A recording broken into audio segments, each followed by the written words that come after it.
so convincingly in that upper bracket final. Now in the lower bracket below, we had Tyloo going against Linvision Gaming one more time in a game that was very close. One more time, and of course in the towards Group B, as some people might call it, the Group of Death. Mouz and Faze. We had Faze opening things up with a 28-25 win over NIP. That is not a longest best of one in history, probably. Longest mapped so far in CS2 online, if I'm not mistaken. And then an epic best of 3 against Mouz, where Faze were able to qualify straight to the semis. And of course, Wings Up had to say bye-bye. But the playoffs, Faze, Astralis net themselves those semifinal berths, and then we start our day out with the quarterfinals. Again, I did say there was a show match at the very end of these 2 matches. So, yeah, looking at the playoff bracket as it is, you know, Jacob, I think we've got what we asked for. We did. We have some of the best teams in the world entering the playoff. Astralis, Faze going straight into the semifinal. And then even today, Mouz, you know, the second best team in the entire world as per according to the rankings. We get to see them play against the best Chinese team right now. So it's going to be sick. Hold that thought. Okay. Let's go ahead and get on the stage.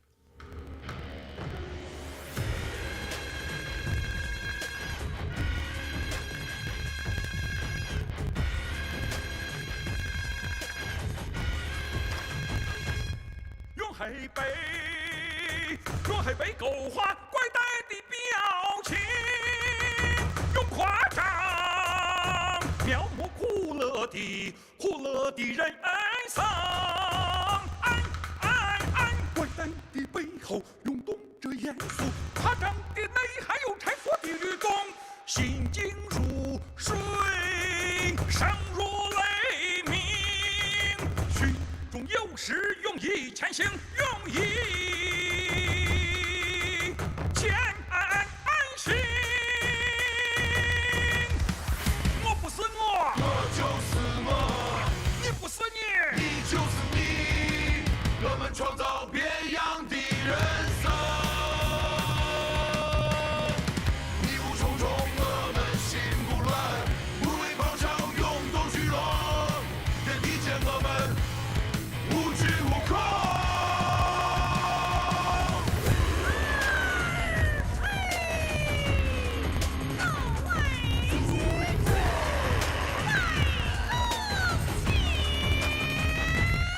用雷击发出正义的轰鸣，野火中铺开战斗的风景。正义的背后是生生不息，风景的内涵是纷争纷涌，团结协作，同振共鸣，勇敢少年智者必胜智者。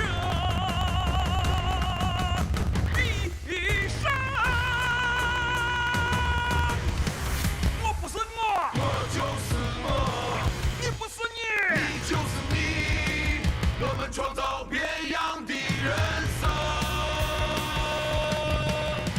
邪恶混淆我们也不怕，邪恶扬善泾渭分明，天地间我们是反恐青年。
tucked in. He's in the open. There's the jiggle.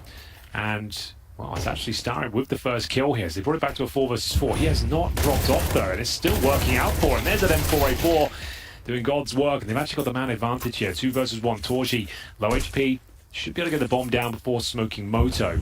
Oh, but he's just trying to see if he can work out how he brings it into a 1 versus 1. That's beautiful. Really nice play.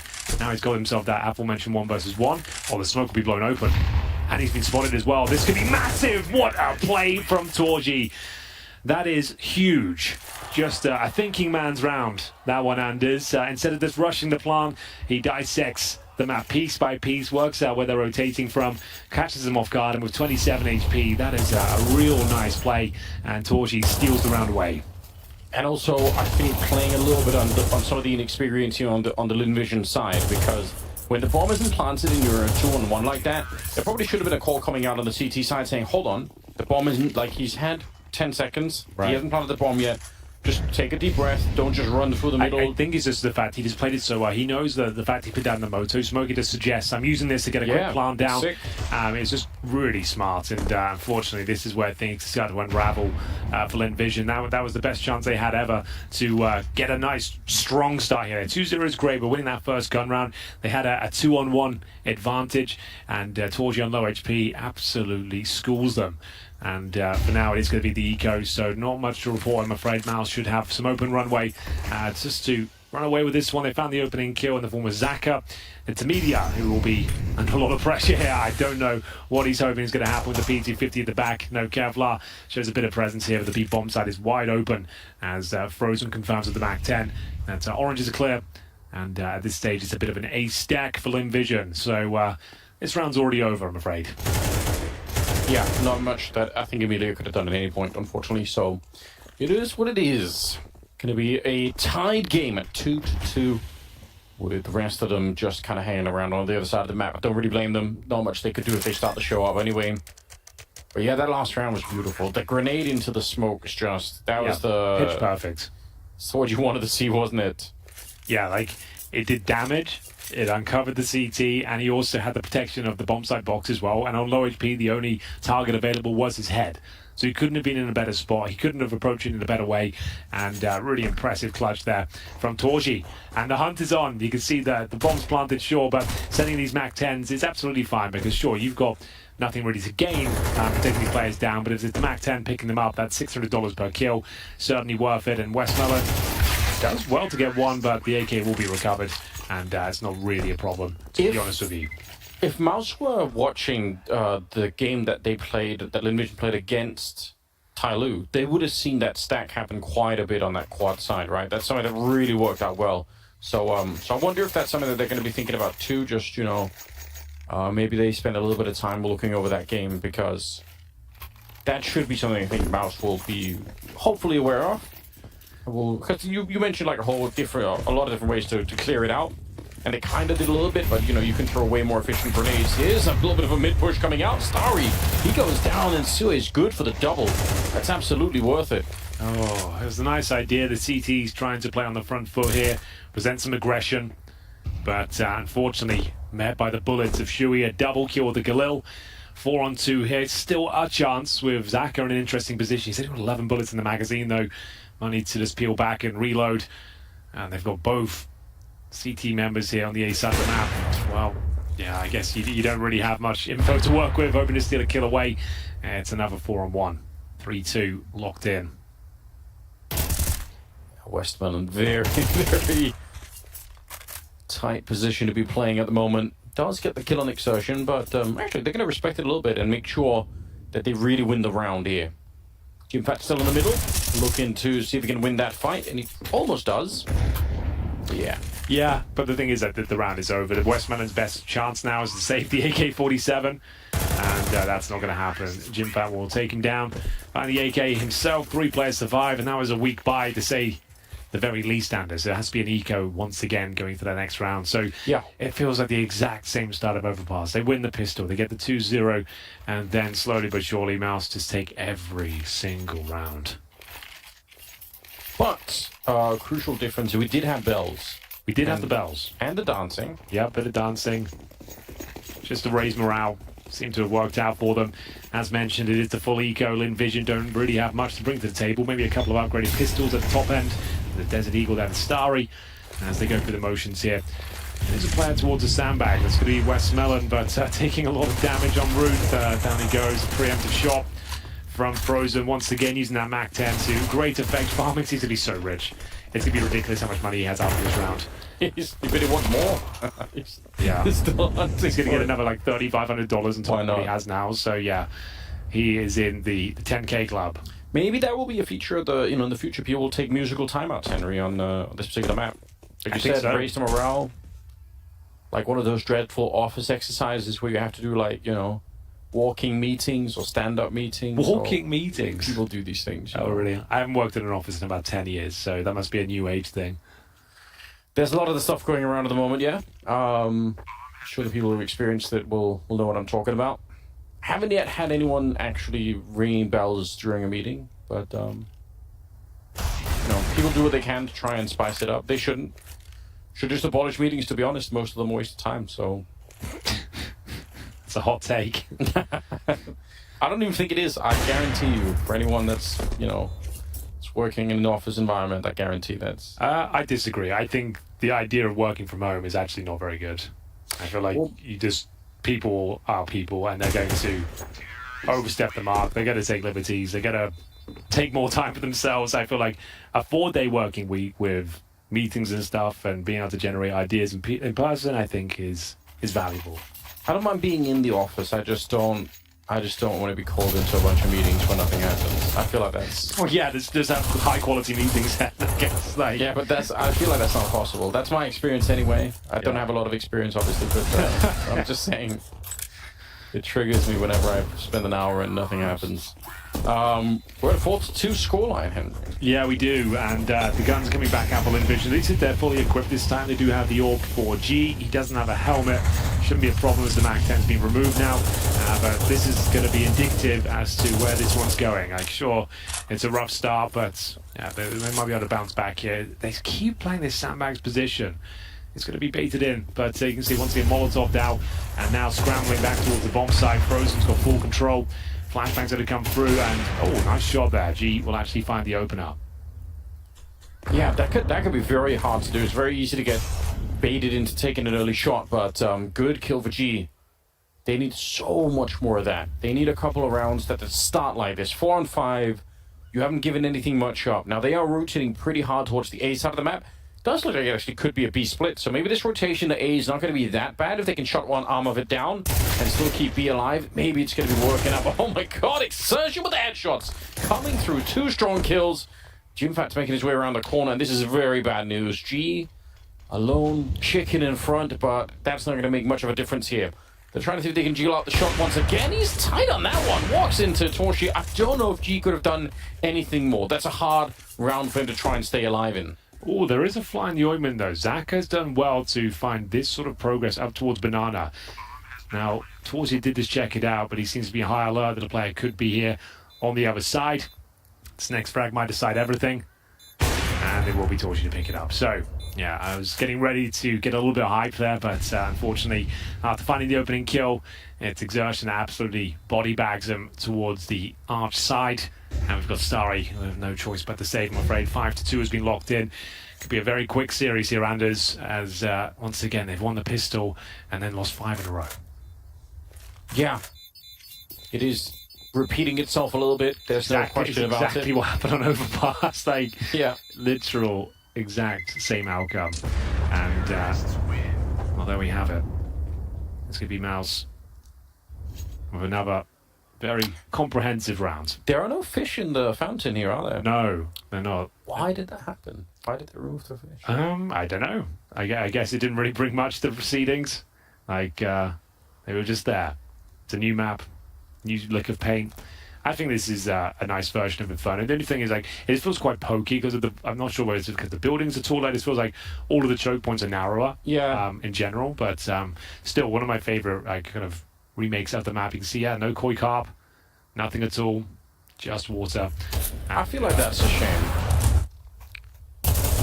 Maybe I'm taking it too hard, but You were never really alone on the bomb site, were you, when the fish were there, Henry? That's what I'm saying. It's a good point. Wow. And now you have feet. You could actually put, like, fish bars, like a real thing. Your little fish that sort of, like, nibble at your feet. Can't do that now. Your feet. Yeah. So, all right. We'll get back into the action here. Anders is enjoying himself, and we are going to see that Mac 10 for Frozen. Bear in mind, this is a brutal time to bring it out once again. It's another eco. They're reading the economy very well. It's a safe rifle at the very least, but unarmored opposition in front of them. There's a chance for Westmelon, I suppose. Oh, that's a good shot. Yeah. Oh my You god! can see that this was a little bit silly from Mouz. Like, they're walking through 2 smokes and just hoping no one's out on the other side. Like, maybe it's fine, but that wasn't required by any stretch of the imagination. But here we go. They've given up an AWP and a Mac 10. That was such a stylish kill coming up from Westmelon. That second shot right through the smoke. That looked really cool. All right. That makes me a little bit more excited now. See if they can actually finish what they started here. 5 versus 3, but they still have a bit of a disadvantage. Starry steps up, and they're walking right into it. You could see Emilia's thinking about it too, but you don't want to be giving up too much right now. 40 seconds. Still a 3-on-3. There is a bit of an element of surprise. They don't know about G. They're not sure where he is at the moment, but he is right up there in the A apartments. So he's going to be picking up a gun there, and down to 30 seconds. Still could be that apartments play. Unfortunately, going to lose Emilia on the one side. And now the question is, can he find the right timing? At 20 seconds, he does get the headshot. That's the bomb on the ground. And a 2 versus 2, and now maybe a little bit of panic on the Mouz side. Maybe. Or maybe not. My God, they just wait for it. 10 seconds, they're not even worried about the clock running down. So Westmelon's recovered the orb. I think he just throws it away because he knows he's probably not going to win this round, and he doesn't want to give it back to them, which is like such a gutting feeling to have. It's just like, I guess you might as well even just save it at this point. Like, why are you going for this? Yeah. You're not going to win. Just go save the orb, I would say. But giving it a go, you've got no kit, no chance. You're now giving yourself up, and yeah, I think saving the orb was probably the best bet here. Yeah, especially because Mouz can probably, they can rebuy it. Wow, okay. Lock in the doorway. Yeah, I would think that would have been the better port of call. They can still buy one into this round, but G still was $7,100, but there was almost 0 chance of him winning that round. It got a little bit problematic for Mouz. It was a 5 versus 3, but well handled. Jimmy getting control of top middle. Like I said, it wasn't really required that they went through those smokes and could see what they're up to there, but no one anticipating the position. It's Westmelon with the secondary frag, but G managing to get an impressive headshot with a P250, but the headline rings 6-2. The money is absolutely fine on the T side as well. Jimfat has $14,000. Oh god, Exertion is having a field day out there. It's going to be Emilia from the cubby. Brings one back, and he's calling for the cavalry to arrive. It doesn't quite roll. It does reach him. Oh, he's going to take a lot of damage. That's beautiful. Jimfat's out as well, and before I can even start breaking the round down and speculating as to what we can be seeing, Anders, it's already over. Yeah. Unfortunate when you find yourself in that little cubby and you're getting Molotov and you don't have a smoke or anything. Had to just try and run the for perfect molly as well, because Yeah. it's just shallow enough that it reaches the corner, but you've got so much ground to cover to get out of there. So you're taking, what, like 70 damage at least. Yeah, in a perfect world, probably what you end up doing is you just sit in it and try and get a kill. Like, you just swing into it and just try and kill someone. You're not going to try and actually run away. Well, G's got the AWP. Still seems like he's one of the few people they can rely upon to get some of those kills when they need it. But it has to be. They need it a lot now. Yeah, and it has to be at the start of the round, right? It can't be once everyone else is. There has to be G finding a shot early on, make it a 4-on-5. Like, it has to be something like that. 7 on the side of Mouz, and the AWP getting hunted down. All right, putting in a little bit of pressure with the smoke there. They're coming for him. All 3 of them. Every missed shot, it gets a bit worse. It's a good no-scope, but still don't think he's going to be able to save this one. Another no-scope! And now Frozen trying to chase him through the smoke. Actually, we'll maybe have to just let him go. Okay, then. We'll take it. They need everything they can get at this stage to post a few rounds. He does very well, fighting for his life. Holds control of the AWP, and like you said, let's see if we can have some impact at the start of these rounds, because so far, like, Mouse Sports are just having their wicked way with them. Running up top and middle, Exertion just absolutely destroying them with the AK-47. They saved the orb, but still, even with maximum loss bonus, yeah, they need a tactical timeout here. I think you might as well buy into this, Anders. Like, there's no... You've got to throw the rule book out at this point and just start saying, right, we've got an orb, we're desperate for a round. G, he's got the hot hand, he's hitting some shots right now. Let's just see if he can set us up. I think they should go all in. Like, this one's already got out of control. You need a miracle round, and he's hitting these sort of shots. Who knows what he can do going forward. So yeah, I would say fully invest them, which they will. Yeah, it's a little bit what we requested on Overpass as well, is try and just see if you can't just take it straight to Mouse and... Yeah, so you're going to be sacrificing helmets, kits, utility, but you've still got the silence and balls that saved orb. G will be able to purchase some grenades here as we get into the last few rounds. Round number 10 again, they just win the pistol, and that is it. If they don't win these pistol rounds, like, they're going to get whitewashed. And we see that pop of the smoke once again. It's a really nice little setup they've got there, just to give you the jump on a potential AWPers on the other side. There will be one there. It's G this time. Bear in mind, they've gone for the 4-man setup towards A. They've gone for the quad again, Anders. Like you said, like, they've pretended it a few times. It has worked more often than not, to be fair to them. Let's see if we can this time again. Emilio on the one side. A little bit of a peek coming up there, but Saka might be a second too late. Starry, he's going to get a good couple of kills here. 2 versus 3. He's got the right idea, and he almost had the headshot there, but Jimpat will take him down, and the FAMAS caught in the corner here. Now. A lot of trouble, yeah. Oh, there comes the nade. I was going to say, they're going to leave him alone, but they're not. Frozen, just let him let him linger on the edge, anticipating what was going to happen next. That's almost worse, isn't it, than just getting straight up naded, the fact that it took 2 seconds. So I think he's got to save the AWP again. Like, sure, maybe you can win, but you've got no kit. You've got to find 2 players, and you've got no control whatsoever. They know you're a banana. And yeah, you'll just have to go back, pick up the AWP, and save again, I'm afraid. Xertion is absolutely destroying the Manders. Every single time he pushes towards top and middle. His teammate went down, sure, the quad boost worked once again, but then he was more than ready to take down the player towards the arch side as well. 3 players there in total.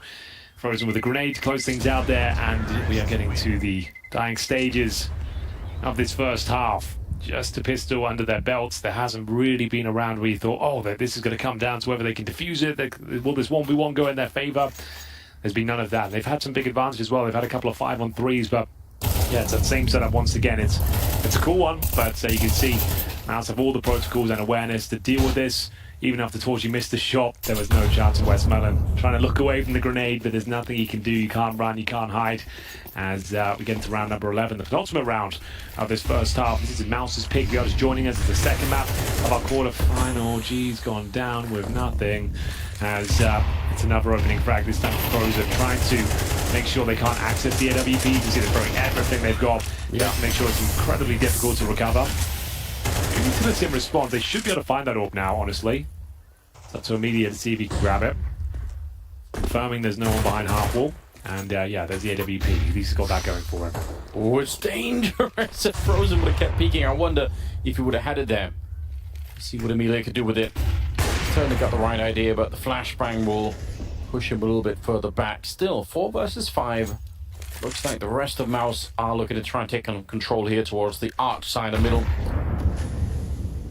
Vision pushed very, very far back onto the map, so a little bit tricky. They're all actually almost hiding inside of the smoke here. This could be interesting. 50 seconds on the clock. We'll see Westman on the one side, Saka on the other side. See if they could get the timing down right to walk through. There's a good little peek, and Saka coming into it. Nearly with the spray, but Jimpat takes him down. And it's 2 versus 3. Yeah. Now just Amelia here. And they've done a real great call here as well. They're going for the B split, so Amelia might be able to get 1, but Jimfat's just patrolling the extremities, and unless we've got a jump scare moment as Frozen's here, and we'll be taking down Amelia. So nice shot in towards Spore, but now they know here comes the final player, Starry. And unfortunately now he's smoked out. Such a brutal smoke. You just have to save. Like, there's literally nothing you can do. You walk through that, you're dead. If you try and wait it out, there's no time to defuse. Yeah. So yeah, you just have to save your own form, I'm afraid.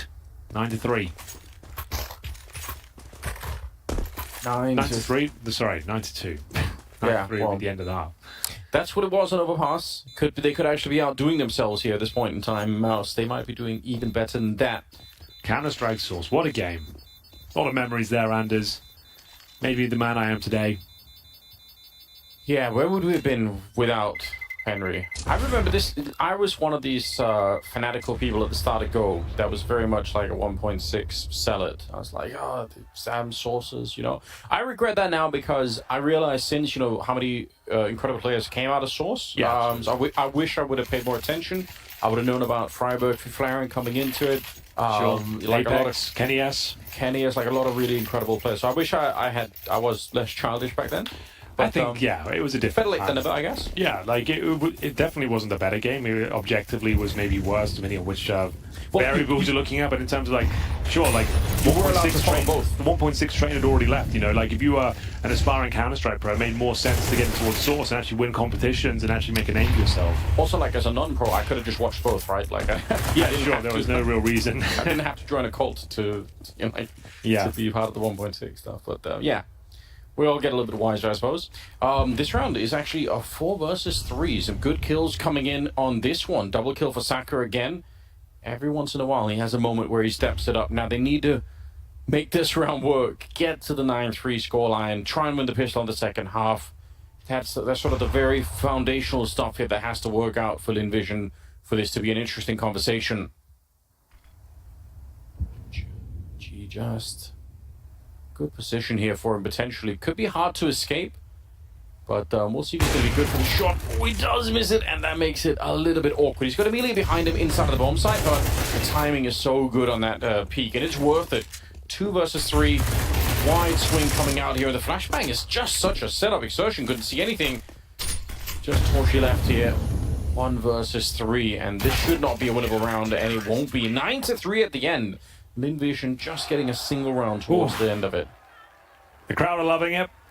They needed that. They got another 2-0 start and only 1 round posted. That's literally the same scoreline of Overpass. Like, same scripts. I have a Source player to highlight for you, Go Henry. That I obviously never really saw play in Source, but I saw him right at the start of Go. Go on. A Danish player called Once. Yeah, I know you're going to say him. My God. Yeah, he was one of the most feared CS players in the entire game. I saw him play for 1 LAN, and I remember that LAN thinking this guy is twice as good as Device. Like, I so played crazy. against him at like 10 different LANs. He always destroyed us. He was just such a natural talent. Just one of those guys, like kind of like simple S, like an enigma, like someone who didn't try too hard, would just turn up and just absolutely destroy someone. He's a rifler. And he did. I remember when I first started commentating online, he was part of some online tournaments. He was in that mix.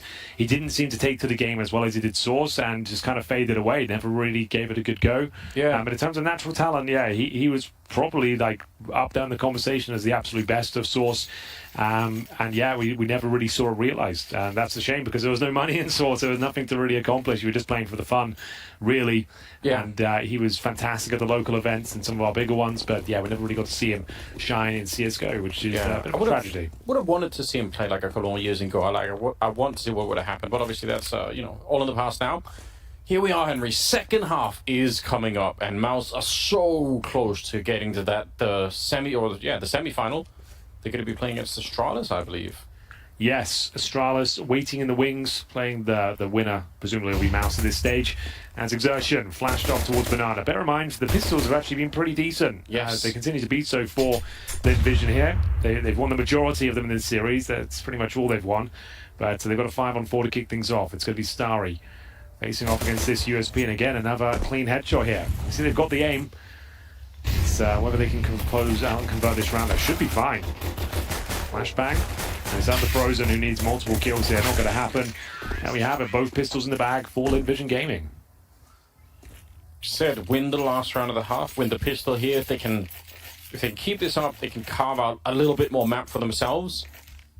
They have had no momentum at any point during this quarterfinal, so we don't even know what it would look like if Linvision starts to feel slightly comfortable in the game. Just have no idea if that's going to unlock something more for them because it hasn't been a possibility yet.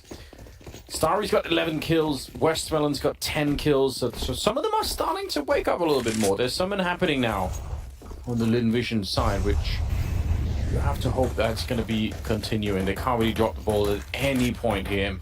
Has to be a long stretch of rounds coming through. It's a save, obviously, coming in from Mouz. No real surprise. Emilia, it's fine. Why not go and hunt there with a Mac 10? Find out. If you run into the stack, you probably die, but who really cares? You get the bomb plant on the other side of the map, and you're going to win the round anyway. Actually, they're checking it out, so they certainly have the right idea at the moment. But yeah, it's once again one of the scenarios where the road back into this game is so long for Linvision that, you know, you have to stack sort of, what if this happened, what if this happened, what if they, like 5 or 10 different things on top of each other. Oh, nicely done for Emilia. That's what you love to see. 3 kills with a Mac 10. Yeah, just what they needed. They'll get that 2-0 start once again, and yeah, if they end up losing this map, which is still looking likely, like the fact they've won both pistols and the follow-up conversions, like you should be with a decent chance at least make it competitive. They can't just leave this series winning, what, 6 rounds by virtue of pistols and nothing else. There has to be a bit more. Surely a few more twists and turns. We want to see something impressive, something to talk about here as the final kill comes through. And it's the clean sweep. But bear in mind the rifles come out next, and they could afford a glass cannon up. I don't think they'll go for it. On the CT side, it's not really required. They've looked so solid with the rifles, and this is where things could start to turn once again for Linvision. Did he remove the silencer on his M4 there? It's not impossible. I just saw him take it off. I'll be interested to see if he continues with that. But why? You know, but you can if you want to. Yeah, this is the test right now for Linvision to figure out if this early little boost of momentum is going to be just a flash in the pan, or if it's actually going to mount into something more interesting here on Inferno. 9-5 the scoreline. Mouz with the first buy round here in the second half, and trading smokes in the middle. Looks like a good idea. Emilia takes a bit of damage, but there's the flash to set it up, and Torchi's gone down. Sue, nice couple of kills. He's still got 4 bullets left. He can't even reload the gun there. And Jimad actually, for once, missing a couple of shots. This is looking promising. Absolutely is. I think they've done enough. These are the sort of rounds you'd like to see from Linvision. Just like we said, make a call out of spawn, have an objective, go in as a 5-man unit and start utilizing some of the great aim we know you've got. That's much better, and I think you might even consider saving it if your mouse doesn't look good whatsoever. As they get completely swarmed. Great little pincer towards the bottom side there. This round is not possible to win anymore, and indeed Zersh will be dropped as well. So there we have it. Frozen last man to survive. It's going to be 9-6 all of a sudden. It's looking like they can make a game of this. Looks like Frozen just wants to get some of the exits here as... Well, Saka was low on health. Now he's dead. Westman also very low, so he's going to be exiting all the way out to B. And they find G at the end, so... Making it as expensive as he possibly could there, Frozen, which is, I guess, still worth something. Oh, absolutely. Linvision up to 6, you know, this is a lot more encouraging. It's encouraging, yeah. They needed a few of the variables going in their favor. Like we said, the pistols and those follow-up conversions. They've won the first gun round. So it's about as good as it gets. It's the first time Mouz have felt any pressure in this quarterfinal so far. We said Linvision might have just needed some time to warm up and shake off the nerves of being on the big stage in the arena. And that might be the case. This is looking like their most impressive form yet. It's going to be the first time I think of the series for Mouz. Money's not great. They've got a frozen M4. You can like partially buy around it. For $2,000, you kind of P250 Kevlar maybe.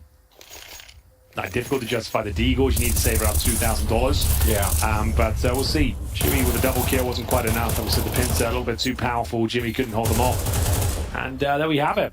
Linvision making a game of this one. We just said we wanted to be competitive after the first showing on their map pick. We just like it just for them to turn up and cause a bit of damage here. So as mentioned, maybe just a partial buy. A couple of players opting for pistols, Kevlar.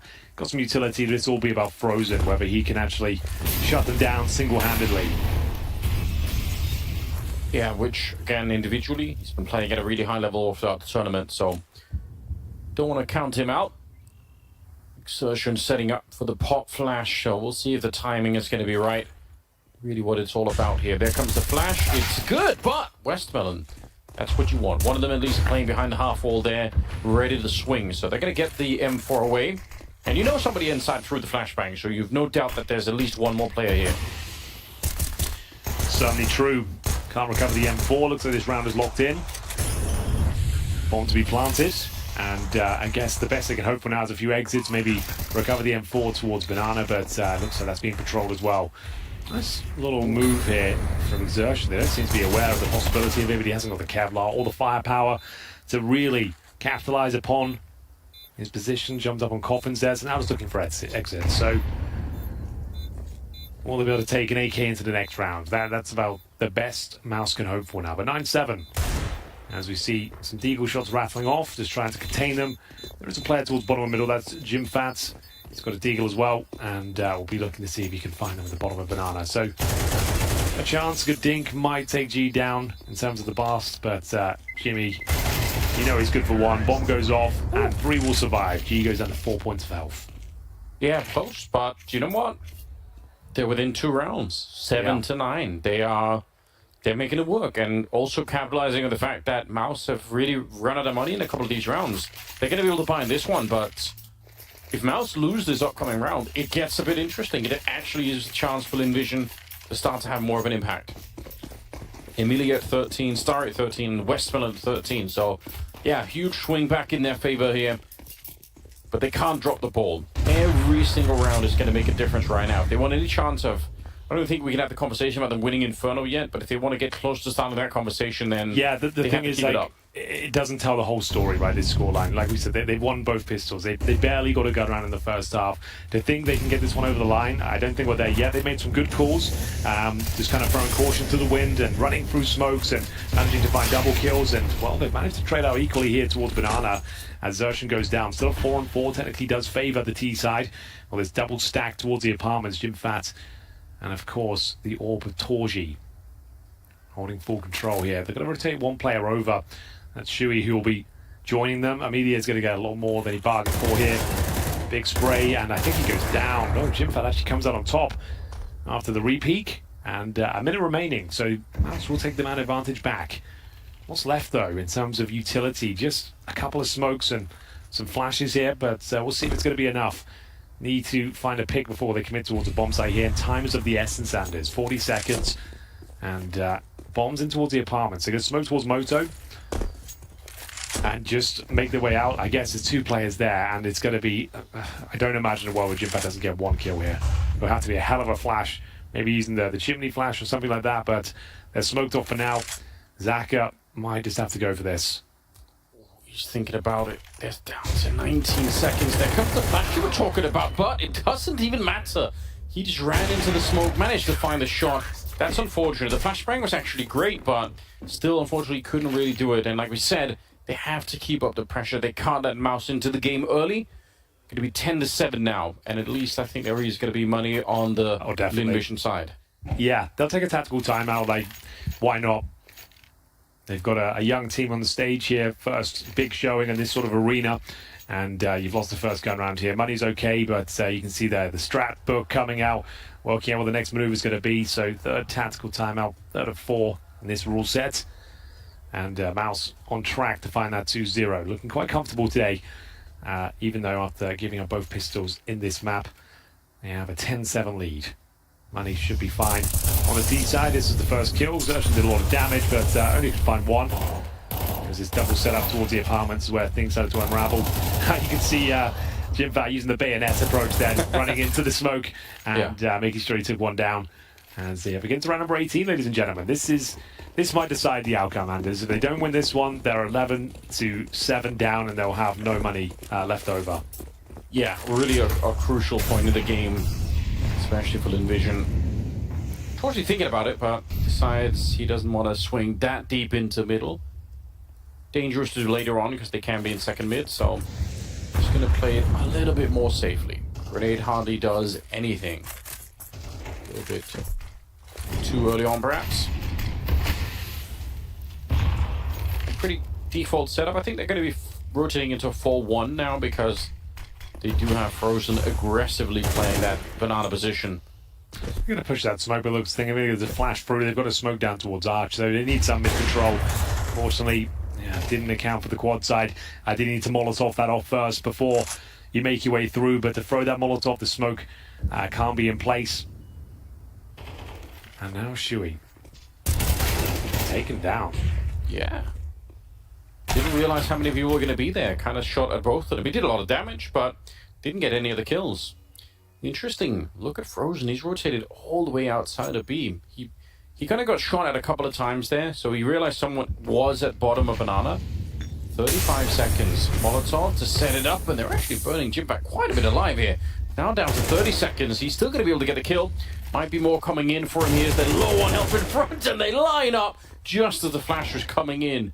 What an unfortunate turn of events here. Now it's just Starry, 1 versus 3, and a bomb plant looking very unlikely all of a sudden. Oh, I was going to say, like, Jimpat, the only defense there, last line of defense, and with 10 seconds remaining, all he has to do is survive at this point. The bomb is out of his reach. The round's over. It is going to be 11-7, and that's unfortunate. It's a big spray down from the young Finn as he manages to secure the round. He even took a load of damage himself. He kind of put himself into a handicap position by taking 60 damage. Yeah. Hope he could find that first frag, but makes light work of them in the end. And like we said, that's the nightmare scenario now. You just don't have the loss bonus accumulated on the T side. You save an AK-47, sure, but do you want to buy into this one? Like, it's like kind of pick your poison. There's no correct answer here. There's an argument to be made that, yeah, you just don't have the rounds to work with. You have to steal one away. You've got to save the AK. Let's use it. Let's see if we can actually start to steal these rounds away. But let's have a look into the next round here. And they didn't invest Anders. They actually went for the more conservative approach, and there's Amelia getting dropped first, hunting for series points here, looking to book themselves a place in the semi-finals where they'll go on to play Astralis. The Glock is what takes Jimpat down.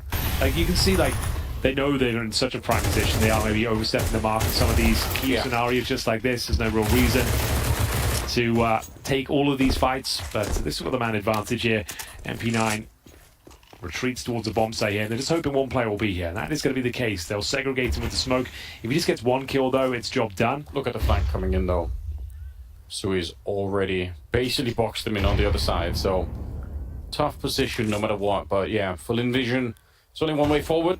Try and see if you can get this next kill on your side and maybe get the bomb planted. They are actually going to be running back, and Sui, he's okay. Still waiting down there. Saka goes down. Nice attempt to sneak through, but it's just too little too late. Porsche will find a third kill on the round and put them at 12-7.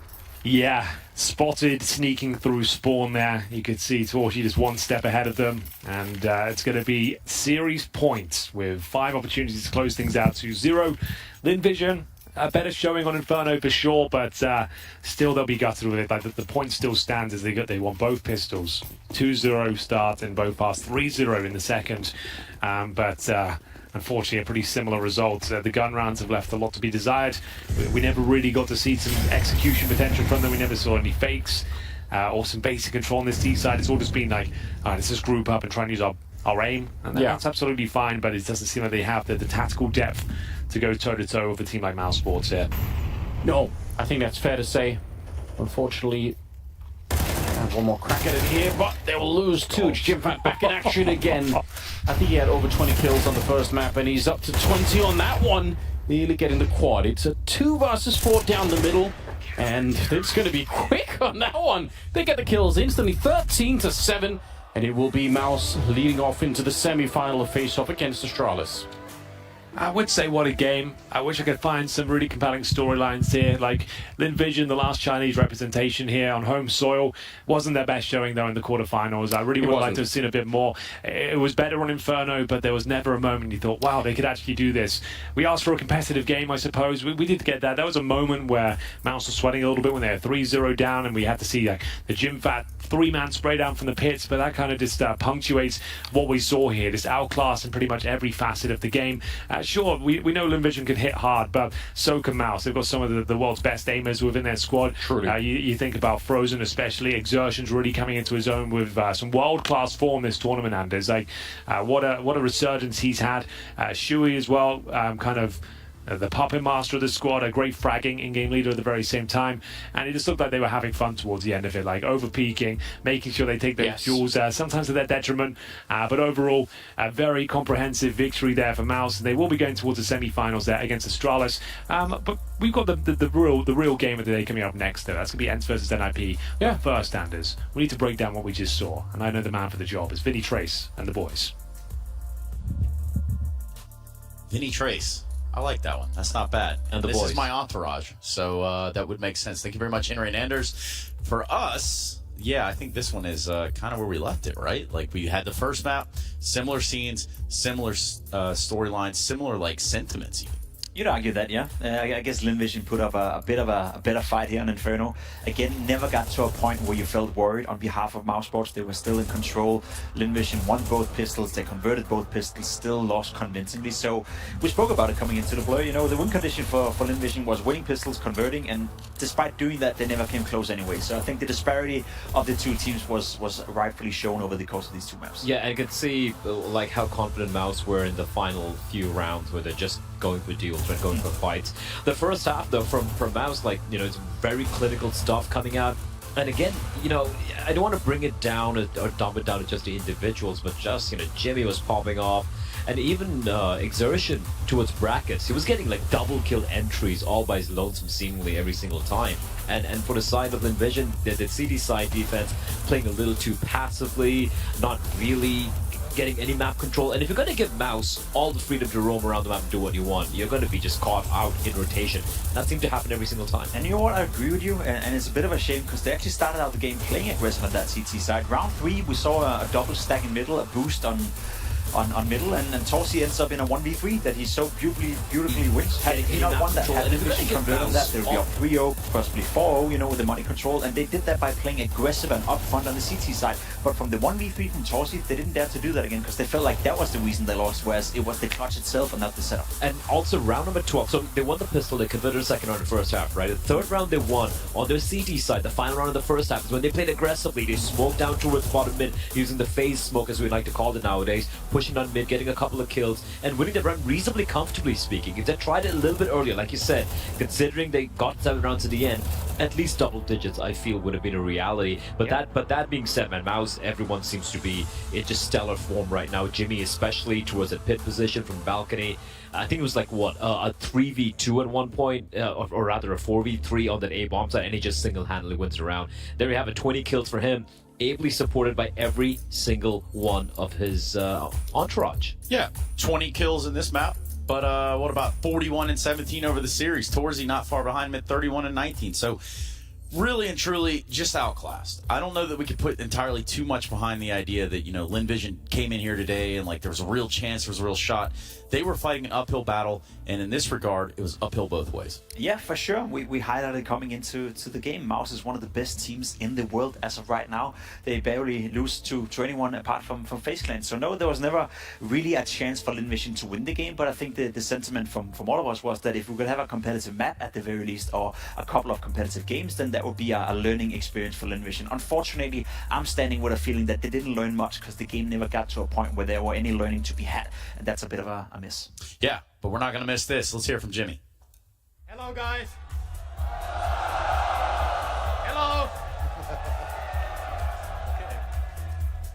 Now, Yunfa, this was a solid performance, what we expected from you guys, but you individually, this is your first big arena to play in, your first international event. What did it feel like for you? It's amazing, like all the fans, it's so amazing to play here, and also I was just full confident, so it went really well. 也是问他第一次在这种国际赛事，而且是这么大的一个场馆打比赛，感觉如何？他说感觉非常非常的棒，非常夸张，然后他也是充满了自信。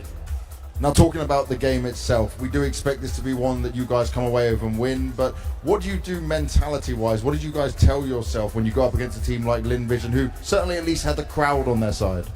Yeah, I mean, we just knew that we are like better team, obviously, but they still can like upset you if you are not awake, so we were still like preparing well and doing like the basic stuff as we always do. But yeah, in the end we just played better as a team, I think, and we won because of that. 来到这场比赛，他们也是属于比较热门的一边嘛。那当下的话，他们心态上面是怎么准备？毕竟 LVG 是在主场作战，然后 Infact 这里也是说到，就是他知道他们是一个很强的队伍，可是呢 LVG 这边的确也是很有机会可以打败他们的，所以他们在心态上面不能松懈。Now, next game, your semi-final matchup, you're going to be taking on Astralis. Now, in terms of rankings, we're still learning about how everyone's feeling, but you guys should potentially come in as favourites. Do you feel like Astralis is a team that you guys can take down? Yeah, I think so, but I think also that it will be a really hard game because I think last time we lost against them in Cologne, maybe. I'm not sure if it's the last time we played, but I just remember that they play also really well, so it will be a hard game, but we have to do our best to get to the final, so we will do everything as we can. I love it. 他们在接下来下一场比赛也会面对了 A 队，那不知道他们面对这场比赛是怎么看的？他说上一次他们交手的时候，好像是在科隆，不是很确定，也是输给了对方。不过这次他们也会做好所有的准备。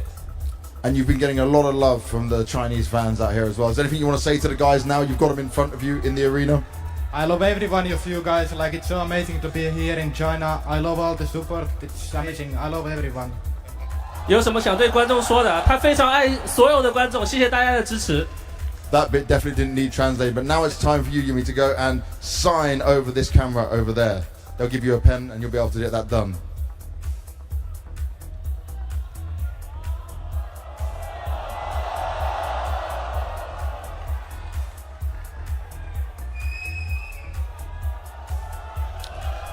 Shanghai, make some noise for Yimfat and Mouz! 好了，那我们这场比赛也结束了，我们要稍微休息一下，等待下一场的精彩较量。我们一会儿再见。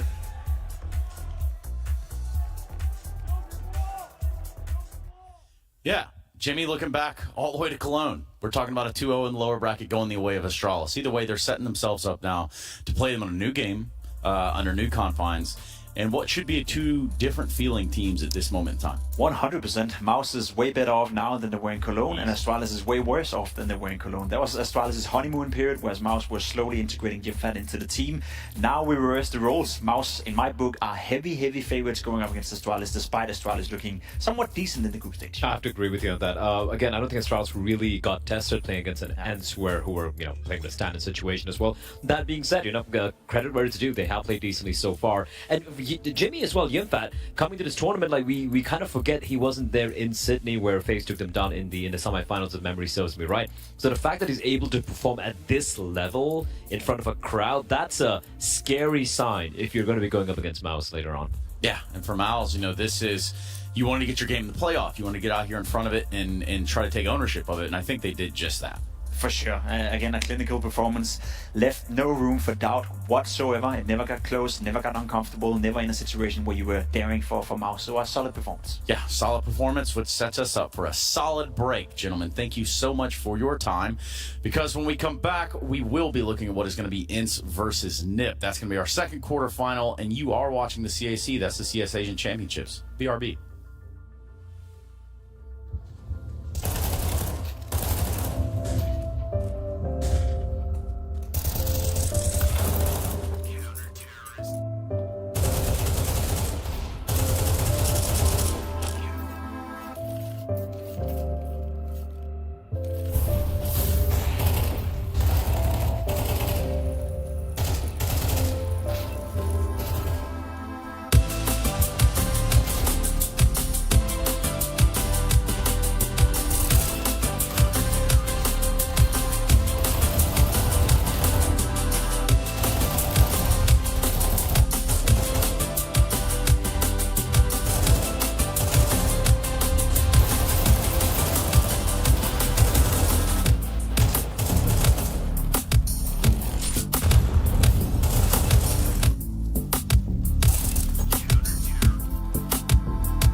Rez here with me. Can you maybe just say hi to all your fans first? Hello everyone, Rez here.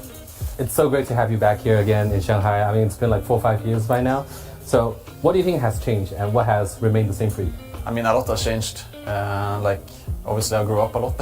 It's been many years. Have a completely new team, so my career is completely different, it feels like. So yeah, I just feel like I'm in a good path right now. Like, I've grown a lot as a person and as a player, and I learned a lot, like a lot of life experiences, you know. So yeah, feeling great. Yeah. So, and we noticed that like yesterday you posted on social media that you're back at one of your favorite hotels with like the best food you've had. Did you get a taste of it? Of course, that was the first thing I thought about when I arrived here. Like, the buffet here is probably the most incredible I've ever seen, and probably one of the most nicest hotels I've ever been to. So I'm so happy to be back here, for sure. Did it stay the same as it was in like 5 years ago, or like you had so much expectations that it didn't quite meet it, or did it exceed it, or did it remain the same for you? I mean, when I arrived here, like, everything was obviously like a shock. When I arrived and saw like how everything was, that hotel and the buffet, the food, the quality of the food and all that. So obviously I had a great first experience seeing that. And now I came back here and I obviously had the same kind of expectations, and it met them. So I think it's still one of the greatest quality meals I've ever had. You mentioned a lot has changed for yourself, you know, like you mentioned that you grew up a lot. And 4 or 5 years ago, you were with like Aaron Forrest, and you were like the young guy in the team. Yes. And now that role has kind of changed for you. Can you maybe just tell us a little bit about like how is it for you right now? Yeah, I mean, I think Get Right, Forrest and those guys probably kind of molded me to the person I am today in my career and the kind of player I am. So I learned a lot from them during my time in NIP, and I'm trying to take like everything I can from them to like the roster we have right now. So, and like to bring it to the newcomers like Maxter and Hedrick, you know. So I'm just kind of trying to provide my experience to them to make them better players. You and Esatag, you guys were still opponents back then, you know. So what's it like becoming teammates afterwards and for such a long time? Obviously, I've looked up to Esatag for a long time. I think he's a great player and a very smart player as well. So I'm really happy to be part in the same team as him. I think he's very easy to play with and a really nice person outside the game, so he's a great teammate in general, so I think we're very happy to have him. We've already brushed upon it, right? So there's been a lot of changes, adjustments, and in terms of the game itself for you guys tactically, how has it changed from like previous iterations of the team? Yeah, I think the whole game in general has changed. I think the metas has shifted throughout the years, and now we're coming into a new game in CS2, so people don't really know yet what's good or not. So I think it's just an unknown like territory right now, where every team is like trying to figure out what's the best way to approach the game. So, but yeah, I think like players right now is so much better and smarter than they were before. So I think the skill ceiling is much higher, and it's much more difficult to like break through in the scene. So like the talents right now has to be really good if they want to like reach tier 1. And we've seen a lot of like innovations in terms of like nade usage. For example, like we saw Faze with the Inferno, and right now it's really common on overpass to throw the molly from short to construction. Yeah. So do you think this time around we'll be able to see you guys do something that perhaps is? Yeah, of course. I think this is probably the most fun part in CS, when something new arrives to the game, like new maps, new skyboxes, and like ways to throw nades. Like, I think every team is like digging a lot of hours right now to like figure out new metas and new smokes that they can abuse. And obviously we're trying our best to also find those metas. So, and we have a great analyst and coach, and also we have a threat on the sidelines, also like looking at stuff for us. So we have a lot of people like trying to find nice stuff for us. Well, then I guess for the fans, you just have to see in a couple of days I guess so. when it happens. You've already played against a lot of Chinese teams in the past, right? Can you maybe share with us like what's it like to play against Chinese teams? And yeah, I think like obviously Chinese teams, they are very unpredictable. That's like the first things that pop up when I play them. Like, they're very unpredictable and very aggressive players, and I think they're very strong individuals. They have very strong aim. Like, they have all these qualities that you need in a top player. I think they just need more work in the like team-based way, you know, like work more as a team and figure out like more like game style stuff, you know, because they can be a bit predictable if you really look into it, but I just need to see like more like team play, I think, because they're very solo. It's a lot of solo missions, I feel like, in the Chinese scene. Yeah. So like in the beginning, you might see like they might start off with a lead, for example. Yes. But once people understand, hey, this is what they're trying to do, and then it gets countered pretty hard. Yeah, I think it's very common that like I watch all these Tyloo games as well. Like they usually have a strong lead, but then the team figure out what they're trying to do and what they're trying to abuse on the map, and they get shut down like eventually. So it's sad to see, but I think like they have the potential for sure.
And yes, we are back. Welcome back, everybody. The CAC, that's the CS Asian Championships, Counter-Strike Asian Championships. Nonetheless, you know exactly where you are if you tuned in right now. It's a good morning from us because it is currently 8:42 a.m.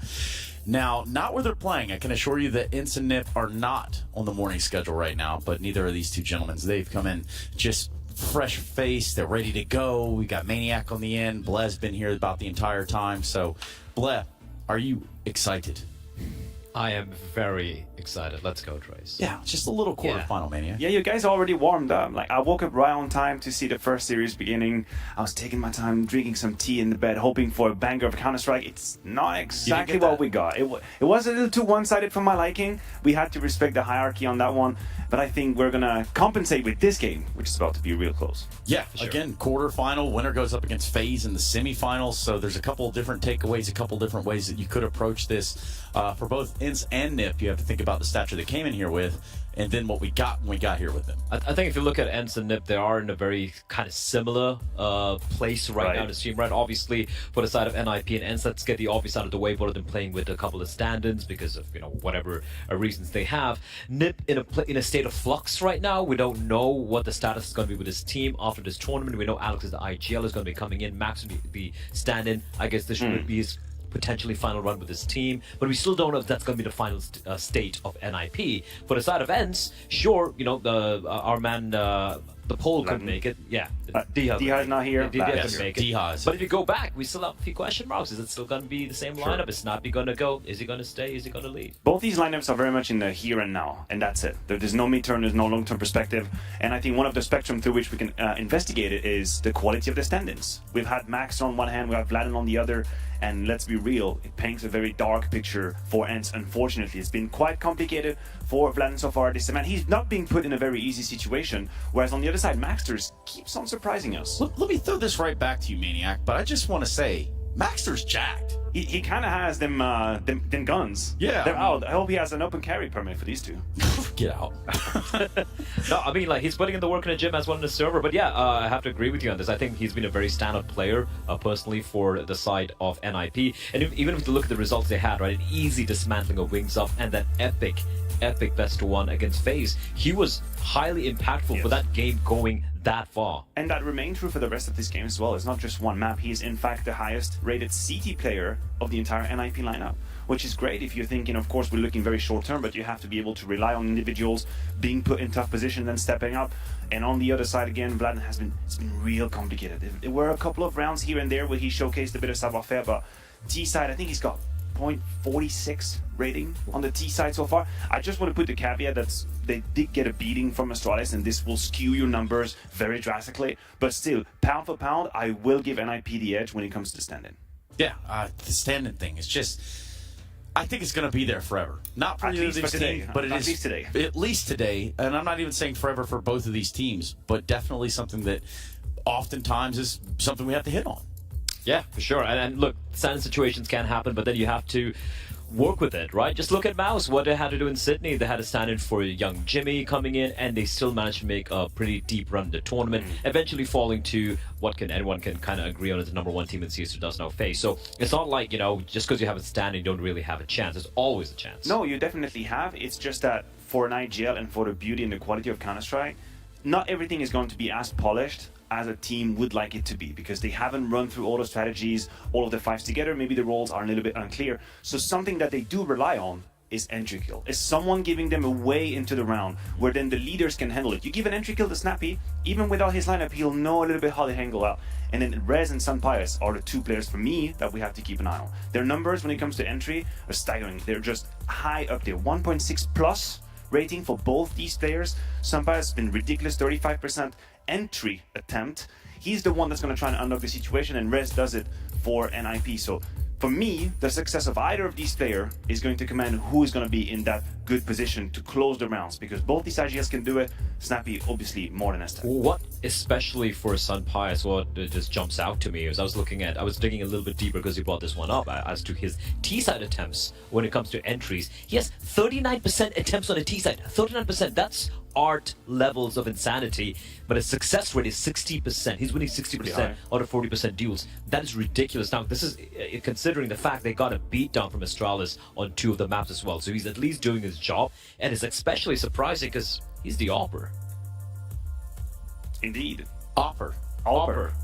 Sniper. MVPer. In this opportunity, how about we say a little bit of something about... I know, it was abrasive. No, I like it. The real thing to me is that watching kind of Maxter run around and know what he has to do in the server is fun.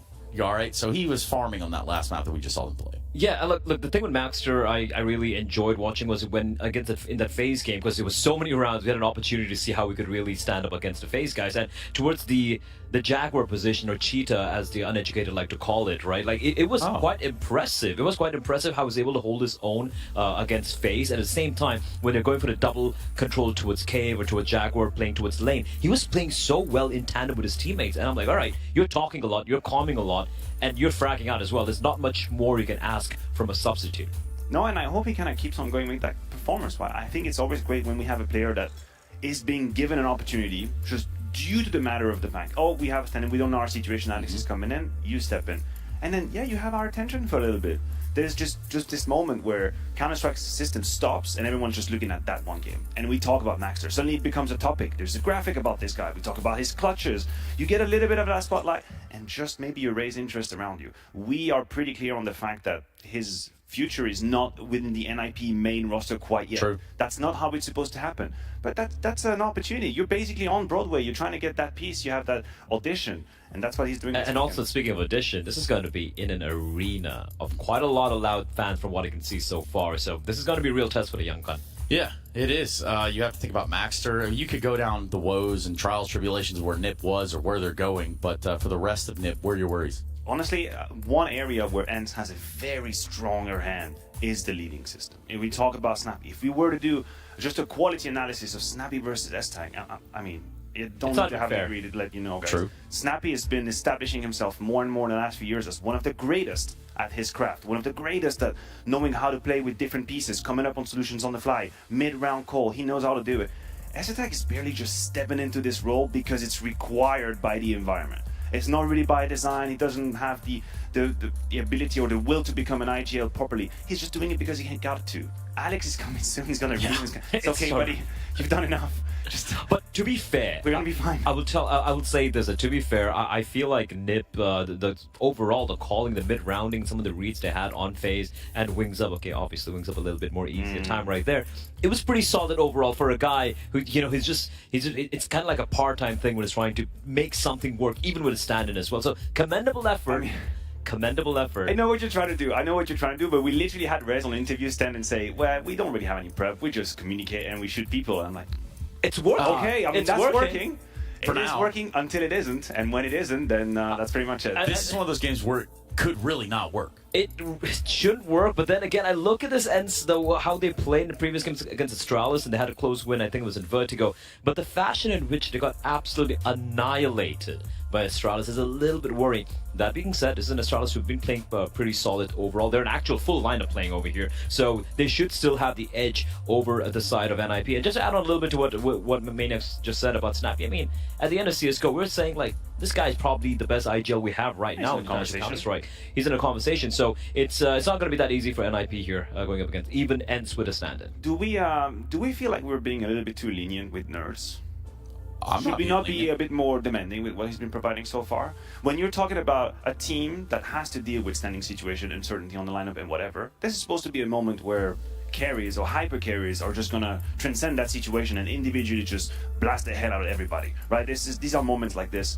I think on the CT side, there's been a few moments where he's had pure lockdown. I'm having flashbacks of the first game on Nuke where he truly just did the business on his own.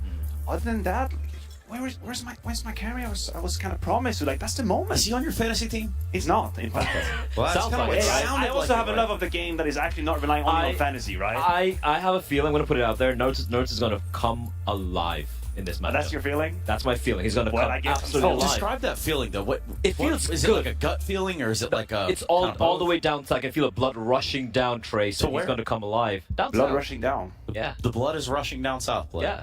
Nice. That's how gravity works, you know. Yeah, that's I guess it makes sense, being that south could be considered the floor if we're looking at our body's cardinal directions, but we're not. In fact, what we are looking at is two teams in two different situations. Two teams that came in here under two different timelines almost. Yeah, but at the same time, like, you know, I feel the question marks around these two teams, there are way more question marks on the side of NIP than over Ents, right? Even with this cloud of is Snappy gonna stay, is he gonna go with Senpai, is he gonna go with him or not to a certain team, which I'm not gonna bring up right now, and even the fact that they don't have Diha, I feel they overall just play better CS. I've seen enough from them, even in the recent past, even in some of the losses they've suffered. I think overall they have a better pedigree, so to speak, and a better run overall. For NIP, it's just so many question marks. I mean, I just think there's the quality of the relationship between the players is much stronger in Ents, and I think this is something that might help them. Yes, the future is uncertain. Yes, Snappy might be on his way out, but whatever it is they've built together this last few months, the results they've had, the success they've had, it's supposed to have created something between them. And just in this very moment, I think it's important to be able to say, hey man, I know you might be going away. I know you might be going to a different team. That's fine. But just for what we have accomplished, like, let's go out with a bang. Let's get that W. Like, one last hurrah. Man, it's like it's a win-win for everybody. Like Snappy gets to go with another trophy on his cabinet. Nerds, whatever. It's good for everybody to have success, and I don't think they will just fall apart and basically go into like selfish, individualistic. I don't think so. I think they have. They've always been a team that we peg as very healthy in how they behave. And when you talk to players who are under the wings of Snappy, you know, they address these types of situations. They talk about these types of situations. I mean, we could talk about the year that Ents had up to this point. Obviously, they're not playing with that lineup, but if you look at it, you've got all the way, if we go all the way back to like 2 Pro League seasons ago, you think about the idea that, yes, top 4 across the past 2. Not only just top 4, you look at what happened in Dallas. They did win. So they finally got those flowers that they were looking for. But then after that, we're talking about, you know, second place, third, fourth, somewhere around in there. How much does that tear on a team until we get the seams falling apart, like is theorized with Ents? Well, I mean, of course, you're fragilized, every time you're not putting your hands on that trophy that you were sort of not promised to, but that you feel like you could. And maybe, just maybe, the roster move that are rumored right now could be a consequence of that. But my fear, honestly, Trace, my fear is that this project might implode purely. in terms of like the real good players just going in different directions. Because as a strong player, you want to feel like you are being equipped with the means to win. If you're nerds, if you're Sampais, if you see your leader go away, you're thinking, man, like, is my future here? Is victory on this path, or should I maybe just hear the chant of the sirens out there? Maybe there's different teams that can come in with offers and good players to be. So we're gonna have to see. Yeah, but first, let's get the players on stage.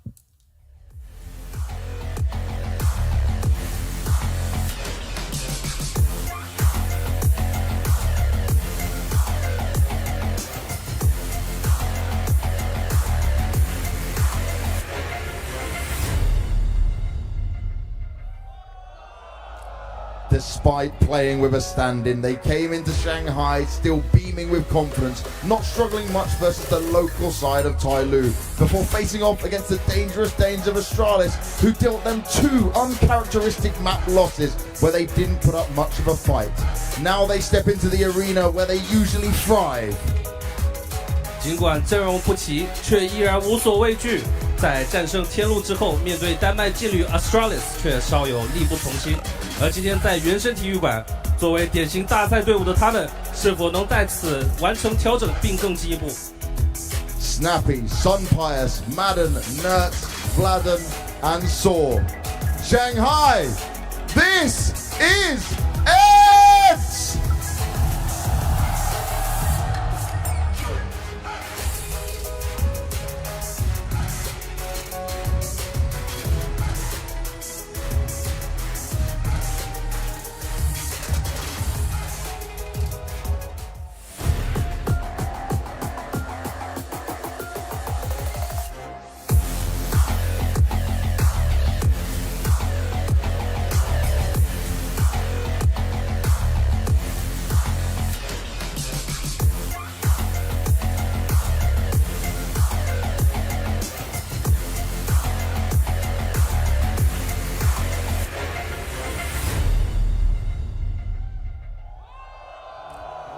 Giving the fans a show and putting up one of the best matches we've seen so far in the new version of Counter-Strike against Faze. Not being able to close that one out certainly stings, but they did what needed to be done against Wings Up to secure this quarter-final spot. Having your own young ninja Maxter as a stand-in versus ENCE, they sit on an almost even playing field. 面对 Faze 战队时，他们为观众带来一场视觉盛宴。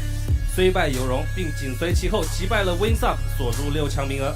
在今年的比赛碰上同样阵容不完整的 ENCE， 小将 Maxter 是否能够火力全开，帮助队伍走向胜利 Rez, Config, Hetrick, Essetag, Maxter, and DJL. Shanghai, this is the Ninjas in Pajamas!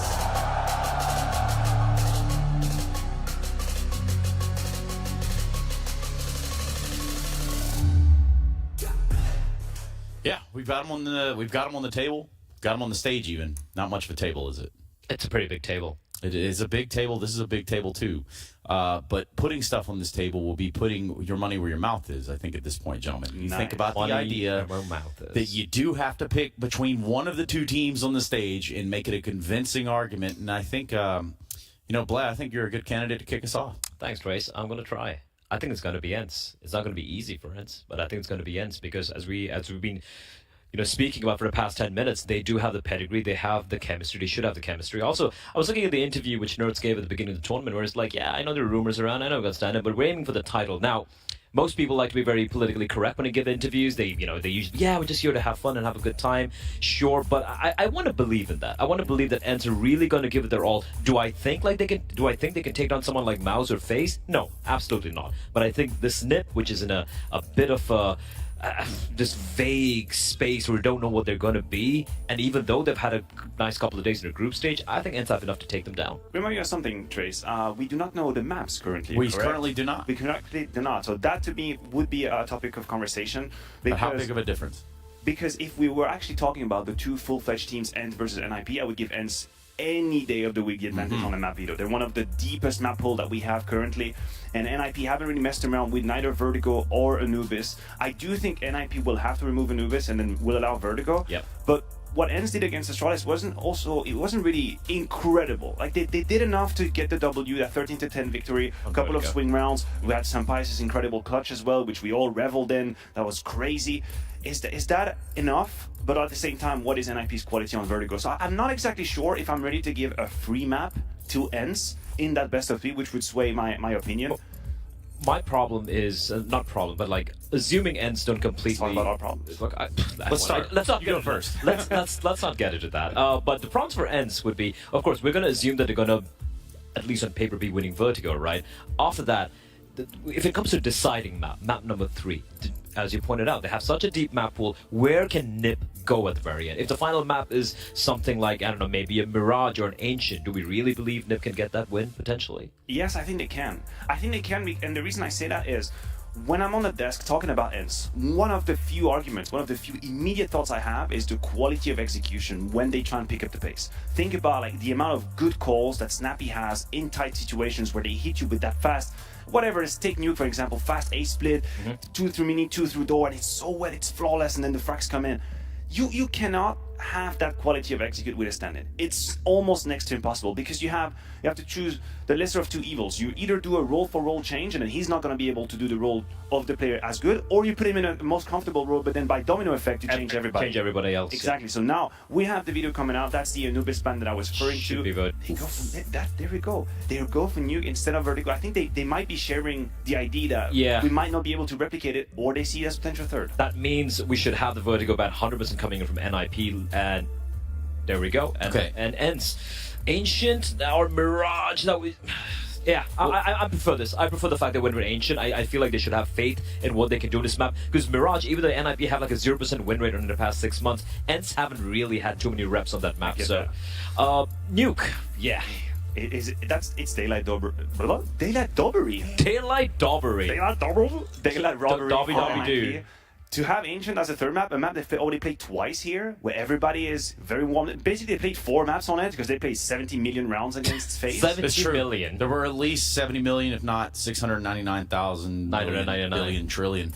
Look, I'm looking at this ENCE Astralis game just as a reference point here, right? Like, within the rights of Overpass and Ancient, didn't go so hot for ENCE. Let's be realistic here. 13-2s don't indicate like a massive jump in success. No, it was rough, absolutely. And Vladen, look, I really don't want to keep attacking the poor boy, standing and everything. But here's the thing, right? He was struggling. He was struggling. Now he's playing in front of a crowd. This is an elimination game, right? It could get into his head. I feel just Maxner, considering the results I've had so far and the fact that they have, he knows this is his final run with his team. They have lesser to lose, I feel, on paper. He's just going to be feeling, I feel, a little bit more loose, a little bit more free-flowing, having a little bit more fun. Well, Vladan might be feeling the pressure, and that could make things worse. I mean, I don't know if he feels pressure. I just don't think the quality is there to do better. And I mean, it's not about being mean to the guy. He's been put in a tough spot, rather. Has to come in late. D-Hat issue with the visa stepping in. Of course, it's going to be complicated. If he suddenly rises and gives us a much better performance, I'll be the first one to clap my hands and say congratulations to you, bro. But we haven't seen it quite yet. Why would it pop up now on the stage? Based on what? Hope. The floor is yours, guys. Hope it's a beautiful thing, Trace. Yeah, I think you're right. Based on what? I have absolutely no idea. You know what this tells us as well? Even if his stats aren't incredible, the work that D-Hub puts in that ENCE jersey on all of the maps is a little bit underappreciated, a little bit underrated. Again, I will mention it. He does not have the 1.25, 30 rating, whatever the hell. He's not in contention for MVPs, but let's see what they do. I'm not sure what's about to happen. Oh, it's the noise meter again. I'm glad we had to stop talking to see that. Yeah. But again, I'm just puzzled. You know, if you're yelling into that and you're holding the noise meter, I don't know. I like to see there's a separate microphone for the noise meter. You're contaminating the evidence. Of course, it is a separate microphone for the noise meter. But then this microphone is going over the PA. So anyway, look, that's neither here or there. I think, for either of these teams, they don't come in with that home field advantage. I don't think that's ever going to be the case. I just have to look at an ENCE who, I grab onto is summertime team. The crowd, summer's over. The crowd seemed to be pretty fairly, impartial. They just seem to be enjoying Counter-Strike overall, which is something you'd love to see. Too. Absolutely love to see. You can see Conflict just running out, the crowd having a great old time as well. High fives all around. You like high fives, Trace? Yeah. High fives. 5 guys. burgers. Are we doing free association? This is turning into a therapy right now. You gotta be careful with that one. Like, I want to understand just exactly how this could go wrong for a team of Ince's stature. Well, even though there are two of them not here. You were asking me prior to the video where I was going to go with that. You went with ENCE. I'll take a risk, and I'll say NIP gets the better of ENCE in that series, mainly based on individual performances that we have seen so far. And how do I believe, and how much I believe that this is going to happen again? I think NIP have enough. Coast to coast, pound for pound, I think they have enough. Yeah, perhaps they have enough in the tank, and I am ready to get the game started. We're looking at Nuke, Overpass, Ancient if we need it. We also have ENCE versus NIP as a quarterfinal winner going on into play Faze. That's why we're going to tell the story with Inko and Moses.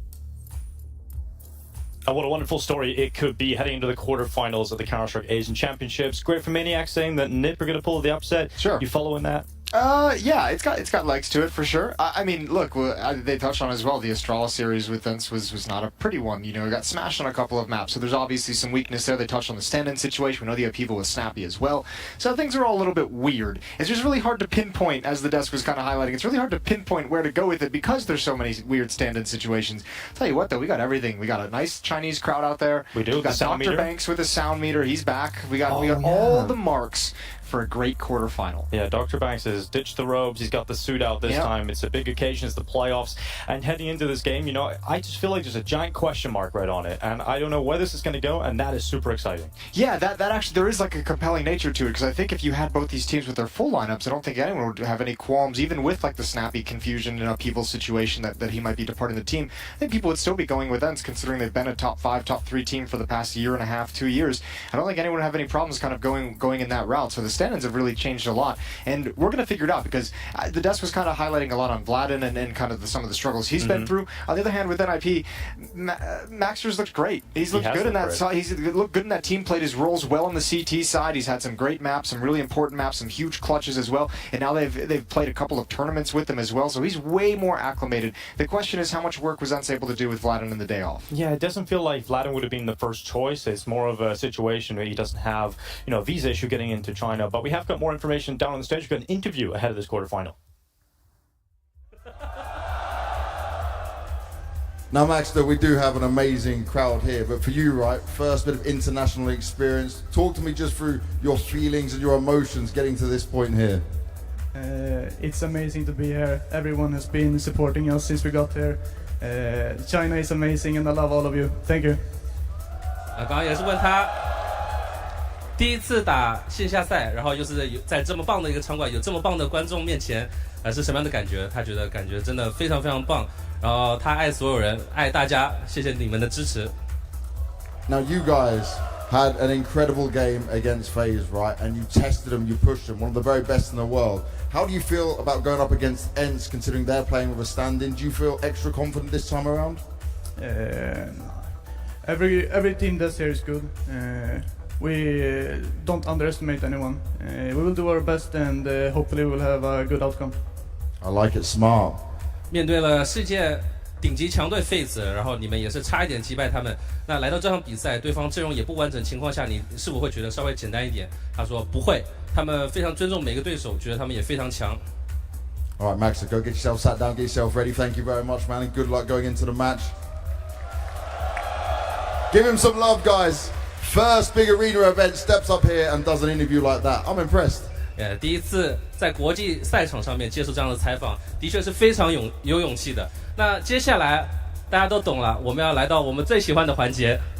Now we're going to have some fun, guys. I'm going to test which side is going to be the loudest. So, guys, make some noise. And what about this side?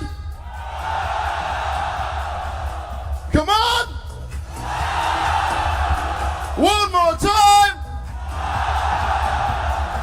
All right, it's time for us to get into our second quarter-final game. It is time, once more, to bring the hype!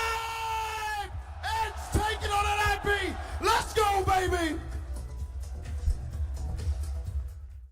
Ents taking on NIP. It's the second time we're getting ready to get into this, and this time we've heard a little bit from Maxter. And this time, this is the one. It was interesting to hear from Maxter, though, ahead of that, and trying to win some support of the crowd. Whether that'll help him or not, who knows? But I'm sure it's exciting for him to play in front of a stage like that. Yeah, it's a new experience, right? And probably one he hasn't had yet, obviously. So yeah, there's going to be some nerves. Obviously, like the pistol round is always a little bit crazy. Like aim feels a little bit shakier, so he'll settle into it, I'm sure. And as we said, he's played a couple of events with this team already, so some of that kind of confusion and the uncomfortability that you get playing with a new roster for the first time, it's all worn away for Maxter. So as long as he can deal with the crowd, with the pressure of playing in front of the fans, which he should be fine. NIP Ents, and we have Ents starting on the offensive side of Nuke in this quarterfinal. As the desk said, winner of this goes on to play Faze tomorrow in the semifinal for a spot in the grand final.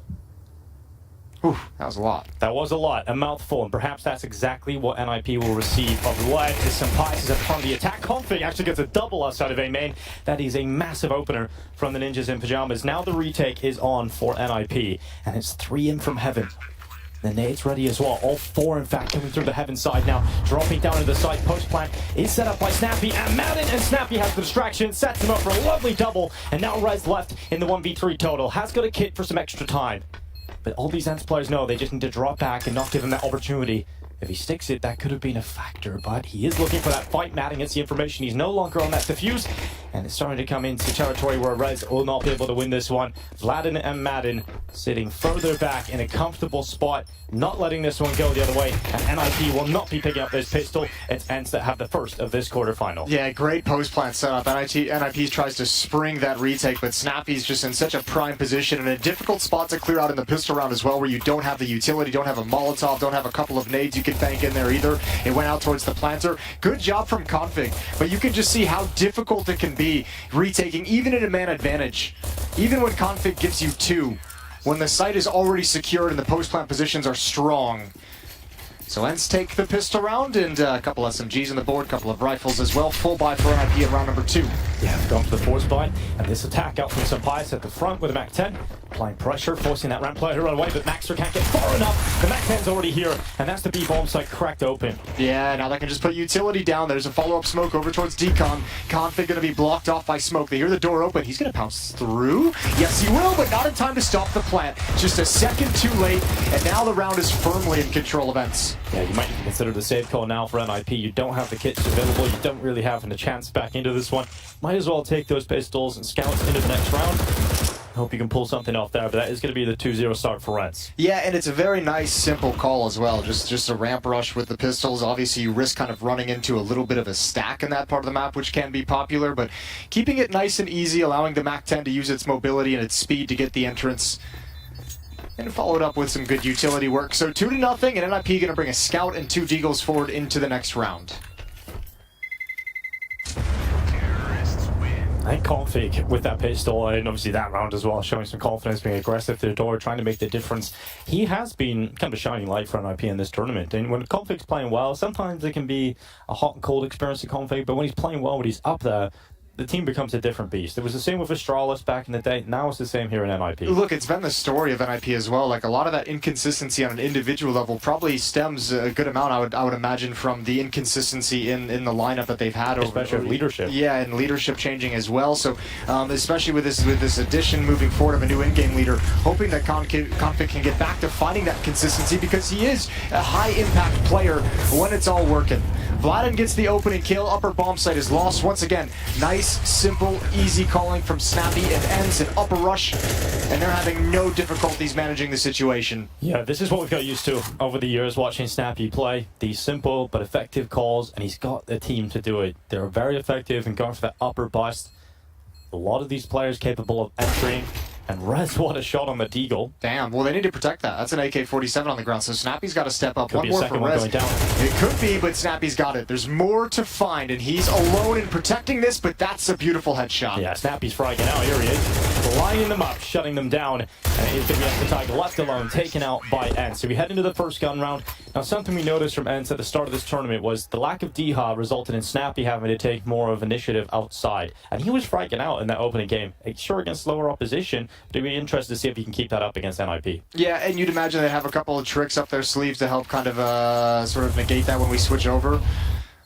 couple different setups with multiple people. There's that nice shot from Rez. Now, 2 AK-47s did get lost. The one from Sunpius and the one from Snappy here at the end. They weren't able to recover those, so 2 rifles hit the deck, but ENCE is going to be more than happy with the ease in which they've started out 3-0. Opening utility salvo from both sides. A little bit of chip damage on a Sunpius and Vladin. Nothing to write home about. There's Nerds for the opening. ENCE have the man advantage already. And that's something we saw in the group stage. Nerds was looking for that fight into the upper bomb site time after time with his AK-47, just getting a position over in dark to peek into the bomb site, and that's S-tag to take an early loss.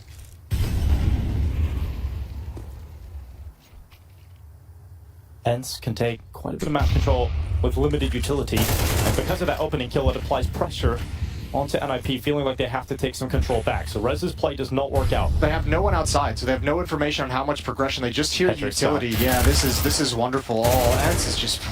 Jesus, NIP just played right into their hand. A little bit of pressure outside, and because of the lack of information, it forces everyone to make a move. Because obviously, as we all know, when you start to lose outside, kind of the typical response is that lobby crunch, is to take over lobby, take map control elsewhere, and ENCE is just waiting for it every step of the way. Great round from Nerds, the opener on S-tag, the rotation over to Squeak Door to find one more on Rez's aggression.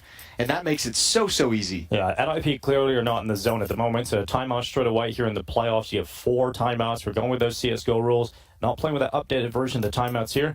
And for NIP, they definitely need it. It feels like they're completely off tilter at the moment. And that is going to allow ENCE a 4-0 start. Not only that, but the money is starting to build exponentially. Yeah, it really is. Another anti-eco as well. You imagine NIP with a losing bonus building up, going to at least buy some armor and upgraded pistols, but if we look at too easy. Yeah, way too easy. But if we look at how ENCE has played these rounds, fast-paced, rushes into the bomb sites, rush to upper, rush to ramp room previously as well. Let's see what they go with here in round 5. Now see what NIP have up their sleeve. Is there an aggressive maneuver? Is there a lobby crunch or an outside hit? Flame smoke goes out, that should allow Rez to cross safely.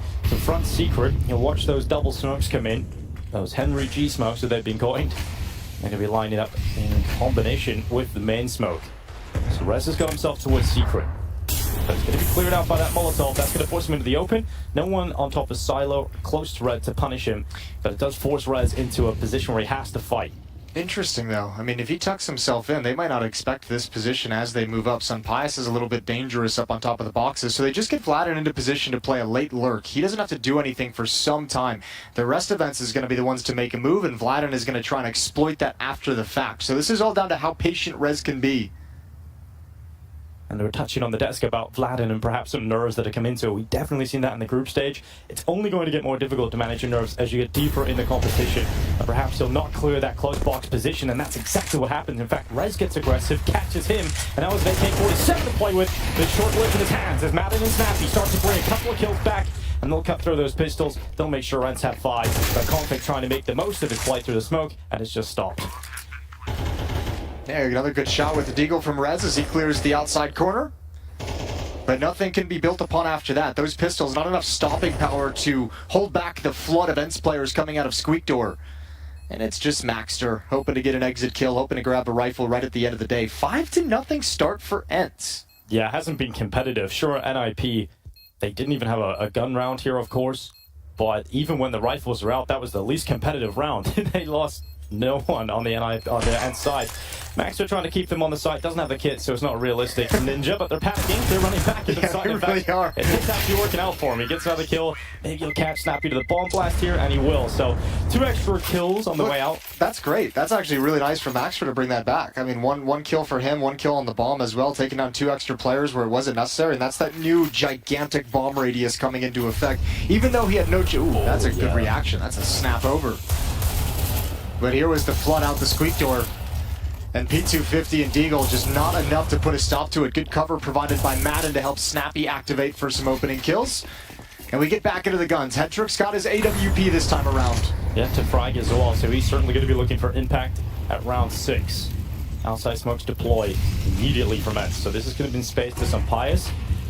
Just making sure there's no boost coming in here where he can be caught off by possible purchase of the AWP from Hetrick. Now he'll clear Heaven. The one weakness of these smokes is around that Heaven and AC unit, so he's having to look around, doesn't see too much. All right, they've sent Vladin into the big garage. Nerds once again in a position to maybe just pick off a cheeky kill. Yeah, but he's confident. Nerds had a great group stage as well. Yeah, no one really was missing in the group stage for Ents. Perhaps Vladin, sure, but that's kind of expected. I mean, this is a solid position. Once it's similar to the last one, just obviously way more advanced being in big garage, but you pause and you wait for your timing. You have an advanced position, so that can be a fast flank they don't expect, especially if all the attention is taken towards Secret. Vladin can really slip past the net. Yeah, difference this time is NIP are not offering up any of these opening kills. It looked like Config was about to do so onto Nerds, but the timing does not work in Nerds' favor. So he backs away. And now Rez getting aggressive into the scope of Senpai. Shadow detected. That gives the Alper all the time in the world to take that kill. Now Snappy running up through ramp, trying to split his teammate on this ramp room setup, but it's Hetrick that's held. And Maxter in with one, but the Vladin flank activates Wade, and that's nearly a collateral from Senpai to end the round in one shot. But it is the warning shot for Esatag. He'll fall away, and Ents will take 6-0. That's so perfectly played from Ents. They did everything right in that round. The way they crunched it, Snappy even being sacrificial to take attention away from the players coming through the smoke towards ramp room, and then you have that late activation of Vladin's position in big garage to shut down the op, to allow the bomb to progress into the site, and another great tactical victory from Ents. 6-0. Really impressive stuff from Ents at the moment. Not really going into complex rounds, and I mean, if you're playing with a stand-in, and obviously when you have Snappy as an in-game leader, it's perfect style right now for Ents, and it's working out exactly how they would have imagined it. And this is a great point that was brought up by Maniac on the text before this. Even if Snappy is on the way out, you still got Snappy in the team right now. Yeah. And obviously the in-game leadership, it's no comparison against an interim IGL of Esatag. Yeah, he's got them playing very, very well at the moment, even with all the chaos within the team. And that's a beautifully constructed round. So NIP still searching for answers. A second timeout called because they are getting destroyed on this map. No one's fragging out at all. I mean, Config had a double in the pistol round. Since then, he's had one kill. And no one else really anywhere near. 3 of Rez's kills are Deagle kills from eco rounds or force buy rounds as well. So they're just not getting kills in gun rounds. So you've only had 2 NIP purchases when it comes to the full rifles. And none of them competitive. And if that keeps happening, they're only going to be sitting around 4K, 3.5K average. Well, the real thing that NIP has to talk about during that is part of the reason why these kills aren't coming out. Man, there's just so many shadows in CS2, aren't there? It's How many wild, times have we called that out this week that we don't see in CSGO and just like these different positions, shadows showing all over the place.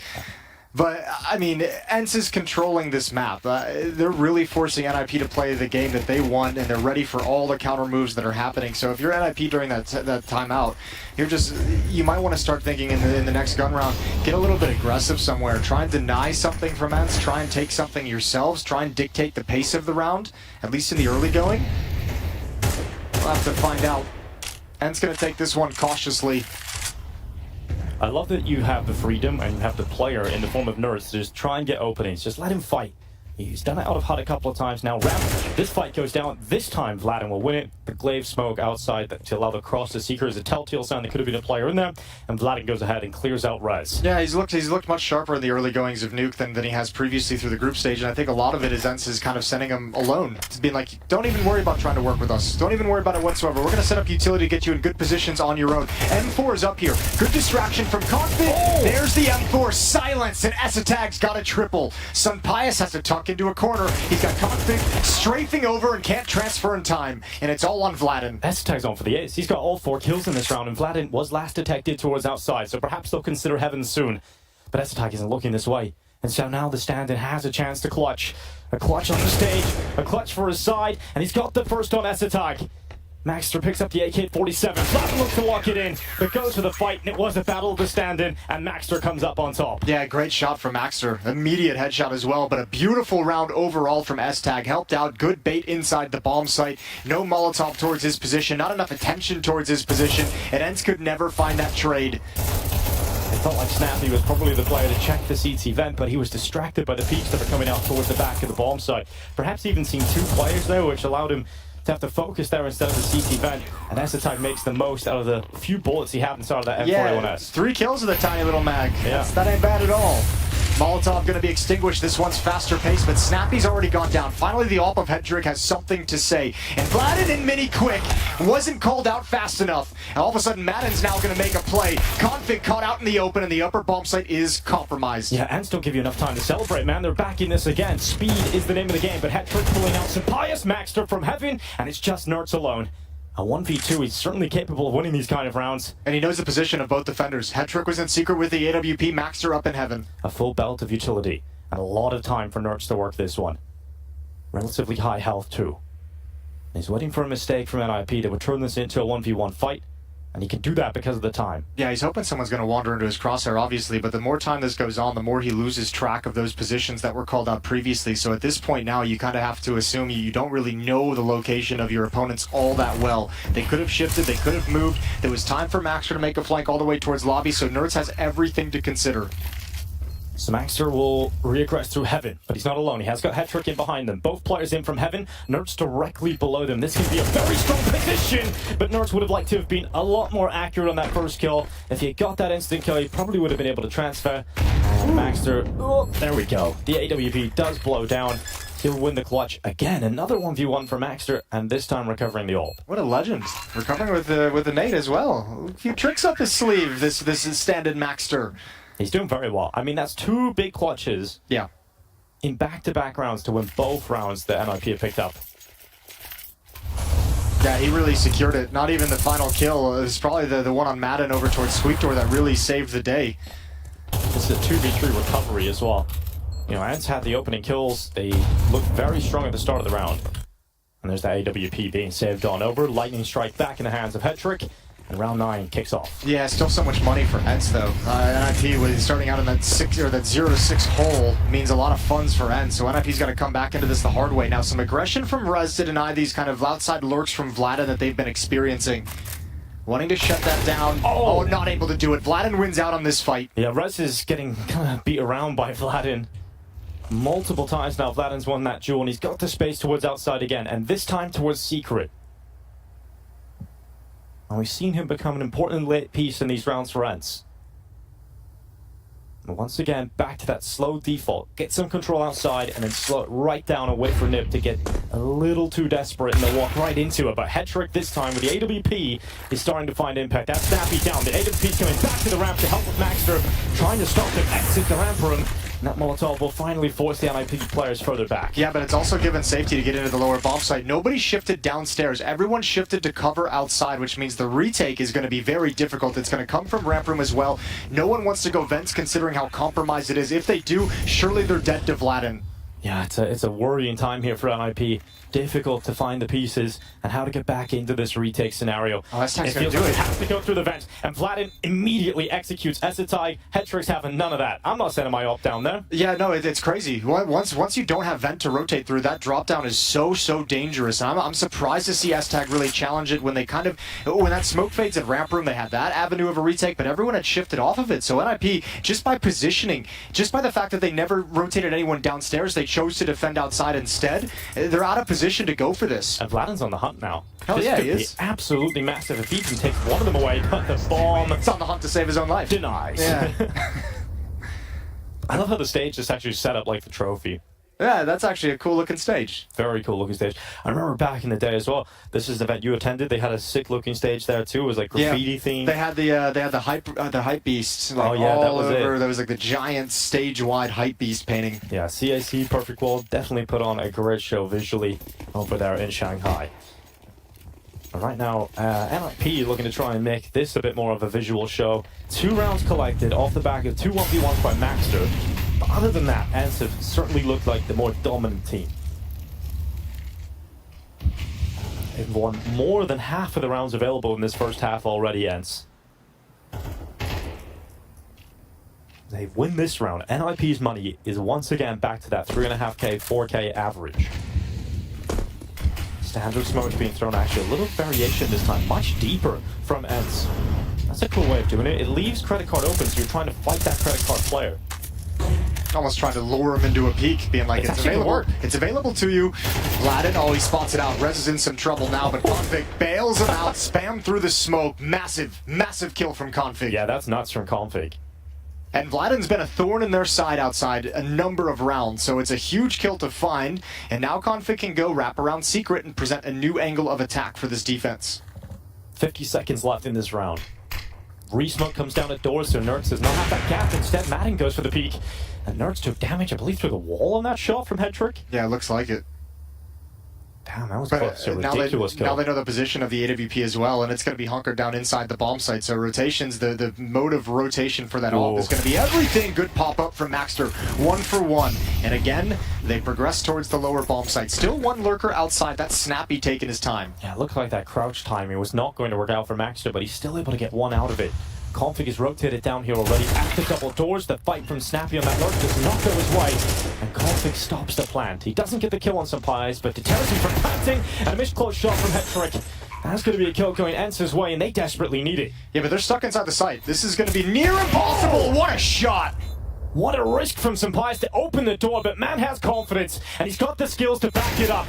No scope to the face, and now 1v2 for the Spaniard. Sampais looks to shine. Nate goes forward through the doorway. He'll run back to the double doors, steps being heard, flash being set up. He goes for it again, but that defuse has gone all the way. And Sampais does not get it in time. He doesn't get the peek. Config defends his teammate, and Rez pulls off the third. This time NIP's downstairs, and we saw Config stop the bomb plant, but 2 players downstairs inside the doors, one over at ramp room, and there's just no way for ENCE to find any comfort in their positions. Had to take a massive risk. Sampais with the incredible shot almost alleviates it, almost takes it back into their favor, but unfortunately, the other player with the rifle just not able to find anything. Madden not able to find a good spot to defend anything, and his big risk goes the other direction. Upper rush with MAC-10s. Here they come, flashes out, Vladin at the front of the attack. It's absolutely wrecked by Esports on the initial hold. And Config realizes no one's got outdoor. Utility slowed this one down. Yeah, but they didn't commit everything. They didn't commit everything! Config sees him just as he's coming out. Madden busted. This time, though, Snappy gathers all of his courage and makes the run. I can't believe he has the gall to go for that. No bomb. He's just taking some attention, just applying the pressure. Now the outside play, Sampais needed to sink that one, but doesn't. Rez comes through with a kill, but remember, Snappy got down lower. Now he's coming up the vent, and Rez detects that, locks him in, and it does look a little strange in the end. But Nerds is left alone. This doesn't look like a winnable 1v4 for him. Yeah, that was slipping out of control events for a while, but if Sampais had been able to get that kill outside onto Rez, that might have been able to bring them back into the round. The fact that he missed it makes this almost undoable. Nerds left in a 1v4, picked off by Headtrick's AWP. And NIP, this is not a bad recovery mission. Now, because they started so slow, it's never going to look pretty. But if you're going to rattle off 5 of the last 6 rounds after starting down 0-6, that ain't bad. Giving yourself a chance moving into the second half. This half definitely could have been a lot worse for NIP. Esports kicked it off with the first round that they were able to pick up with that 4K out from CT Vent. And Maxter coming in with the clutch in the following round, and it has given them a platform to build off. But look at what they've done to the ENCE economy, finally breaking it down so they have a mixture of rifles and pistols. And when I say rifles, I mean rifle. Sampais has the hero one. Yeah, singular. And he missed that kill earlier. Dead. There it goes. Immediately. Yeah. Config, he's been great at having this rotation towards the hall to support ramp room, but Nerds ain't gonna miss anything. Picks up the AWP off the body of, or the AK off the body of Sampais and drills Config. So 4-on-4. It's a little unlucky actually here for ENCE to not have a double entry there on the ramp. They get Maxter down to 1 health. So very close to getting that second kill, but Rez coming back, spotting them walking through hell. He'll come from that with his team. As we'll watch the CT defense adjust accordingly, but that's an important fight to win for Nerds. That opens up the chance again to further this for ENCE. Yeah, but ENCE can chew a little bit more time off this clock and reposition, because now their movement has been tracked. They found Config, Rez spotted them underneath Heaven, so the defense now knows that the Heaven wrap is a very real possibility that they can position for. They know ramp room 1, Maxter had already dropped down, probably don't know he's only at 1 HP. And they're going to go right at him, right at the weak player. Then it's going to be on Headtrick and Config to find a way to shift downstairs. It's almost impossible to see Maxter get more than one kill here. Nerds on low HP might be available, but that is going to be it. The trade is in from Matt. Shot in the lobby is won by Headtrick against Vladin, and now a 2v2 set up off of the back of that. Nip have no other option. They have to attempt this in the last round of this half. They have to go for the retake, and they got utility available. This time it's Essetag and Headtrick. The one boat combo coming through the decon door. It's Headtrick with another quick shot on Snappy, and Madden left alone. 11-5 in this half. He's been an absolute monster again, friends. And he looks to try and close with a clutch. DP's being stuck through that smoke. He's not getting the position. He's not getting it. And that's Headstrike right through the smoke. Nails it for 5 at the half for NIP. What a recovery from the Ninjas in Pajamas. Yeah, started to figure it out a little bit late in the day, but enough to make this really, really close affair. 5-7. They would have liked a little bit of a better start, but they'll take this. I'm scratching my head that 2v2, Snappy's decision to swing outside the smoke for the fight on his own.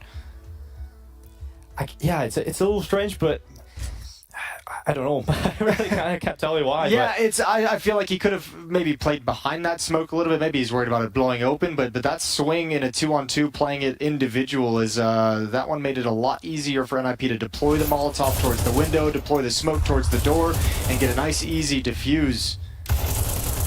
Other than that, this round, Dens fought really, really well for it.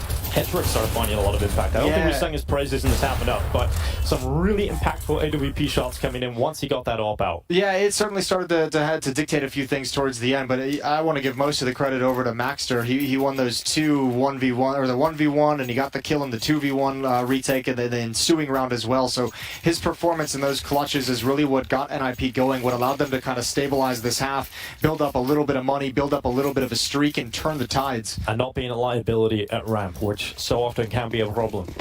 But here we are, 7-5. Ends from 6 in a row to 7-5 at the half.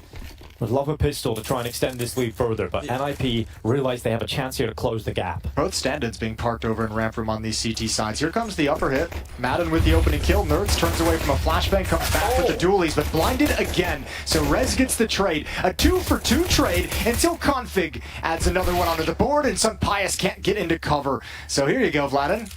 Oh, we've seen Max win a clutch from heaven. This time it's Vladin's turn. Hasn't been able to win a clutch yet, but he's got close to them. Here's that plant coming in. Now he'll start to come back in. That was the chance on Rez. He goes for it again, but now he's missing shots. Now he's not getting that kill, and that's going to allow Essetag to come out and help his teammate. That'll be the pistol for Rens, or rather NIP, and the scoreline should actually be tied up at this point. That's one of those fights where you're getting so frustrated that you're not getting that kill onto the player in the bomb site that you're just like, you're just really committed to fighting it because you're like, wow, why is he not dead yet? Yeah. Surely one more bullet will do it. Body shots. Surely just one more will do it. So pistol round to NIP on this T side. They continue this little bit of a run they're on. Yeah, unfortunately for NIP, that momentum will be cut short just for a moment here. We have got a technical issue, so we're taking a pause to try and resolve this one. 4 straight for NIP going back to the first half. 6 of the last 7 rounds in their favor. Hence has hit a little bit of a wall. Despite the pistol round early on, the engagements going in their direction. Madden and Nerds with 1 apiece, but it's Config, as we mentioned, that guy who can provide so much impact for the team, getting all the important kills. We're interested for the future of the Ninjas in Pajamas. This is a story of waiting for one IGL to go out and one IGL to come in. And hence obviously waiting perhaps for Snappy to make that transfer that's rumored. And for NIP, obviously, we know Alex is sitting in the wings waiting to get into this team. It's so funny because, I mean, it's not really all that funny, but it is a little bit funny when you consider, all these, rumored roster changes we've seen. We just saw Nico kind of reverse course, go back to G2. JKS is out. And the whole, Liquid situation, as far as I know, and as far as it's been reported thus far, is all verbal. So many of these roster changes are these verbal agreements that are yeah, they're supposed to be happening, but we actually don't know if they're going to happen at the, there's a world in which Snappy stays and ends. It's smart for the players to just do verbal agreements from now, see how things shake out, sure. Under a certain condition that players join. You don't want to leave your team when you have a good thing going if you're not going to be playing with the likes of Nico, if you're not going to play with these top tier players. So, you look at this Ends project and you see a really solid team around you. You've got Nerds for the future, you've got some Pius as an AWPer, and so much talent here. So Snappy is certainly a chance he holds out inside of this team now that those roster moves are kind of broken down at the Falcons. But here we go, round 14. Technical issue resolved, and in classic ENCE fashion, they've gone for the force buy here in the CT half. This could be a chance. But the positive side for NIP is, Jason, if they win this round, if they stop this force buy and don't sustain a lot of damage, then they should be actually taking the lead in this game. Yeah, should be kind of off to the races, feeling a little bit more comfortable. Senpai is blinded, just firing off some blind shots into the smoke. You do have Snappy over in secret already. That was one thing we'll bring back up again, because you talked about it at the beginning of the first half when ENCE was on the T side as well. Snappy playing his outside position on defense and how effective he was earlier against lower tier competition. This is going to be a bit more of a challenge for him, but he answered the bell previously. And I want to see Senpai perform better in the second half. You know, CT hopping could be much more impactful, you would assume, on paper. And Senpai, when he goes into these playoff matches, he goes to a next level. He goes up in next gear, an extra motivation, an extra percentage is unlocked inside of his brain. A lot of that's going to come down to NIP's utility usage. How good are your smokes outside going to be? How good are the flashbangs going to be to force him off the angle? Mini smoke going to be fading shortly, but they do manage to cross over it before that happens. Oh. And Senpai just gave up the angle outside. Now he spots it. They've progressed so far. Oh, he goes with a jump shot. I like it. It's confident, but it has given up position. Now they have to try and push lobby. Now they have to try and get in towards hot. The longer they wait in this upper bomb site, the more in danger they are of this wraparound, and nobody's addressing it. They don't have the weaponry to address it. Oh, this is not looking good for ENCE whatsoever. This is going to come down to a huge failure of firepower for NIP, and that isn't going to happen just yet. Config and Hetrick coming in with a couple.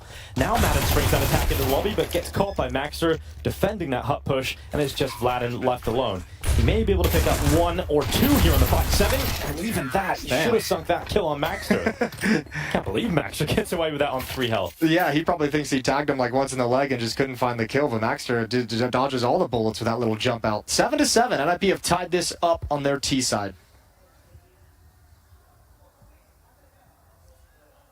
And this is going to be frustrating for ENCE, because you may look at this and think this is a very competitive game at the moment, but the scoreline may be even. But ENCE had 6 rounds in a row. They were up 6-0, and now it's 7-7. Well, it's competitive now. You probably don't feel like it should be competitive with the way you open things up. Things have really kind of slipped away from ENCE. It's been a game of streaks. Yeah, so we'll have to see. Ooh, a little bit of a jump from Madden, almost cost him his life. Unarmored pistols, so should be all fine no matter what happens for NIP. Should be able to recover any little hiccups that pop up. And Rez getting down secret relatively early into this round. It's got to feel powerful for NIP.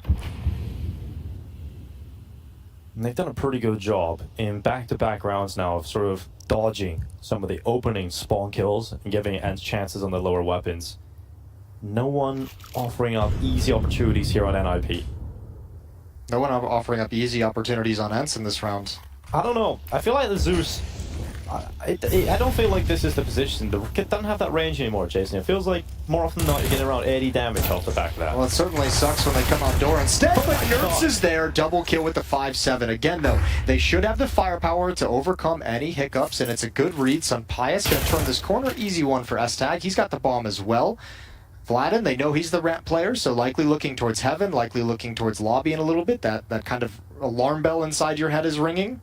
All right, man. Vladin, what we got here? Nothing. Absolutely nothing. It's NIP into the lead, as expected, once they were going up against that purchase from ENCE, or lack thereof.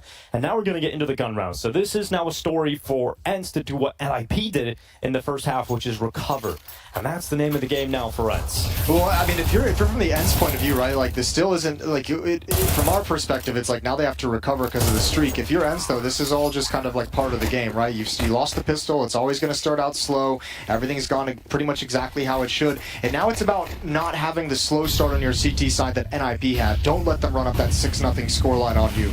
Well, very similar smokes being thrown out by NIP that ENCE were showing us in the first half. There's triple smokes, including the main smoke. Player down vent at the moment from that CT perspective. It's giving Madden opening up and a kill on Maxter. Config is the response here. ENCE not applying pressure outside. Now they've got that, they're actually turtling up, playing a little bit more defensive. NIP trying to activate Maxter out of the door smokes to swing through with a flashbang. Good defense from Madden to shut it down, so everything slows for NIP as they progress outside. 3 players. And aligned by Redbox and on top of Mini. 1 minute left in this round. They have no more smokes to use, NIP. They have nothing to cross. That's a sound cue that will be given up. Snappy will have heard that drop towards outside, so Sunpius is going to be over towards the lockers with his AWP. This has all the signs of a round of suffering for NIP. They cross into the scope, dry into Sunpius, but the kill will not come in for the Spaniard. He'll go back and look outside again. Nothing there. They do have nerds downstairs. Look at the time though, Jason. 30 seconds. Bomb is still towards spawn. Yeah, I don't really know what you do. S-Tag has flashes if they want to try and go towards the upper bomb site, but they haven't been given any openings. I think you might have to. Yeah, it doesn't feel like there's enough time unless you immediately kill Vladin and get down in that B bomb site. So that's the call. And NIP are going for it. They're attempting it, but now you got to call it off. Surely, 10 seconds. They're still going. They're still running, and they're going to die.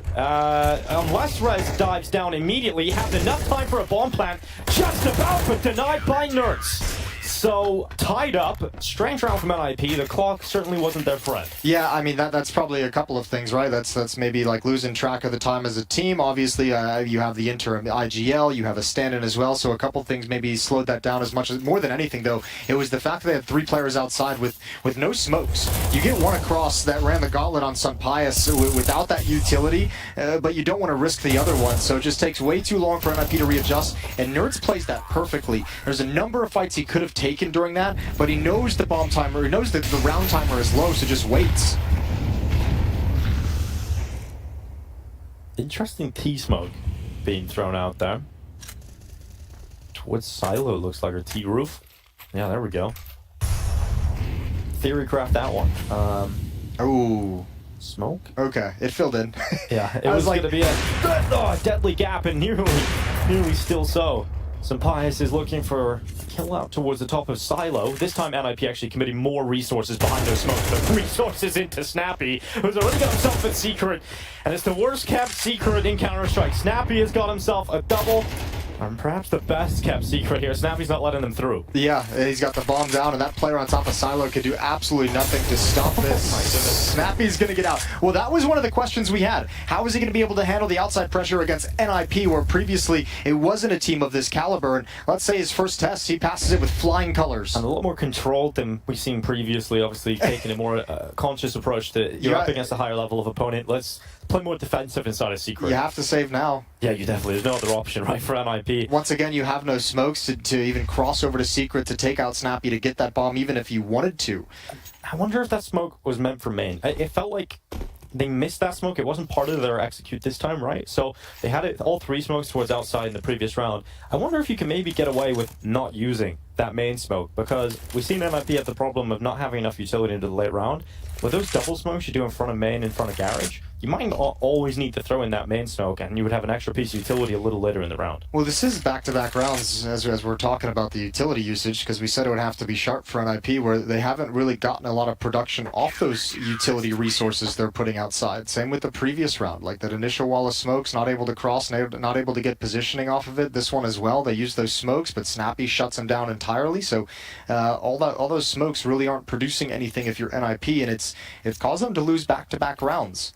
Basically by round time. 3rd time out used from NIP. Yeah, it looked like they were really focusing sort of towards heaven and towards main. And that allows Snappy obviously the chance for them looking the wrong way, focus on something else. And maybe it was a part and parcel because they missed that main smoke. They're worried about a player coming out at the edge of main and spamming them down. So works out, and they haven't even been punished by the AWP, but with the lack of solid utility coming in and being able to work with it properly. So you've got to imagine at some point Sunpius' ult is going to start ringing out too. I don't think he's got a kill in the second half yet with that. So he's had it a few times. It's just a matter of time before we see him erupt, I'm sure. Hasn't really needed to do anything once these guns have come out. The riflers are handling business. Nerds is having a good game at 15 kills. Madden's up there as well with 13. We just saw Snappy's defense outside. So things going okay. This is Ence's map pick, and we saw them work NIP in the first half tactically. Now in the second half as well, shutting down everything NIP want to do once the guns have come out for the CT side. They don't have a whole lot of guns this time on the T side. They've only got 2 smokes available as well, and they've been deploying outside smokes immediately in pretty much all of these rounds. They're going to do that again, but it's just the cross smoke this time. So you don't have the 2 follow-up smokes to follow in with a standard execute towards outside. Well, fortunately for them, if they want to just eventually they'll just have to swing and take that fight or contact outside. Sampai's in big garage with the AWP, so their contact at distance towards lockers, towards heaven would be an AK-47. Snappy just left at the wrong time as well. And Sampai's hears all these footsteps as well. He's calling the alarm bells. Yeah, he's definitely calling Madden to try and step up from the stairway. Here he is, Madden with it first. Is there any more from Madden? He's calling for his teammates to come down and help him at this point because there is a lot of numbers down on this lower bomb site from the T side. Vladin and Madden. And again, it's missing smoke. Snappy's over in ramp room, lines up a double, and now you've just got to go for it out the window. You gotta feel good about this position from Vladin. Here's Madden, and that is 10. Ents look good on the rotate down. All the essential information picked up by Sampai's on those sound cues, and they're able to adjust the setup. That's why Snappy left. He just pushes Vladin down, just calls out Vladin, rotate down low, get into the bomb site below. I'll take ramp room. Really good cover, really good mobile shifting defense from Ents, and that's a slaughter. And it's actually broken NIP completely because they're not getting bomb plants. They're not even getting close to the sites in these rounds. They're running out of resources to do things on like the second timing in the round, and part of that's because their opening moves have been negated a couple of times now by Snappy. Last round it's a little bit more understandable with that kind of a scrape together buy around some saved weapons. You just aren't going to have the whole plethora of nades. And Snappy getting the read on the economy is now more freed up towards outside. That helps Vladin just holding down Mouse 1. It's a triple from Vladin, leaving Rez alone. Good double on the P250. Now he's got an M4. Will we give him a chance here? Will we give Rez a shot? He's got another one on Snappy. Nertz is close, and that reload is going to be the death sentence. Rez gets caught eventually, but there's starting to be a moment of magic there for Rez. I know, come on, Nertz. Give him a chance. After shots like that, give him a chance to build into it. Good shutdown. You've mentioned Sampai's name quite a bit, even that one rotating over. He's not prepared for the P250. It's actually really impressive if Ents get this victory in this fashion, and one of their best players doesn't have to deliver a good performance. You know, Vladin, good round here, obviously holding off the pistols, getting a triple, but really the most impactful player, both on T side and CT side, for the calls in the first half is Snappy, and now on the CT side, he's getting some crazy impact too. Oh, now changing it up as well. He wants to apply the pressure. Lobby crunch, and Snappy's on the way. That nade is going to be great. Oh, the double nade as well, and a Molotov on top. S-Tag's in trouble. If that spreads, he'll go down, but Snappy extinguishes it and denies lobby access. A well-executed lobby crunch gives them a 4-on-3. Now, deal with that one, S-Tag. You know, deal with this. Well, how do you get yourself out of this position? Yeah, they're not giving him an easy game to call whatsoever. Rez has got Secret. You got one smoke available on the back of Rez. Sampai's is going to go for that peek outside, has just detected S-Tag, and that's the kill. Sampai's locks it in, holding for the second, should be able to get it on Hetrick. If Hetrick is to peek, he's got Snappy covering off his other blind spot, which is confirmed to him, but a fantastic flashbang from Hetrick, allowing Rez to try and get one kill back. But he's traded immediately, and Ents will recover this round. It's map points on Nuke. Snappy's everywhere on this map. Secret, we've seen him outside, we've seen him rotate to ramp room. He's thriving in this role of freedom. Now we saw him push ramp room in towards radio, so he's just been everywhere. And just on top of that, like his individual aggressive playing right now, just the calling from Ents has been so wonderful. As I mentioned a couple of times, they worked NIP's defense on the T side for the first 6 rounds, tactically outplayed them. Now on their defensive side, they're denying everything that NIP want to do. They can't get anything done on their first move, and it's making it a very hard map for S-Tag to work. And the last tactical timeout used for NIP, they better have all of the answers inside of this one, otherwise this one will be done. Nuke is looking almost locked in for Ents. And this is the buy you bring to the table. A MAC-10 for Hetrick, Galil's on a couple of players, and 2 AK-47s. Sparse in utility and a few players too. What's S-Tag's call heading into round 21?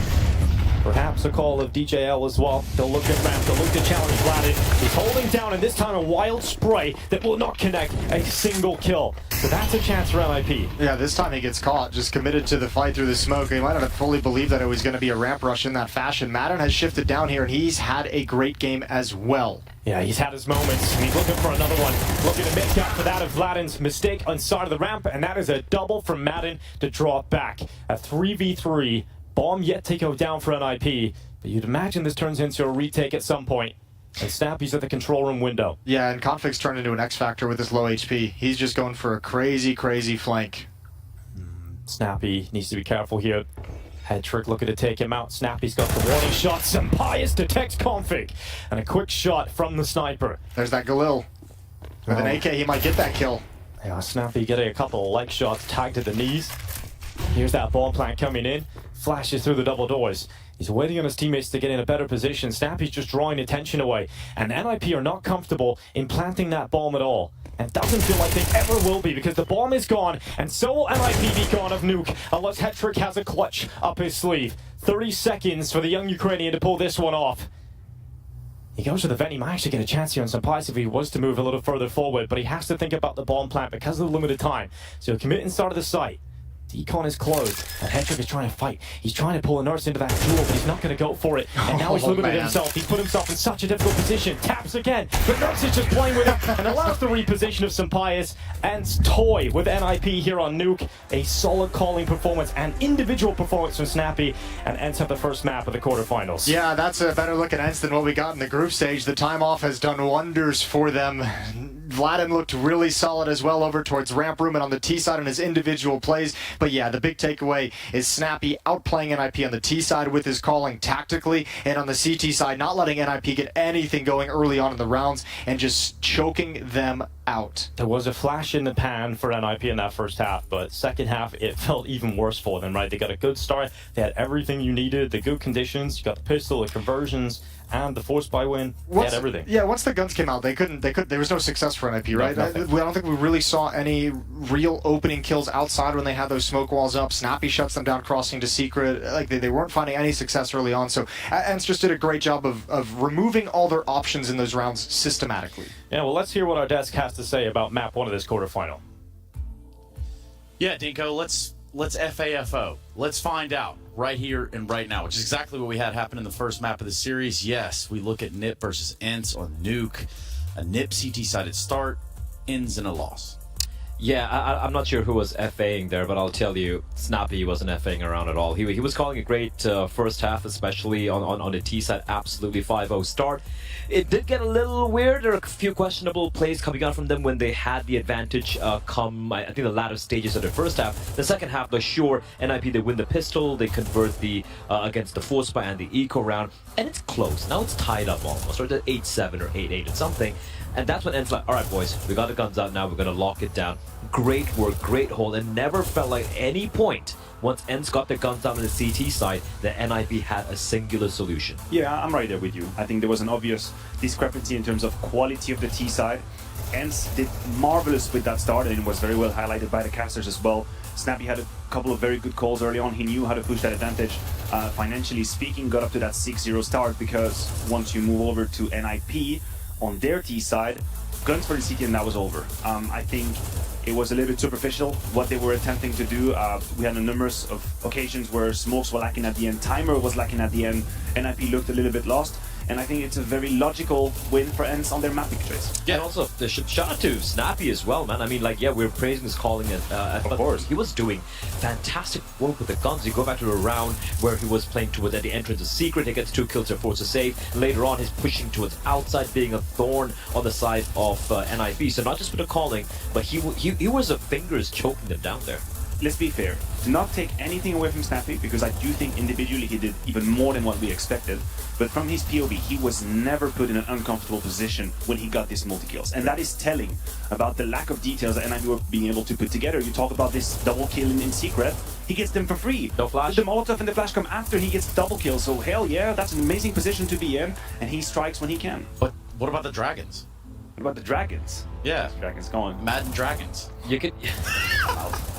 Yo, but for real, Madden definitely put in the work here. I think that should go without saying, right? What I really liked from when I'm looking at the kill spread for the top 4 players, like if you look at Madden, he should be happy about the trace. Madden, Nerd, Snappy, and even Velden, the kill spread was just 3 kills difference. Everyone is chipping in. I do want to actually talk a little bit about Veldin, right? Yeah, that's fair. He was a ramp player. On the T side, Jason pointed out as well, they were like, listen, we're going to set you up for outside, we're going to have a few smokes here and there. You do your thing, you know? You play comfortably, you don't have to really comp too much. Just give a little bit of tidbits of info what's happening here or there. He gets res so many times towards outside. Sure, he might get traded out, but just him being alive was so helpful for Ents in his T rounds day 1.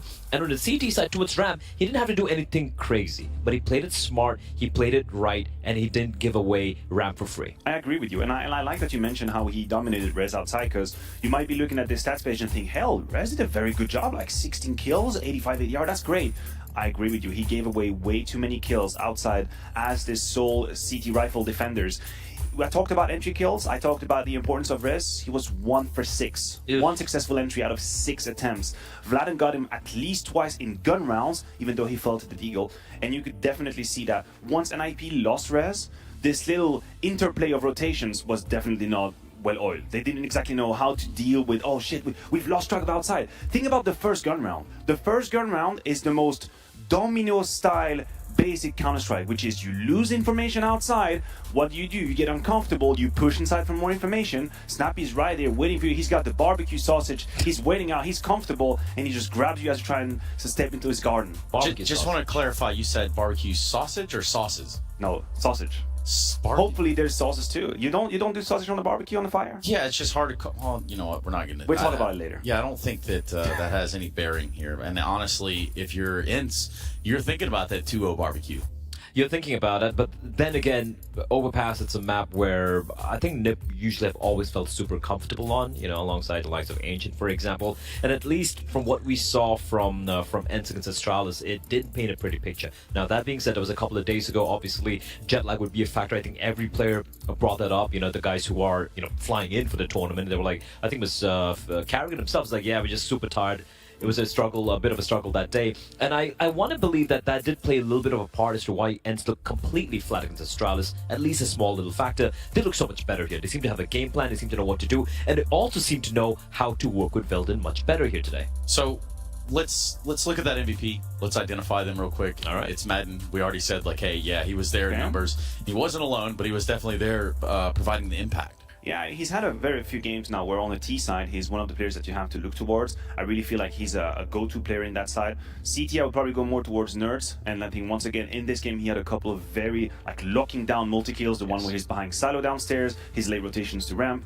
He's had him too, but now we're moving on to Overpass, and the one... I think the game is going to be decided basically in the first 10 round. This is how I see it. In the first 10 round, the amount of success that NIP will have is going to dictate whether we can hope about a map 3 or it's over. You talk about Astralis, they destroyed on their T side. Destroyed 10 rounds to 2 against Ents. I don't know if NIP has the same quality there. They kind of worried me a little bit. I need to detach myself from this map, not to be biased, because this was so dry on the T side. That cannot happen on all. I do feel it's more of the tactical side of things and a calling, and again, Ents being so much better in the CT side. I think individually speaking, you know, we had some moments from config. We had Maxter, and again, you know, delivering even though it was in a lost effort, and they did win 9-3 against Wings Up on the T side. So I'm gonna get the edge of NIP this on map 2. It is still Wings Up. I know. You gotta take that into account, right? The quality of opposition and people being able to... But they look comfortable. That's the thing. Yes. Here is my problem. You play against Wings Up, and the snappy equivalent of Wings Up is in secret. He doesn't get flash. Maybe he doesn't multi-kill you. And then suddenly you're thinking, hey, man, high five. That outside strategy was nice. And then suddenly you play against Ents, and you have these utilities who are missed, and you pay the price. It's like the IRS. They're right there waiting for you. If you're not the IRS, it's over. Whoa. Don't like that one, huh? Big words, buddy. You know what? That's how it works. Just quell that for the second. Just this second. We do need to go to a break because we have Overpass on the other side of it. We're also looking at Ents trying to close this out in 2 and then go play Faze in the semifinals. That's tomorrow before the grand finals. But first, I'll see you on the other side of the break.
welcome back to the CAC 2023. It's the quarterfinals here, and ENCE are one map up versus NIP. A chance to 2-0 this and head into that matchup. And in the semifinals, I think ENCE looking pretty good coming into this game, Jason. Looking great coming into this game. Looking very great. A big change from what we saw in the group stage, and I think really the key to it, we saw Nuke, Snappy individually played great, but not even that. It's the calling out of Snappy. It's how much they seem to outclass NIP on Nuke as a team. If they can do that again on Overpass, it's over, because you're kind of negating some of that individual skill out of guys like Config, guys like Headtrick, guys like Rez as well. You're kind of negating and taking away that factor for those players. So I think Snappy calling a great game and being able to outcall S-Tag is a huge factor in this series. Yeah, well, we might be seeing more of that coming into map 2 as well here. NIP have got a lot of work to do, but the one positive is for NIP, I think their stand-ins play much better than that of Vladden, but it doesn't really look like it had to matter all that much on that first map of play. Yeah, it actually, I mean, I would even say Vladden didn't have any real weaknesses. Like a couple maybe moments where just he one round on ramp, I remember where he just sprayed through the smoke. That was the last round of the game as well. But I think more than anything, like he handled the ramp room fine on the defensive side. They put him in positions outside where they activate him individually and let him play his own game away from the team. If you can do that as well here on Overpass, if you can find ways to kind of just put him in his comfort positions on his own to where he doesn't have to think about the team-wide scope, the team-wide goals, and he kind of just gets to play in his moment, in his element, in his position on the map, he was fine. So we'll see. Maybe a little bit tougher on the CT side, but regardless, this is NIP's map pick, so you would expect them to be a little bit more comfortable in this one, a little bit more able to kind of find their way around the difficulties that ENCE is going to present to you. Yes, difficulties that they were presenting were really making the T-rounds difficult by getting aggressive on the CT side. We're having to see S-Attack work with limited utility, limited map control. If they can disrupt the game plan of NIP, I am sort of intrigued to see how S-Attack gets them out of that. And I think that's the key word, is disruption, is the way that ENCE disrupted their T side constantly, the way that ENCE kind of just was really tough to handle on their T side as well. But more than anything, that's something that Snappy as a caller, it's been his trademark. He's willing to make those aggressive calls to disrupt what you want to do in those second steps of your T side rounds. And man, NIP just got kind of bullied once the rifles came out on ENCE's CT side. It was lobby crunch at a nice timing. Outside, Snappy getting doubles with a wall of smokes up. So many times NIP just ran out of utility before they could actually do anything because ENCE was disrupting every play they made with those salvos. Yeah, well, we're just moments away from continuing this matchup, and for NIP, coming into this map in particular, we're looking at some of the performances we want to see out of them. Config had a good start in that game, but I feel like fizzled out towards the end. Headtrick is the player that when he started getting that AWP in his hands, was very impactful. Had a lot of kills, I remember, a lot of decisive kills throughout those rounds. In a map like Overpass versus Nuke, like you're going to have more of those opportunities as an AWPer to get some of the opening kills, to get going a little bit earlier. You're not going to be always smoked out outside, kind of searching and hoping that someone makes a mistake, something gets you a little bit of information. You have all those angles over towards bathrooms and at the A bomb site that you can kind of work and manage as an AWPer. So it'd be interesting to see, because Sampayas also had a pretty quiet game. Yeah, well, he didn't really need anything, but he didn't really fight any clean fights. He didn't find any kind of groove or rhythm to get into on that CT side Nuke. So Overpass for him as well, starting on the CT side as ENCE as well. Should be a chance for Sampayas to kind of get going with that AWP as soon as it comes out. Yeah, well, we're just getting into this one, and looking at the whole tournament of CAC so far, coming into the playoffs, if ENCE had their full roster, I think you'd look at those as one of the favorites alongside the likes of Mouz and Faze. But I think a dark horse team after that group stage is got to be Astralis, right? Like, sure, you're looking at them coming into this tournament, and they go through swimmingly. Faze and Blade out having great tournaments. That could be a fun team to see down the line too. Yeah, they've been interesting to watch on this little bit of a rise that Astralis has been in. So yeah, you'd give them like a dark horse chance to take this, but it's still obviously the two big names that everyone is going to say is the likeliest to be in the finals: Mouz and Faze. Faze looking really good in this transition to CS2. They had a really tough opening day to make it into the semifinals with that grueling match against NIP, and then playing a best of 3 right afterwards to have to make it all the way through in the battle that took. So they've just been chilling, waiting for their time to play the next game. Yeah, well, ENCE did have a stand-in last year at Dallas where they made the grand final, right? Snacks is playing with them. I think Snappy and Carrigan have kind of proven themselves as two in-game leaders that are very capable of playing with stand-ins and still getting a lot done with them. And I think, Snappy's doing a great job at the moment of still making ENCE look this good, this solid, this competitive. He's able to make out for a lot of the holes inside of the team at the moment. Oh, sure. Absolutely. And again, like the victory on Nuke felt like more team-based than individual-based, so that's a wonderful thing as well. You can see some of the crowd getting into the game in human reactions. I think it translates beautifully into Chinese, I'm sure, as well. So Anders is big over that. And it's so sick. The crowd has actually been really sick to see out there in Shanghai. It's really good to return to an event like this, obviously being kept away from events in Shanghai. It looks like next year is going to be an incredibly busy year for Asian Counter-Strike. But this is time for another matchup to begin here in the quarterfinals. Second map underway. Also, I mean, you wanted to take that wider scope of the event as well just a second ago. If you take that even talking about the Asian teams, all the upsets that we kind of were hoping for on day one, between Tyloo being able to upset, between Lin Vision being able to upset, all that's kind of fallen away. So this event had like a certain level of interest and excitement around it because it's like, what happens if those upsets occur? What way can this kind of bracket, these brackets and these groups be thrown into chaos when these upsets come out, if they come out? And obviously every single one has been avoided by the Western teams, so still a ways to go for some of the Chinese and Asian teams that we've had competing. Well, here it is. Another map, another quarterfinal. It's ENCE versus NIP. Overpass kicking off. NIP on that T side to kick things in. And we got Joel Beretta's out for Nerds. So flashbang available for Madden. But that's what they've got to play with for ENCE on the CT side. Zempius looking to kick things off with an opening, and he is just going to be opened up by Rez. Yeah, got to be careful with that one. Heard the P250 ring out, stayed around a little bit too long. So, yeah, you better have something with these dualies because Nerds is having 3 come right at him. Joel Beretta's in the corner, undetected, unleashes on one. Nerds is cleared out by Config.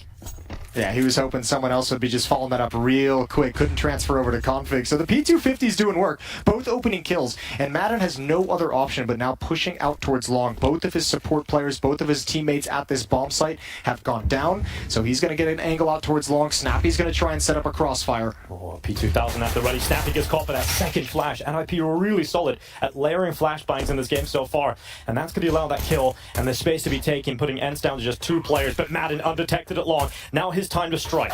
Oh, good shot from Maxter sliding in with low HP. Vladden couldn't convert it, and the reload doesn't finish in time. Maxter with a triple kill in the round to help NIP secure the pistol, much like they did on Nuke, that T-side pistol round going in their favor. Well, much like ENCE on Nuke as well. After losing the pistol, they've gone for the force buy again. Zempius go to the scout, they go to the 5.7s, they go to the MP9s, and ENCE very capable of winning these kind of rounds, or at least doing damage to the T-side economy. Now, ENCE are a team that have consistently done this. I think the meta is generally to save in this second round, but in classic Snappy fashion, he's gone for the more aggressive approach to the economy and to the game. So pulling out this force buy, let's see if NIP can handle it.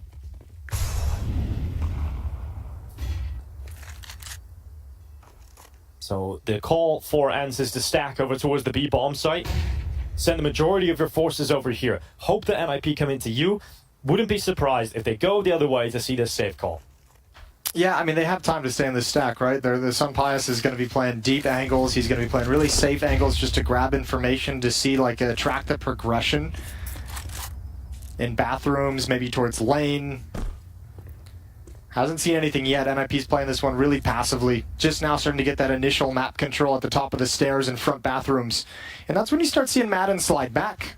That's when you start seeing actually this whole stack at the B bomb site, because there's been no noise and no pressure. They're like, all right, we'll test elsewhere for a second. Utility being tossed out by NIP. And it's going to take out some counter utility, and this will chew up the time that it takes for them to slowly walk and contact into the bathrooms. Oh! Good shot from Rez. Yeah, fantastic work to take out Zempius. Doesn't allow him to soften up some of these attackers coming into the late round. There is a couple of players that are softened up to the 5.7. It could be a couple of instant kills, but it's exactly what you want if you're NIP. I think that's that going right through that max tag. I think he was just running and gunning through the smoke and finds the first one for free, and then his easy conversion onto Madden. He's playing around the edge, so the force buy doesn't yield anything, not even really any damage. Rez is down to 75, but that's it. That's it. 2-0 for NIP. That's the way of the Mac 10. The Ninjas. The Ninjas. Couple of Swedes still kicking around. Maxter soon to be cut out. They'll drop another Swede from the NIP side. Yeah, he'll go back down to the academy team. For at least the time being. Yeah, I mean, either way, good showing for him. Get a good experience that he's getting here. I think if I look at my calendar, I think there is actually an NIP roster move scheduled in for about 3 weeks ago later, so just wait for that one, I think. Instability. Certainly a problem at the Ninjas. And now instability of money for ENCE. They don't have enough, obviously, to get the buy here. That is part and parcel of that force buy in the second round. They do have their save weapons, so at least a shot at doing some damage. But it should be a 3-0 start for NIP off the back of converting the pistol round win. We'll see what kind of call comes through from it. Because you can still, when you're freed up a little bit more, you get aggressive on these pistols. You have actually seen in this tournament, just with the fast nature of Counter-Strike at the moment, chaos can sort of ensue. Let's see if ENCE can get it rolling. But realistically, you want to see SSI pick up all the money in the Mac 10 with Maxter. And Config. He's got one too. It does feel like in Counter-Strike at the moment, in CS2, the long position is really strong at the moment because the tree feels like it's impenetrable. Like, you can't shoot through this tree. Sure, well, not with USPs. Definitely not. And that's going to work really well for Sampayas. So there we go. That's a kill on SSI. 1 for 1. They spotted quite a few players going aggressive towards long, and Maxter will get the easiest kill he could have asked for on Vladen. Yeah, Vladen, testing your focus, testing to see if you're not gonna be watching anything. Maybe you could have gotten some position, but a good kill from Maxter. Still very slow from the Ninjas on this T side. Still waiting to see if there's going to be any kind of a reaction. Once again, knowing some weapons were saved up after the force buy in the second round. Just seeing if any trickery is going to be brought forward. All they have to do now is make sure they clear their corners, but ENCE have made a good read and a good call. Stacked over towards the B bomb site. Nerds at the pillar, Snappy at the monster choke point, and Sampayas back at Graffiti. It's just the weaponry that makes this feel too weak. You maybe get one here if you're Snappy, but you should get traded out. Flash is so good. So Snappy gets the one kill, trades come in, Mac-10s go flying forward, and we're into the gun rounds now. So 3 in a row picked up for NIP. Yeah, not bad at all. And you still have that Mac-10 on config that he can pass over. He made a ton of money. 7,500 in the bank after he fills up his utility. AWP out for Sampayas. And we really highlighted that as a weapon to look out for. Sampayas, who couldn't find any kind of a rhythm with the AWP on Nuke. This is his chance on Overpass to have some impact, perhaps for the first time in this series. Wasn't really necessary on map number 1. It will be necessary here on Overpass.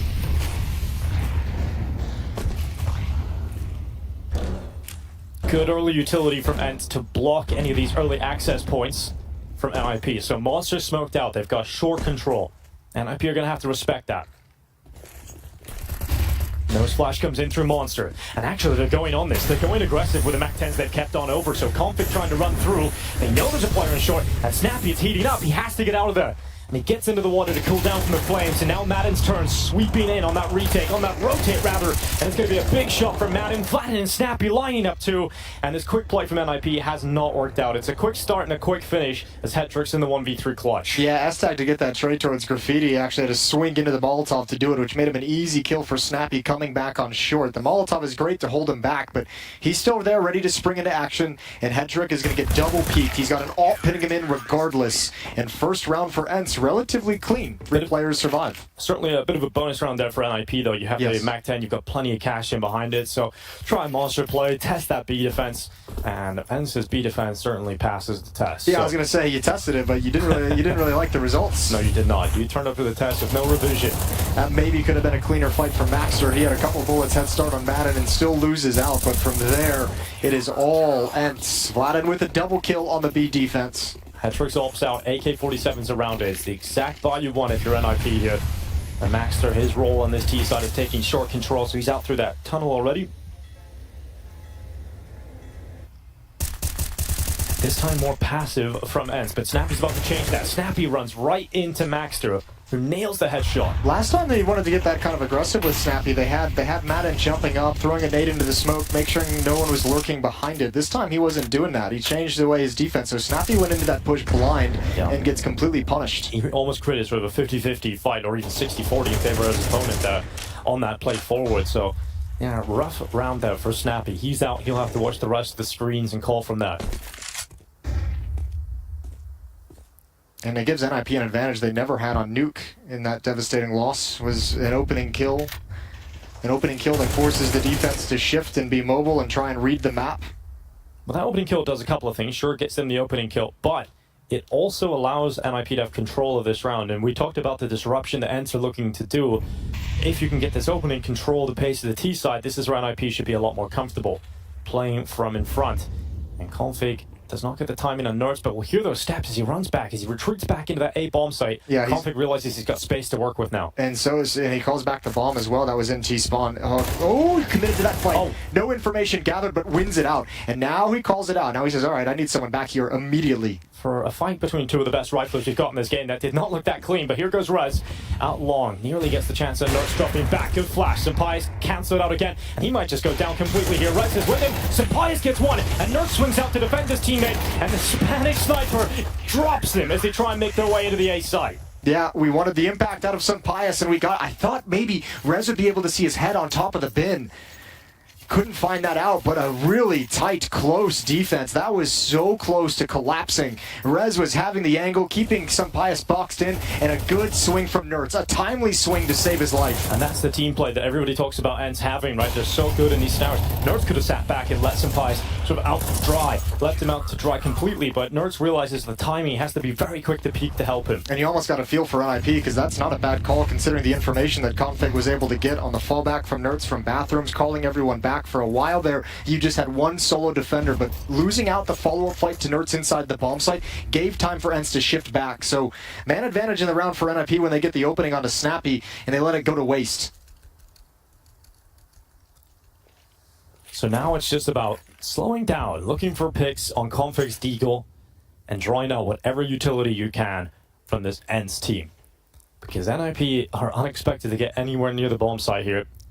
Snappy would be the player you would love to see get some impact with that MP9, get some money, drop those pistols. But they're not coming near the connector. They're crossing over the top of it. And Max are looking to be silent as he drops. As he got it, he has. So he'll slip towards toilets, and Snappy yet to hear anything. Yeah, Snappy just playing the timing game, having to be paranoid about 3 different choke points. What a scary setup that is on the CT side you got to deal with. Sampai's and Nerds play together. Yeah, Sampai's has that angle towards front bathrooms, and there's the jump up. Nerds has the opening kill. Sampai's peeks out for the long fight, and there's the flank from Snappy. He's like, all right, well, they've got a couple of kills. Not enough manpower to watch this flank, and an easy shutdown for ENCE. 3-3. This is playing out much like Nuke on the CT side for ENCE, where all the rifle rounds, once they come out, it's going in their favor. And comfortably so. You know, not getting into these clutch scenarios, having to break their money. It's comfortably in favor of ENCE. You know, getting the openings a lot of the time here. But 3-3. Buyback from NIP. So they return to the rifles. They don't have the AWP for head trick. They've got to go full rifles here. We'll see what Estetai can call for them. What he can conjure here in round 7. It's going to be Sampai's aggressive this time down long. He might get that chance on Rez. Rez's head jumps up. Sampai's now locked in on his target. The problem is for Sampai's, he's also been spotted and does not want to be multi-peaked around that corner, so decides to change his position and drop back and play this more defensive position where he can fall back from the initial kill. I'd be surprised if they even really turn that corner long after seeing the AWP in that position, though. Nobody wants to mess with it for the moment. So letting the time run down to make Sampai's a little bit nervous about the position of his AWP. That's a brilliant nade, and spam Config down to 12 HP. He's pretty much out of the fight. He's got to turn into a little bit of a lurk. That's a huge, aggressive, impactful piece for NIP that's put on the back foot. Now, where did they go with this? We're under 1 minute already, and still somewhat of a fixation upon this A bomb site. Look at how much time that damage on Config kind of does, because he was meant to come upstairs and join this A hit, but because he's been brought so low, it's Maxter who's got to come all the way back from the B bomb site so that Config can stay in this kind of alert position, and he can't really dictate anything, Config. He has to rely on his 4 teammates to create the chaos, to create the kills that force ENCE to rotate into him. This is effectively a 5-on-4 for ENCE in this situation, and Sampai's is going to get another one. Just picking them off one by one is Sampai's. And when they get ever closer, that's when the rifle of Nerds strikes. They've got 2 of their deadliest weapons, but Nerds actually looks the wrong way. Headtrick gets that timing, but luckily for Sampai's, he has got more teammates around him. Madden to help him, but Sampai's looks dazed and confused in the open, and that gives Rez the kill that opens up the round again for the Ninjas. Vladen had a chance. Low HP in front of him is Config, but he's in the round now. Bomb plant goes in, and it's all about that flank from Snappy once again, getting ever closer. Vladen trying to stay alive. Rez attempted to fight him, and he will lose that duel. And now it is all on Config. Low health, but a bruised Berserker is still strong. And Config's got the kill on Snappy. now slips into the bank, and he's looking to cash in on this clutch. A stand-in, possibly shaking in his boots, going up against Config in the clutch, but the timing works against the Dane, and it's Vladin to come up his backside. Yeah, great job from Vladin, holding on and realizing the situation he was in with Snappy flanking. He falls back, plays defensive to get one. Brilliant shot from Config. I said it was effectively a 4-on-5, and Config makes me eat my words. A stunning headshot to make it possible, but a big step up from Vladin. Suppose when you're as good as Config, the AK-47 only needs one shot. You just need to be faster than your opponent.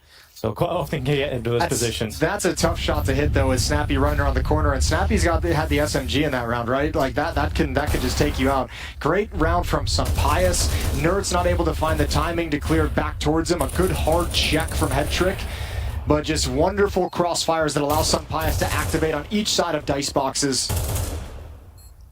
That was a sick shot from Config. And then just going silent is Vladin, and we haven't really seen him be able to convert a lot of his clutches despite being in them quite frequently, but that's a really important one to win. Yeah, he's had some scrutiny on him for sure, but today he's stepping up. He's answering the call, answering the bell. 5-2 for Vladin, and a very important 1v1 victory over Config. Well, it's a tough situation here. You know, NIP last second purchasing, they're still in spawn buying up. So they bought AK-47s and then they decided against it. They had 2 AKs. Actually, let's go with Tech 9. Let's go with the Scout instead. Let's go for a more conservative approach here. And they wanted the utility more than anything. They wanted the nades, and this is going to be fast-paced, but Snappy's there to catch them off. Config was about to turn the corner on towards Nerds, but Snappy shuts him down from short. Snapsy. You want a shot at Snapsy? Yeah, exactly. That's exactly what it sounds like. Yeah, well, maybe that's a brand he can open up later in his career. Yeah, well, NIP might be having a Snapsy hangover after this game. He's been playing very well in this series. Yeah, certainly got a headache. Now down to 4 players for NIP. And creeping up long. Rez and Hetrick, the 2 players doing that. And Sunpius was scoped on it. Could be jumping between the both positions, just having a look. See if he can get information, and there's Hetrick, but there's the headshot. Sunpius nails it. Damn. That's a sick shot from Sunpius. That really is. Tanking the damage from the scout and still tearing his head off. All right, Sunpius is up to 8 kills, which is actually where he stood most of that performance on Nuke. I think he had to Nuke around like 10 or 11 kills. Yeah, this is a great start, and it's kind of what we mentioned. The AWP is going to be able to have a lot more impact here on Overpass than it was on Nuke. And you expect even more in this kind of round too. With Nerds with him closer to the bathrooms this time, there's the rifle going in, but it's down, and so Sunpius has to trade it. And he'll do exactly that through the side of the smoke. Essetag making noise. There's Rez with the kill, and now Essetag is the AWP. He once was an AWPer, but doesn't really get to relive that reunion. And that's going to be Madden closing that one out. Relive the glory days. Yeah. The glory days of when Essetag AWPed. Remember those days? All right, 5-3. NIP still looking for answers. They're getting chewed apart by Sunpius every time they go towards this A bomb site. Ooh, that shot. So sick from Sunpius. Sunpius is like, Nerds, you don't need to swing there, dog. I had it. I got you, bro. You actually made it more difficult for me. I had to take the shot through the smoke. Well, works out in the end. And this makes sense. NIP lining up out of the gate on Overpass with the default that leans towards the B bomb site. A has been shut down a number of times. Look how much control the A players have. Yeah, this is a lovely little push. Again, just changing the look of the defense that you're going to get. Rez is all alone. Hetrick's gone once more. A 5v4 for Ents. That's found really deep. That's Vladin spamming through the monster smoke. Good rebuttal from Rez. Yeah, Nurse's aggression hasn't really been working out over the last 3 rounds, it feels like. He's got caught again now, and that offers up the trade kill. It's okay, you still have Madden in position in stairs. Molotov forces him out, but Config just chucks that and goes right back up the ladder, back towards Fountain. So nobody's actually home for Madden. And he's in charge basically of the A side of the map. Ents have given it up. Sunpius shifted over towards B for this timing to activate Snappy and Vladin to move through Monster. So Ents is starting to get so much information at the moment. They're clearing out everything at B. They know everything that's happening on the map. They know the readjustment from NIP is towards the A bomb site, shifting everybody over. Vladin and Madden can do like a little bit of a bait and switch up the stairs. Rez is defensive. He's waiting for this kind of maneuver. Madden looks at the right position. Vladin now second up, but that's a sick shot from Rez. Oh, the double's even better.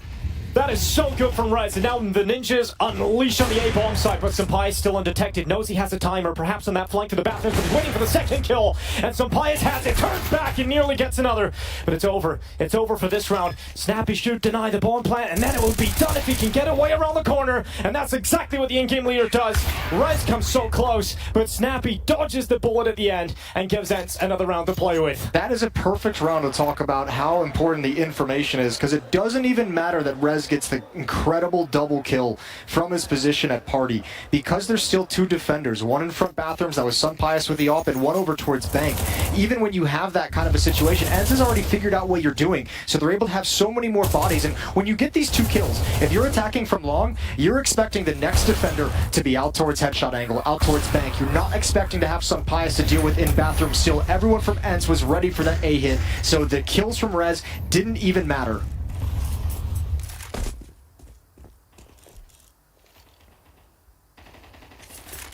Sunpius' scope looking for the opener.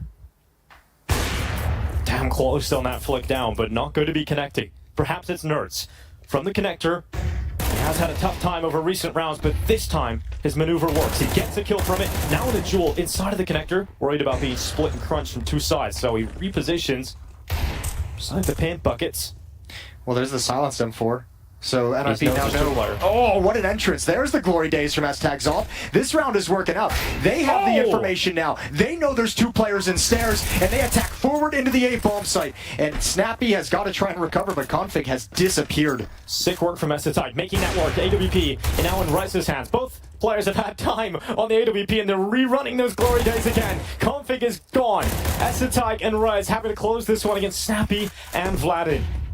It's a tough round here for Ents to try and retake, but some ground here being made by Snappy and Vladin. But that shot from S-Tag, he nails another one, and Snappy realizes he's damaged up. He ain't getting back into this round with the time limited, and it's S-Tag on Rez, rolling it back, getting those ops out, and getting some massive impact on the T side. Yeah, NIP move quick in this round. They get up to attack that A-bomb site very early on, and I mean, it's just S-Tag dry entrance with the op that finds the kill that opens up the bomb site, and so much of Ents' defense was sucked towards stairs, was positioned towards stairs.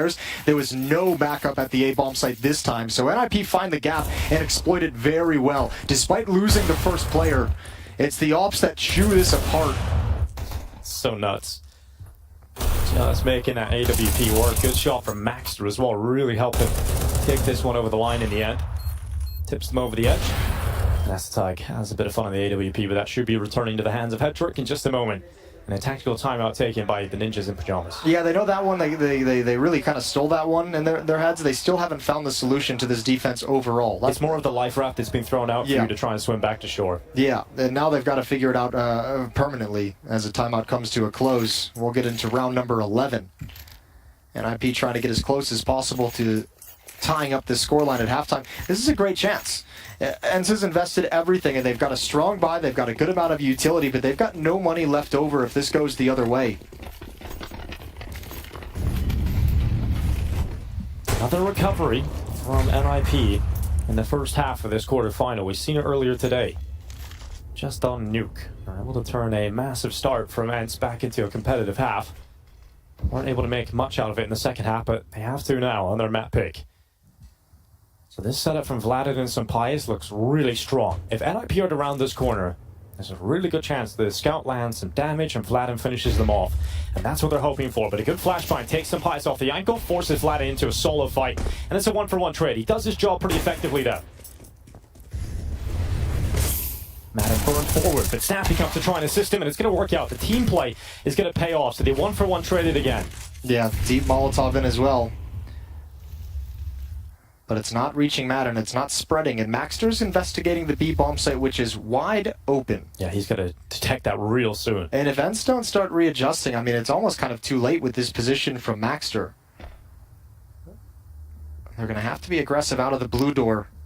Hedrick and Config still very, very far away, so time for Ents to put this together.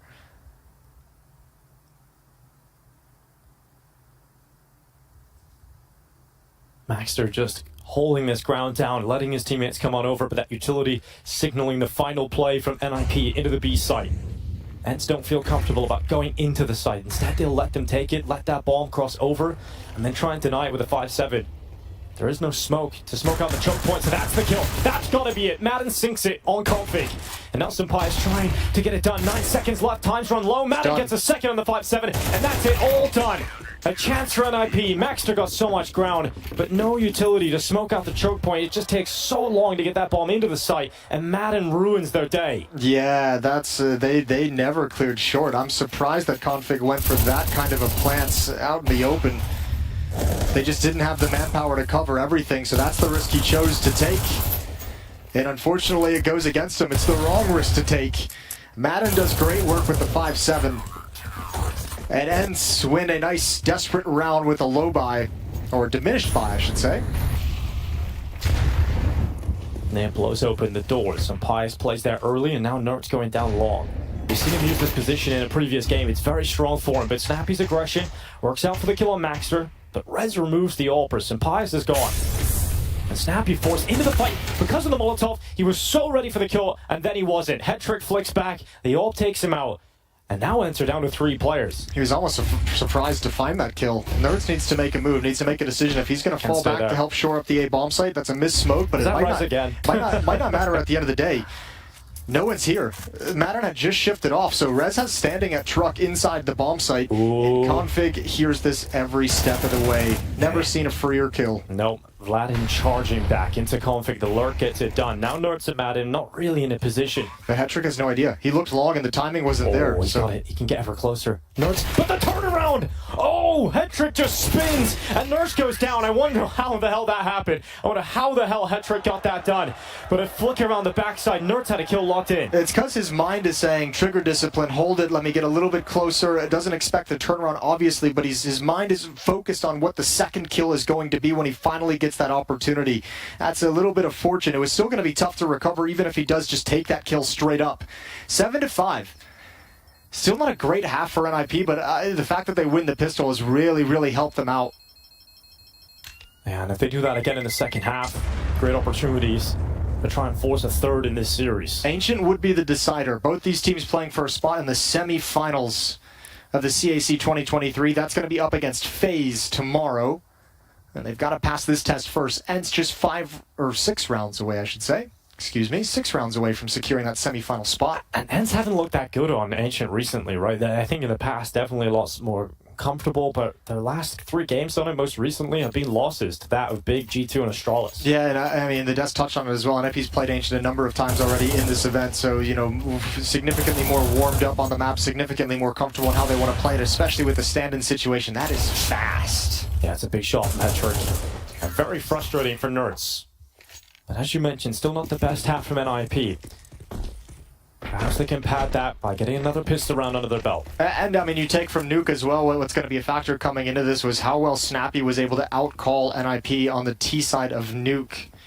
Really make them take the fights that Ents wanted to have. Ooh. Oh, indeed. Senpai receives a lot of damage. Doesn't taste so nice, but Senpai isn't the main player in this pack. It is Ents actually moving through connector with a majority of their players. They're in limbo about where they want to go still, but they're creeping up that connector stairway and will eventually find themselves towards Banana. Yeah, there's a lot of space to work with. A lot of space to work with towards bathrooms, and they're going to start moving up right now. Rez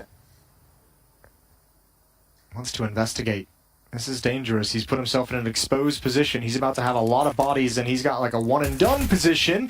Maybe not. It's only Snappy to come in, so he gets back into safety before the follow-up engagement. Yeah, the spacing definitely helps Rez in this spot. He's looking to try and get another one here. Sees the arm, sees the utility coming in, and Rez trying to get close quarters combat going. A second kill for Rez! Oh my god, Rez! He resurrects the round entirely, and he destroys them at the door of the bathrooms. It's just some Pius left, and he is cleaned out. That is so unbelievable from Rez.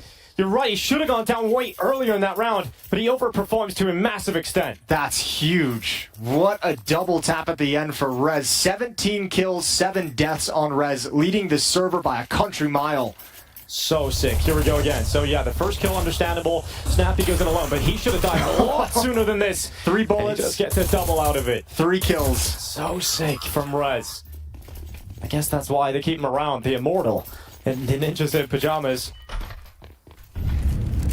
And Ents are down to Glocks off the back of that. And without even close to a bomb plant, they can't even do any of their trademark early buys, low buys. They've got to just sit back. So a little conversation while they don't have armor, while they only have Glocks with the round that they, the percentage of winning this is close to 0. It's not 0, but it's close. It's close to 0. It's like 0 point something. Nightclub music for nerds, just chilling out. Yeah, he's dancing. Did enjoy Anders during the group stage saying, he's got a new rule for himself. What's that? Doesn't leave the clubs until the sun is up. Like, Anders? that's crazy. Yeah. Okay. I think that was more of a conservative approach from him, so... He doesn't show up at the clubs either, so... Yeah, well... That's an easy rule to follow. Yeah, I suppose that's true. Never really have to hold him to it, I suppose. You don't know what he does in Denmark. He might be a fiend in the nightclubs. True, yeah. We don't really know what his home life is. Hedrick clearing out as Snappy got on the bomb down, and these Glocks really should go nowhere. Should be nice and easy for the mass. Config makes that look real nice. Nerds now left alone, cleaned up. And the scoreline, it's tied up. How do you like that, Jason? I like it. I like that we're having this close affair. Although I'll say at one point on Nuke it was 7-7 as well. and then it just kind of went the other way. Yeah, and then it just ran away with it. So take from that what you will. I think NIP are kind of remembering that too, because the timeout taking it straight away ahead of this gun round. Yeah, their third one. They want to get these gun rounds started clean right out of the gate. Oh, you can kind of hear the crowd in the back there having a great time out in Shanghai. It's really nice how the community in China of Counter-Strike, there's a lot of legitimate fans out there who have sort of relics of Counter-Strike history. We're seeing the inhuman reactions. We have to imagine there's a lot of new fans coming in. Obviously, that was a long, long time ago, so it's still cool to see there's a developed scene out there, and it's only going to get bigger and bigger. Maybe we'll start even having signs with you on it, Jason. Maybe. Probably just my face covered in pie. Yeah, that would be it. Creamy Moses making his way. That one's still surviving in Shanghai, CS2. We like that. We're going to do like a CS2 version. I'm okay. I think I'm good. It is November. I think I'm good. Here comes the boost up on the sandbag. So a bit of a bonus here for NIP. Triple boost. I like it. This could be really cool. Yeah, well, back towards the ramp. Ooh, this is a little tense. Snappy could be in some trouble. That'd be a frustrating way to go down. How long does Config want to stay here? He's got the security of Maxter on the ramp as well. Sees the toes, doesn't want to take the fight. I think now it's been spotted out, so they're going to give it up. That position in towards Blue Door, so Snappy doesn't fall prey to the trap set by NIP. Yeah, Config could only view the feet for free, just for his viewing pleasure in the end. So he's going to have to drop off, dismantle that boost. And what a pleasure it was. It definitely was. Free feet from Snappy. Man, they just go back to the A bomb site now. They saw that attention in Blue Door. It's just Maxter here. S-Tag's coming back, but Maxter has a huge job to do. I feel bad for him, Jason. I really do. Well, now he's got a teammate actually dedicated into the bomb site with him, so it can help out a little bit more. Defensive utility is held onto and primed up, ready to go. Molotov is going to delay this hit a little bit longer. That'll give time, because Hedrick's pushing up lane towards bathrooms, and he's starting to call out Config. Time to shift back, baby. Time to rotate back. Rez is coming with him. So actually, they've managed to get players here in time. So it's not just the lonely MP9. There's a couple of them looking to combine together, and it's Maxter on that first kill. Ends trying to break through this, but there's so many players now looking directly at them. Maxter gets a couple out of it. Now Esatag takes up position at the barrels, and it doesn't even matter. Rez gets the double on the M4, and the rotation comes back in time for NIP. So there's a window it looked devastating for them, but they're able to make the adjustments in time. It was that last Molotov that was thrown out towards sandbags was the big one. That's really good job in terms of using your utility and using the timing that utility provides you for NIP to figure out what's happening on the map. A little bit of aggression in that 6-7 second Molotov that's thrown towards sandbags, towards the A bomb site, and they get all the information. Rez and Config able to rotate to the correct bomb site and provide supplemental defense to hold off the Ents hit.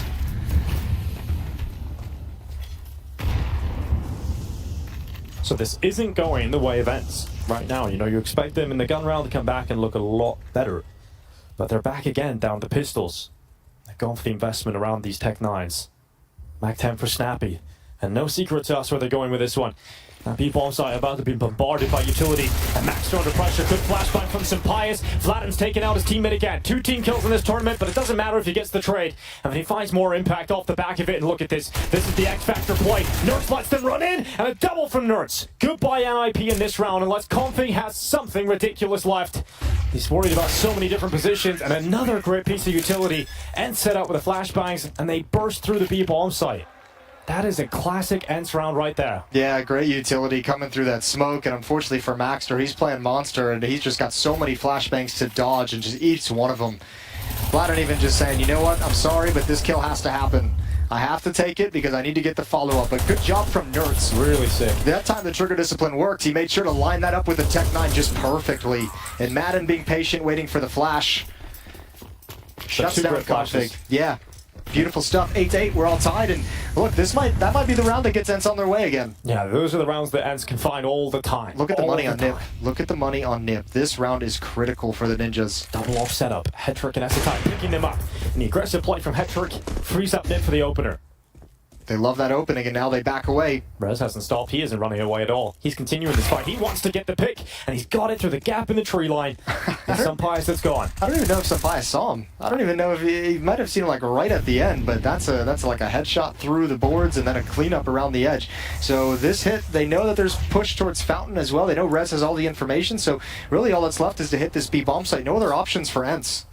It's kind of wild that ENCE have won that previous round on Tech 9 with a B burst. They've kind of brittled the economy of NIP and then find themselves immediately in a 5v3 in the next round. This is going to be a huge recovery from ENCE at the Art to get anywhere near this round win. And Snap is going to be the player that delivers a headshot, and he's not going to get it. Conflict hasn't even been detected yet, hasn't even been needed, and finally will be cleared out, but it's not enough. ENCE lose the follow-up round. Yeah, but you got to give credit over to NIP. They invest in the double op setup. The first op works perfectly to find an opening kill. The aggression out towards long works to go 2 for nothing in terms of frags on that play. And all the risks NIP took in that round, they get the good side of them, and it's forced the first time out of events.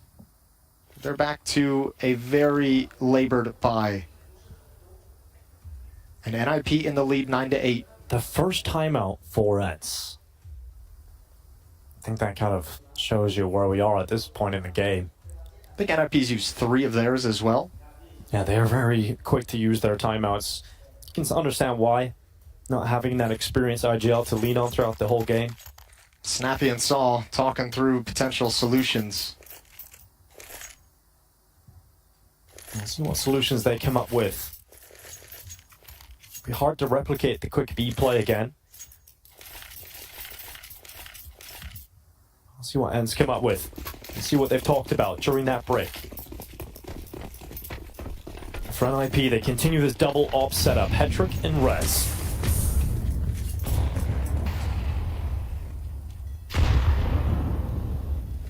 Was Acetai in the previous round that held that secondary op. Now Rez gets a go. And he's going to be positioned a lot more passive this time towards A long. We've seen Hetrick aggressive long last round. This time Rez boosted up on top of the old flower bed. And he might get a chance here, but rings that AWP out. Flash picks up information, if nothing else. And he re-peeks. That's so ballsy from Rez to go for the re-peek around the corner and go for that fight versus Madden. Yeah, but you win it. He's 22-8 right now. Rez is having a masterclass. But I worry, Jason. I worry about this because there's 2 ops on top of this A bomb site. 2 AWPs close by. You don't have to be worried quite yet because the distance for these ops is still there, and they've got both ends covered. They've got lane covered. They've got bathrooms covered. Missed shot from Hetrick. They might think that's Rez, and they're going to walk right into his setup. So the double op in bathrooms at the A bomb site doing work. Yeah, Rez ain't missing. Hetrick will connect. And Snappy, the last remaining player, they know exactly where he is thanks to that kill. Eyes are set upon it. Rez looking for another. Why not? Go ahead and get it. And Snappy crosses into the site. I think he's realizing the bomb in his back, and he realizes there's nowhere I can go. Yeah, nothing you can do. I'm just gonna have to save this Galil, or try and go die very, very quickly. But there's no chance at winning the round with 15 seconds on the clock. Ops working wonders for NIP. Rez is doing wonders for NIP. Yeah, this is the wonder boy right now for sure. 23 kills, 8 deaths. Impact on the rifle, impact on the AWP. There's no more time left for ENCE. They have to save in this next round, and then you have one last buy to try and make this comeback all the way back. Yes, that's a sick shot from Hetrick. But yeah, it's not like they haven't had their chances in the second half, right? That round where they had the Tech 9s, they burst through the B bomb site. That was the chance. You mentioned it as that possibly the follow-up turning round, point. right? And that was good because it's what we talked about is what ENCE did so well on Nuke was being disruptive. And that follow-up round is where NIP for the first time like really showed that they're willing to be disruptive on the CT side, pushing very, very deep and finding 2 kills and not letting ENCE do anything on the map. What has Ruz got on the AK this time? Different weapon, same outcome. Hit flat and gone, AK headshot locked in for Ruz. And ever since the pistol round in the second half, this territory has been Ruz. Yeah, he's feeling himself at the moment. This is one of those games, because of how he's been performing, he's got supreme confidence. Ever since this second half pistol round, he's just like, yeah, I'll take every single fight presented to me. Yeah, he's in that zone. He is absolutely in the zone right now. And a head trick with him should be strong enough just to break apart ENCE as they attempt their play towards this A-bomb site. Config's even here too, so not a real weakness to be seen for the Ninjas at the moment. And Hedrick's going to blow open the smoke. Out front bathrooms, not going to see anything through that. It's perhaps intended for damage instead, and now Config gets around the side of the smoke. This could be a powerful position. He could get the first kill and then be in a power spot, but he's actually traded out. And so it does come down to the AWP instead, and Hedrick locks in that kill. He needs to be careful he doesn't get overrun here, and Hedrick is handling it quite well. Madden runs over the top of it. This is doable though. 2 on 3. AWP is recovered. Oh, the nades just flush Madden out of position. Nerds is the last one left with 20 seconds. Well, he has a shot. When you've got a rifler with this caliber of skill, there's always a world of opportunity, but NIP play it perfectly. You know, that crossfire between the two players, Ruz doesn't overstep the mark and just draws Nerds into the kill and makes it look clean. So once again, Ruz opens up the round. Smart decision to drop back, and another impactful round from him. And now this is that round you were mentioning. Oh, their HUD looks a little different. Yeah, it does look a little different. It changed. Now we're back. Alternate realities. Get back to the 3D PGL HUD. Here's the last time out. Yeah, final one from NIP. So if ENCE embark on a little bit of a comeback, if they manage to turn the momentum into their favor, there's nothing NIP can do to slow it down and have a bit of a longer conversation. This time out maybe helping ENCE out, getting on the same page, heading into this potential final full buy for the ENCE attack. Yeah, you mentioned last round, this is actually the last chance for ENCE to get into this game, right? It's the last chance to turn it around on Overpass and try and take it 2-0. And if this goes to Ancient, this series opens up completely for NIP. The results from ENCE have not been good. Most recently, a 13-2 loss on Ancient to Astralis in this very tournament. To rely upon that will be quite uncomfortable for ENCE.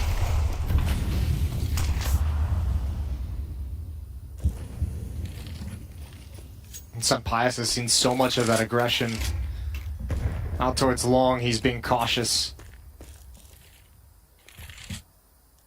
Very conservative opening from ENCE. They haven't progressed very far at all while smokes are still up. That's giving space for this push towards short. Yeah, that's a tag already at the front of that. Nerds at the ready, AK-47, first kill. No issue for the rifler of Nerds, but he's cleared out eventually. Good trade from Maxter. Once again, doing his job effectively. Smoked out, so can't fight connector. And now ENCE start to focus more towards the A play. But it's always worrying when you have to go A, because you know there's a mythical beast lying away somewhere around the bathrooms, and it's Ruz, who has been unbreakable, who has been unstoppable. And he's here again. Molotov goes forward. Actually, sound cue made on that, flashes in, and they use everything they've got to take the beast out of the round. But there's another one waiting, and it's Config who gets the trade kill. That's actually a really sick sequence. The Molotov to force Russ away into the flashbang, and obviously the peek from Snappy on top of it. Vladen heard that noise. Oh, made a footstep, though. Made another one. Config knows there's one at the Vider. He's being cautious. Flashbang to see if he can get a deeper angle. It's Pius who misses the chance, and Config's ready for the follow-up swing. He eventually does go down. Trades the whole way through on this round. 20 seconds left. Oh, tense round here again. This is ENCE's chance. This is their rope being thrown to them to try and get back into Overpass. But it's the stand-in who looks to stand up again from the back of the truck. It's another kill on Madden. 9 seconds left. Sampaya's going for the shot, and it isn't going to happen. Composure personified for Maxter at the moment, just doing so much on that stage. From an academy player into the main team and playing across the world on the stage in the playoffs and doing his job so effectively. Yeah, really doing a wonderful job in that round. I mean, this is one-for-one trades the whole way through. And NIP just creates resistance every step ENCE takes forward, and then the final boss of Maxter chilling in the site. He's got the round timer as a teammate. He knows Sampaias is forced into a desperate peak. Well played, and NIP got 4 chances to close this out and take us to Ancient to decide the series. Oh, Nerds getting through Monster. A little change up here for ENCE. Aggression from Nerds. He looks to break apart Maxter and is effective in doing so. There's no further commitment into the B-bomb site just yet from ENCE, though. They get Nerds out of there. They get him repositioned into short instead. Yeah, nice little lurk smoke to give him the space with which to do that, to step through the monster smoke and find the opening frag around the edge. And now ENCE just going to keep pushing forward, but it's the AWPs that have been an issue throughout this half. The AWPs and then Rez have been stopping ENCE every chance they get. And Rez has even done so on the AWP himself, but here he is around the side of Long this time around. Madden creeps into the bathrooms, but look at this double combo. Rez and Config. The death march as they come close to Madden. The walk into the bathrooms, the kill is picked up, and that's NIP putting themselves 1 step closer to Ancient. Yeah, and that's also a situation where there's that double push, so at least Madden gets the information that 2 pushed Long, but with the bomb dropped all the way back here that Nerds just picks up and then still spread across the map, they can do nothing to exploit that piece of information they got off Madden's death. 40 seconds left in this round. And again, it's such a big map that even if they come back to this, they know likely with that information, NIP going to rotate someone extra over towards the B bomb site. Now they've just been spotted out as well. Defensive Molotov buys time for Config to get back, but because it's such a big map, they haven't been able to take advantage of anything. Good shot from Snappy. And the confidence finally betrays Rez. The peak goes down, and now it's Config. He can still go beast mode. He can still break them apart. And from the truck, he peeks first. It's Snappy and low health. Gets away unscathed. Now the peek up. That's the bomb down. 10 seconds left. That's it. That's going to be the map. Config does it in 3. And it's NIP forcing us to 3. Ancient will decide this quarterfinal. Ancient will decide who's moving forward. Yeah, both teams winning their map pick. NIP responding 13-8. Same scoreline from Nuke, except the other direction. And yeah, they've secured a 3rd map. Great performance from Headtrick with the AWP, and a stellar performance from Rez in everything he did. Absolutely. It felt like there wasn't that same level of disruption from ENCE. They got to play their game plan on the T side. For a large portion, that wasn't the greatest first half from them, but that pistol buffer can make a big difference. Yeah, the both pistol rounds for the favor of NIP gave them such a massive advantage, but also once the rifles came out on the ENCE side of things, the T side for ENCE, not able to find opening kills, not really able to take bathrooms, and again, that's part of why the performance from Rez is so impressive. He was the main player shutting that down, and when you're not able to have that success, so hard to work the map of Overpass. And the news around NIP over the recent months and years at this point is relatively being negative, right? Yeah. But the one positive now at the moment is you look at Rez and Esetai both having some AWP experience in the past. You have a really strong double AWP setup option between a couple of players there, and we've seen them actually utilize that really well. Esetai had it a few times, then Rez had it, so there's a lot of options to go to. And that's all for the desk to break down. Plenty of action to continue here, but we've got the desk to break down map 2. And a breakdown we shall. Thank you very much, Dinko and Jason. Now we have a series on our hands, gentlemen.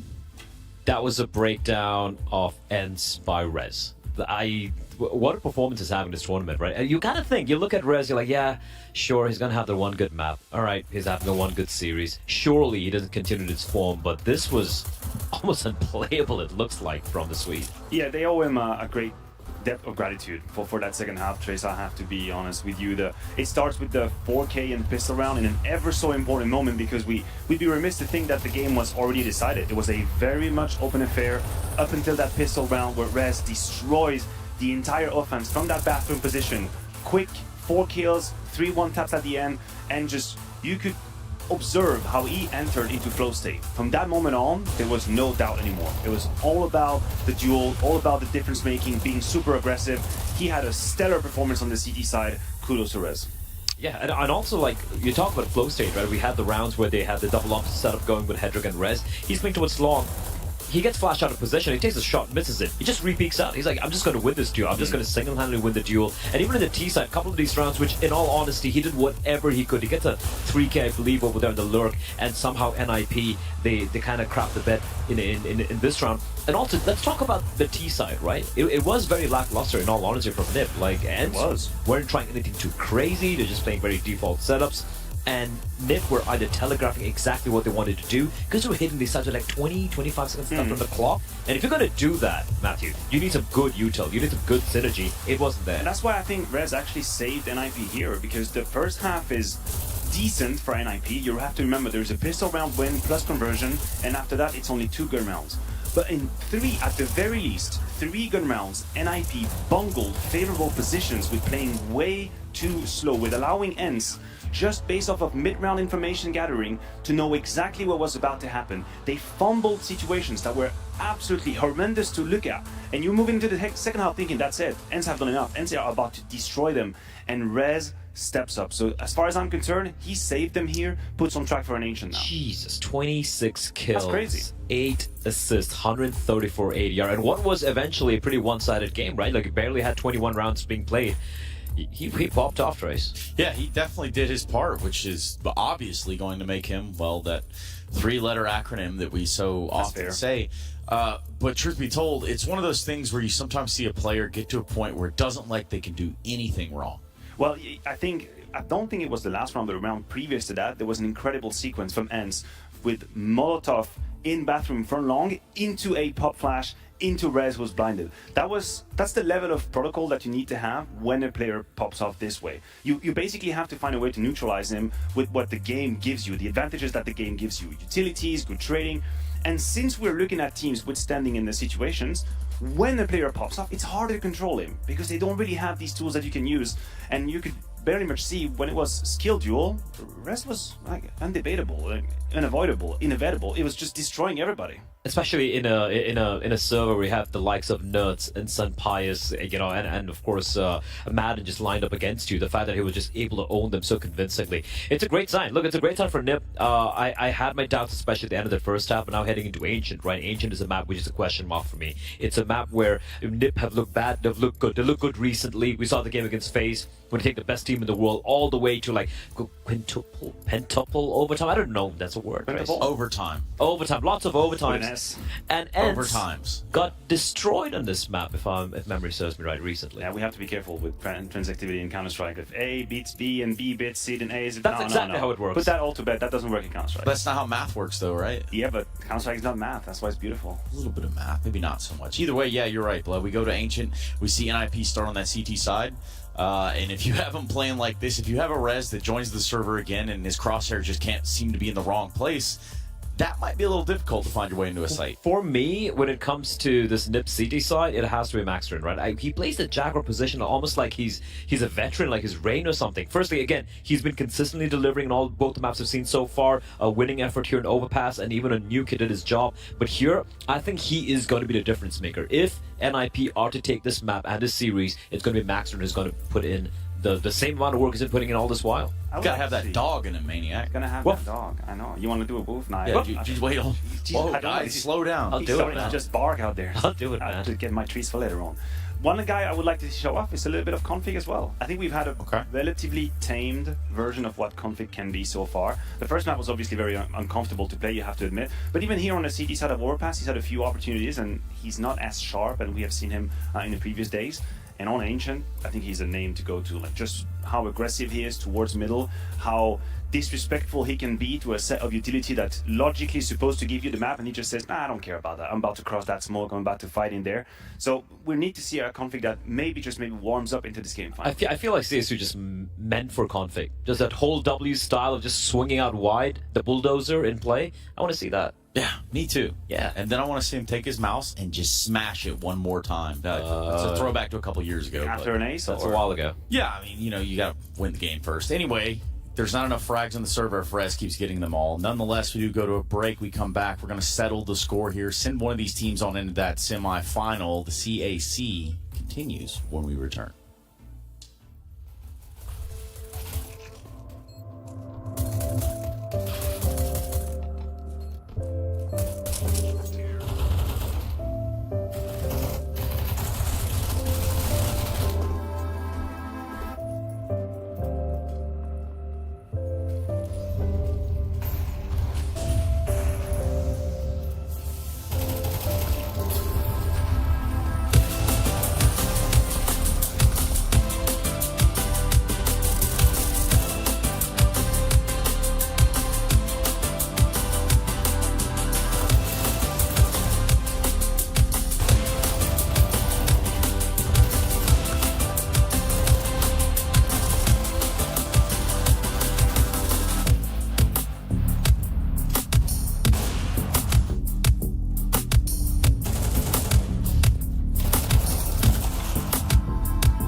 The Counter-Strike Asian Championship continues, and it's a third and deciding map in this quarterfinal between NIP and ENCE. It's anybody's game at this point. Who knows where this one is going to go? But for me, I'm siding with NIP coming into this. I think just based on the performances from ENCE so far on Ancient, I believe in the NIP win.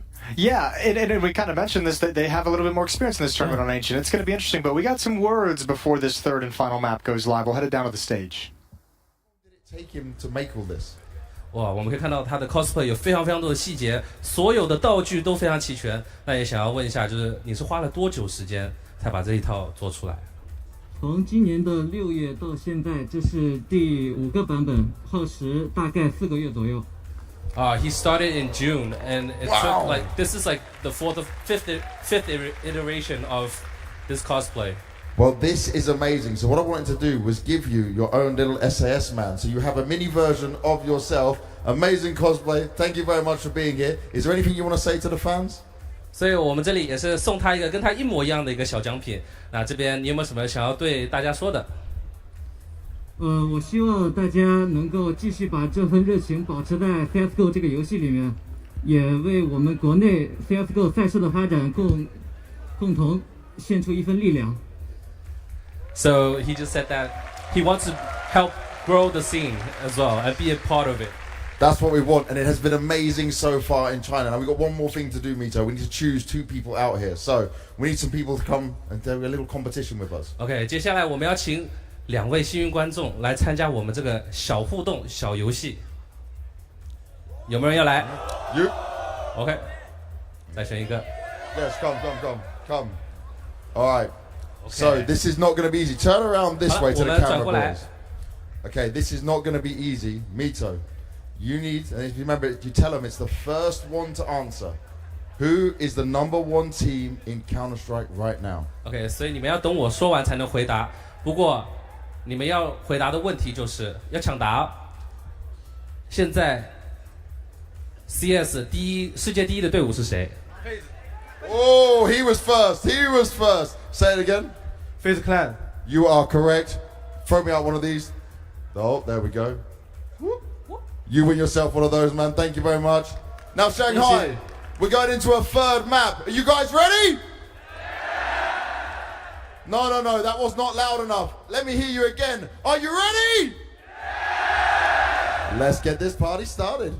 OK， 那我们把时间。Well, it looks like it's certainly fun down there on the floor in Shanghai. Not for the guy who didn't answer the question. He looked downright sad and despondent. So bad for him. I hope they gave him something after the camera turned away. No, he said Mouz, so I think I heard Mouz. I know, but just, help out the guy out. That made me sad. Yeah, it did. Poor guy. But, yeah, I guess the cosplay was pretty sick. Yeah, the cosplay was... I've got some questions answered there. I'm glad the microphone was able to pick up something through that gas mask.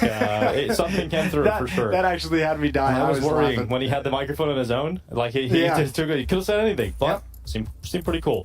Not that I understood anything, no, but yeah, I mean it was pretty sick. I guess the sad face of that poor guy might just be on the face of the loser in this game, Jason. Yeah, that's going to transfer over to 5 players inside the server. ENCE NIP, third and deciding map. It's Ancient. What we were kind of talking about before we went over to the cosplay interviews. NIP having experience on this map in this tournament, playing it a number of times, and doing it well. I think they're actually they only played it once. I think it was against Wings Up. So take from that what you will. It's like a 13-6 victory. They handled business, but this is where we saw Maxter performing very well on the defense of that B bomb site. We saw NIP able to kind of control this map. They had that aggressive defense that Wings Up didn't really know how to stop. So we'll see. We'll see what NIP is going to come out with in this game. Yeah, sure. And I think a lot of NIP's early rounds against Wings Up were one off the back of mistakes being made over extensions and clutches and giving them sort of an easier pathway back into some of those rounds. You wouldn't expect ENCE, a team at their caliber, to make those same mistakes, but still NIP looked relatively solid across the board. Utility looked strong. They had a lot of looks in their mid control. Well, we've had the 2 maps in the series have kind of both played out a similar way, right? On Nuke, it was NIP's offense who couldn't get started. ENCE's defense was just showing them every step of the way. On Overpass, that flipped. It was ENCE's offense that couldn't get anything done. NIP's defense very, very strong. So on this map, it's going to be interesting to see which team really kind of struggles to have a good feel for the map and a good read of what to do against these defenses. And obviously, the Oppers, both of them, we kind of coming into Overpass wanted to see both Oppers stepped up. They did. Sampaias had a great CT side. Hedrick had a great CT side as well. It's just what are we going to get? What are we going to get? Yeah, what did you make of Sampais on that second map? Because that was definitely the talking point we had coming out of map 1. We expected him to be better on the second map. I think his first half was okay. I liked him on the CT side a lot. Really, Ensign didn't have any production on their T side to get that op kind of rolling in any kind of significant fashion. But I mean, look, I think he played great inside the A bomb site with UDP. A couple picks, a number of rounds, couple of good defenses. Potential a little bit more for the op to have impact here on Ancient. Winner of this series, winner of this map, goes on to the semifinals. That'll be against Faze, where they compete for a spot in the grand finals tomorrow evening. And let's get it on. Pistol round going live now.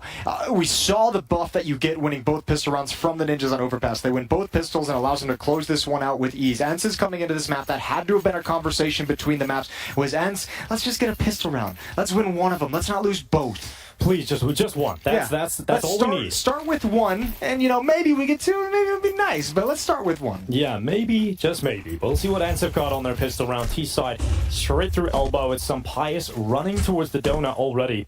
About to be an A main fight coming down here. Nerds, he's got Config right in front of him. Reds has come through the backside, and now Nerds is in an uncomfortable spot, but he thrives in the chaos. Nerds on the double kill. Goodbye, Rising Config, and that bomb plant coming in. It looks good for Ents to win that pistol that they've been searching for so long. It's now Maxter left alone. There's nothing he can do. Get out of that. Yeah, what a round from Nerds. And as soon as that aggression is spotted, they were already pretty fast-paced out middle to Donut, but as soon as Nerds spots that push, it's like they just step on the gas. A bomb site overrun and way too many bodies to deal with. So Maxter's the only one left, and he's gone down as well. 1-0. There's that pistol. Well, we see Ents go for the force buy on the CT side quite consistently. Let's see if NIP decide to go forward here on their CT side. Doesn't look like it. I don't think I like it. If you go back to Nuke and the way that Ents played their T side, like second and third rounds after winning the pistol, was very fast. It was rushes towards the bomb site, and if you go for the second round buy, you don't really have the tools to stop that so much. Like there's one Molotov on Config, but he's got to sacrifice other nades in order to get it. So if Ents chose to go fast here, which looks like it's more of a default spread, so this is going to be kind of a standard gun round opening, although well-timed flashbang, and Nerds comes through. NIP do go for the force buy, and they go for something that was working a lot against Wings Up, and that's getting Config close to elbow, playing around that smoke, but up against Ents, you're already punished by it. And it's Nerds with the MP7, that classy gentleman's gun. It is. It's a classy. Yeah, you know, it's you the pick that classiest up, of the it tells you a SMGs. lot about a man. It does. His SMG of choice. That and whether you do chunky or smooth peanut butter. Those are two really big questions. Well, what do you do, Jason? Crunchy. Yeah, it's the only right answer. And Madden charges around the corner with that old school complexity sticker. Sticks Res to the wall. And now Headtrick looking to turn back. Good deagle shot on the ramp. That's Snappy getting caught. Snappy should have had that one a long time ago. Yeah, he was engaged in that spray. He was like, this kill will be happening any second. Any of these bullets that connect is going to find me that kill. And just spamming the deagle finds a headshot in return. But Ents, they have complete map control and complete confidence to just shift towards the A bomb site. Maxter, Headtrick, and S-Tag will have to save these weapons that they have. No chance for this retake. Ooh. Could have been a chance for a kill on the extra Mac 10 money. But that will be NIP slipping away with these force buy pistols. It's not a bad outcome altogether, though. S-Tag, I'm not sure what pistol he has, but with that Mac 10, he can drop that over, and I mean, you have essentially 4 players with upgraded weapons in the next round. See what you can do with it. But on all reality, in the realistic expectations, going into the next round is in fact a 2-0 lead for Ents. Now, I have to say that cosplayer. Bit of a, we don't usually do interviews just for the game with the cosplayers, but I think it warranted it because it was very accurate. It was a legit cosplay, I'm not gonna lie. That was kind of sick. If he made all that on his own, I can't imagine wearing that gas mask is very comfortable either. So someone needs to check on him, actually. There needs to be like a safety officer around with that guy because he might just pass out. It's probably getting hot. 2-0. And now we'll see those sort of save weapons really come into play. S-Tag keeps the Mac 10 with his armor, but he passes the deagle over to Config to see what he can do. It's Rez who's just stuck on a USP. And similar round. Again, fast-paced with the flashbang out middle. Yeah, just making sure they got all the B-link control from both sides. So damn, what is stop any cave plays? Config just ate a 96 damage nade. Oof. In Red Room. So yeah, have fun with that. Yeah, I don't think it will be. Actually, I think that's going to be a pretty rough old time for him. Snappy running forward with a Mac 10. Deeper into cave. Utility bombarding the site now. It's Maxter seeing the smoke come up. And he can do about it apart from push forward and try and get into the site itself. And maybe, just maybe, there's something to be had here with a 5-7. Hetrick getting boosted up upon Rez's head. Minute and 5 seconds left. The stack on this side of the map is the only way the Ninjas in Pajamas can win this round. But that's the first kill of that stack disappearing, and Snappy is ready for a second player to push on in. And Snappy's doing it all, really. That's 3 in the round for the MAC-10. That's exactly what you want in this kind of round. That's a really clean hit, too. I mean, that's just ENCE throwing out utility and realizing how much pressure it's going to put on the NIP players that don't have utility to throw in response, and just waiting for their reaction. That's like a hit that you never really had to pull the trigger on because NIP comes to you. 3-0 start, and the rifle's going to start being picked up. Conversations being had for the Ninjas ahead of this first gun round. Very, very willing to use timeouts, and NIP, I suppose, but NIP more so early on in the rounds. We see NIP pick them up and go to DJL's calling. It makes sense to those, right? Like, you have a stand-in as well, Maxter. You have an interim IGL, everyone just making sure they're on the same page, not the worst idea in the world. Nate is going to, or Smoke is going to be blown open, but Nerds has already crossed over. That timing is almost there. There is an opportunity. I don't know if he has the courage exactly to go through this smoke while it's up, but there's nobody in Red Room whatsoever, so he's got some space. Oh, look at this from Maxter as well. He'll lock that in, no problem. Snappy walks to his death, his demise. But yeah, Nerds' position now becomes pretty powerful if he can make something of it, especially after losing Snappy this early into the round. And Rez and Hetrick realize that if there is a player in Red Room, that could be a problem. So they're going to have to sort of adjust and address this issue. And not only is it 2 players, it's now 3 as Esetice come over. Nerds is about to be in a whole world of trouble. Yeah, he's dead. Oh, no, he's not. No, he's not. How does he come out of that? Yeah, well, he's got dropped on the fallback. But here's the step through the smoke in towards B, and it's wide open. Maxter, he was so good in the group stage. Struggles here, but it's low HP in Vladin, and he goes down as well. Rez with a double kill. It's all on Madden. A plant would be excellent, but he's only got flashbangs to work with. Oh, this is going to be such a difficult clutch attempt for Madden. You don't need to win it, though, right? Kills. Kills is the essential part of this. If he can bring down a couple of those rifles, sure, yeah, you throw the economy of NIP into the wind. But is he going to get that chance? Will he be given that opportunity? A bomb plant would be cool for his economy too. Build and a little bit of extra cash. Flash goes out, and 4 picked up this time. Oh, they lined up. There was a chance there for a moment to turn that into a 1v1. Fortunately, Rise is hitting headshots today. And that's NIP's first gun round going their way. Yeah, there was some real potential there, especially with a low HP player leading the way. Rez doing a good job of keeping spacing, but not making it too easy for the double spray down. So 3 kills in a bomb plant. Not bad, all things considered, for ENCE. And they'll be able to buy a full kit of AK-47s in this round. 3-1. So this is Snappy dying first. Really tough angle to deal with if you're Snappy with that MAC-10, especially if you're just walking. And Config gets an important trade there on Nerds, who looked like he was going to die a lot earlier into that round with nothing. So well done from Rez. And if he has another blow-up game like he did on Overpass, like this could be an issue for ENCE. It's really exciting having Rez in this kind of form, knowing there's a better in-game leader coming in the future too. You know, if you can get Rez excited again, get him in this new roster, maybe, just maybe, Jason. We're going to go down this road for like the 9th time. We're going to see I Am Oakland. You're going to see it pop I Am again. Oakland 2017 is coming back. Yeah, that's it. That's what we've all been waiting for. So we've all been waiting for. It's kind of crazy because, you know, there are just players that eternally feel like they're young rookies, and Rez is one of them. Like, Yeah. it just feels like, yeah, he's just starting. No, he's been here for years, guys. Like, this guy is one of the most experienced Counter-Strike players in the scene at the moment. This is ridiculous. Well, he's still got some game. Deep nades in as well. Deep smoke to provide cover. MP9 aggressive in Jaguar while this maneuver is happening, but ENCE is looking towards the extremities. They're looking at the A bomb site. And it is Hetrick with the op positioned over in Temple. Can they get a flash on that angle? Can they get a flash in position? Hetrick's going to dodge the flash, and he will get a kill. Hetrick's looking for another one here, too. He's not dropping back. He's still going for it. And finally, his emboldened nature is quenched by the flashbang, and he overextends, overpeaks, and is punished by some pious. That should be it now. Nurse has got the elbow kill. There's nothing they can do, despite Rez hitting a headshot through that smoke and the box. It is not going to be enough to really think about any kind of retake, and Ents just pouncing the A-bomb site. Yeah, nice and easy. Good job from Senpaius. He had one job that whole round, which was to keep the AWPer boxed into Temple, prevent him from causing any more damage, and he nails it.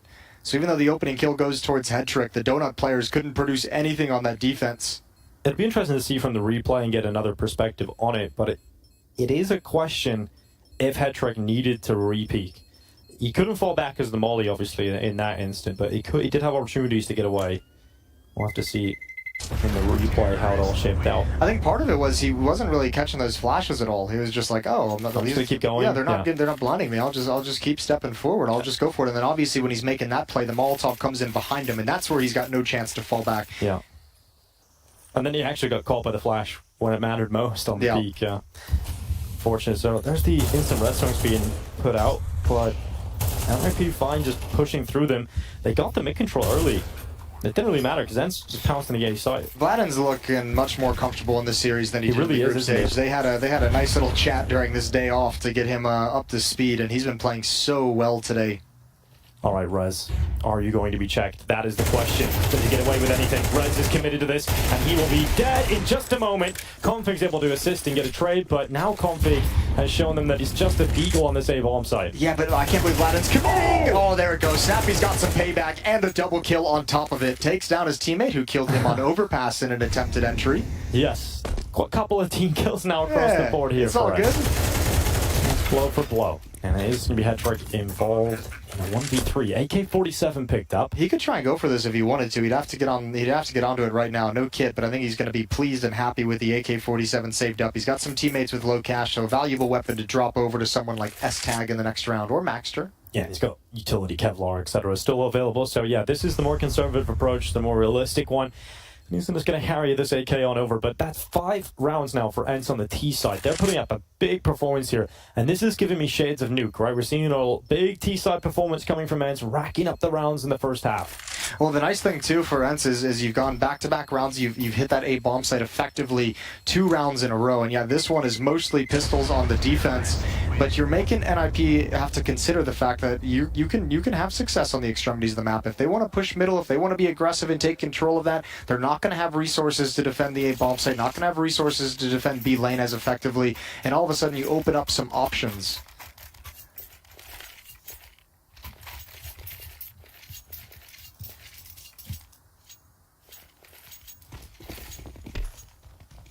Well, the AWP returns to action. In the hands of Headtrick. The Ops were a big part of the CT success on overpass. Madden looks to pressure up the ramp. This is a move he loves to do. If they don't molly in the middle of that ramp, he can get into that beehive and have a position here. Rez is looking to fight him, and the confidence works against him this time. Oh, Madden! What a shot! Headtrick gets absolutely deleted, and Madden's not stopping. He wants more control, and he might get it as well. Config finally puts him in his place, but he's not really followed up on it. And Config shows he can do it better. He can do it much better. Second kill in, and now NIP are up in a 3v2. How has this happened? What a weird round. I don't know why nobody else followed up Madden in towards the B bomb site. Look at the kills at that B site on the minimap. The X deep in that cube is Madden's position that he pushes forward, but no one else had come up the ramp with that double entry. Maybe they just weren't in position to take advantage of it as much as they would have liked. But this round has fallen out of control when Config gets that space. S-Tag needs something. Killless.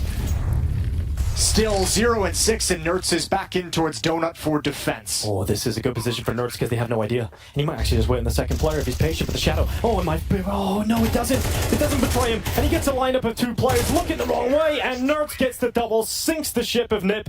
And that's going to be 6-1 for Ents. Oh, he hit that timing just so well. They were convinced he was committed to the bomb site, but he slides right back in towards Donut. And he had that nightmare trigger discipline attempt on overpass where Headtrick spun and got it. But this time, the trigger discipline makes it absolutely perfect. Yeah, I thought the shadow went to try him here as they walked into Donut. They might have seen him, but didn't catch a glimpse. And Nertz puts it right between the eyes. And you have to remember, that started with the Madden push-up B. And I'm bamboozled as to why no one followed him. Yeah, I don't think they necessarily, that was like a game plan. It's just kind of like a moment that happened. Yeah, and like you know, if you're Madden, you obviously take that space, but if you're the rest of Ents and you're not kind of, you know, poised to take advantage of it, I guess you're playing it a little bit more conservatively. It almost falls apart. Config delivers some stunning shots. Well, now that forces NIP back down to pistols again, and this is becoming a very frustrating half for NIP to deal with.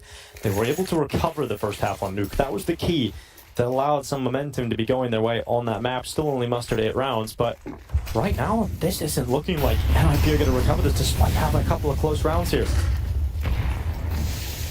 Going for the half buy though. They want to save most of their money for the next round. Important to say as well though, even with the fact that they weren't able to successfully follow it up, those 2 kills from Madden being aggressive on B ramp, once again, it's just another example of ENCE saying like, we're going to try and exploit the extremities. You know, when we know you have this kind of like beef or this mid focus where you want to push down, you want to have the deep nades and have control with 2 players there, we're going to try and exploit the weaknesses of the other parts of the map while you do that. And another instance of success for it.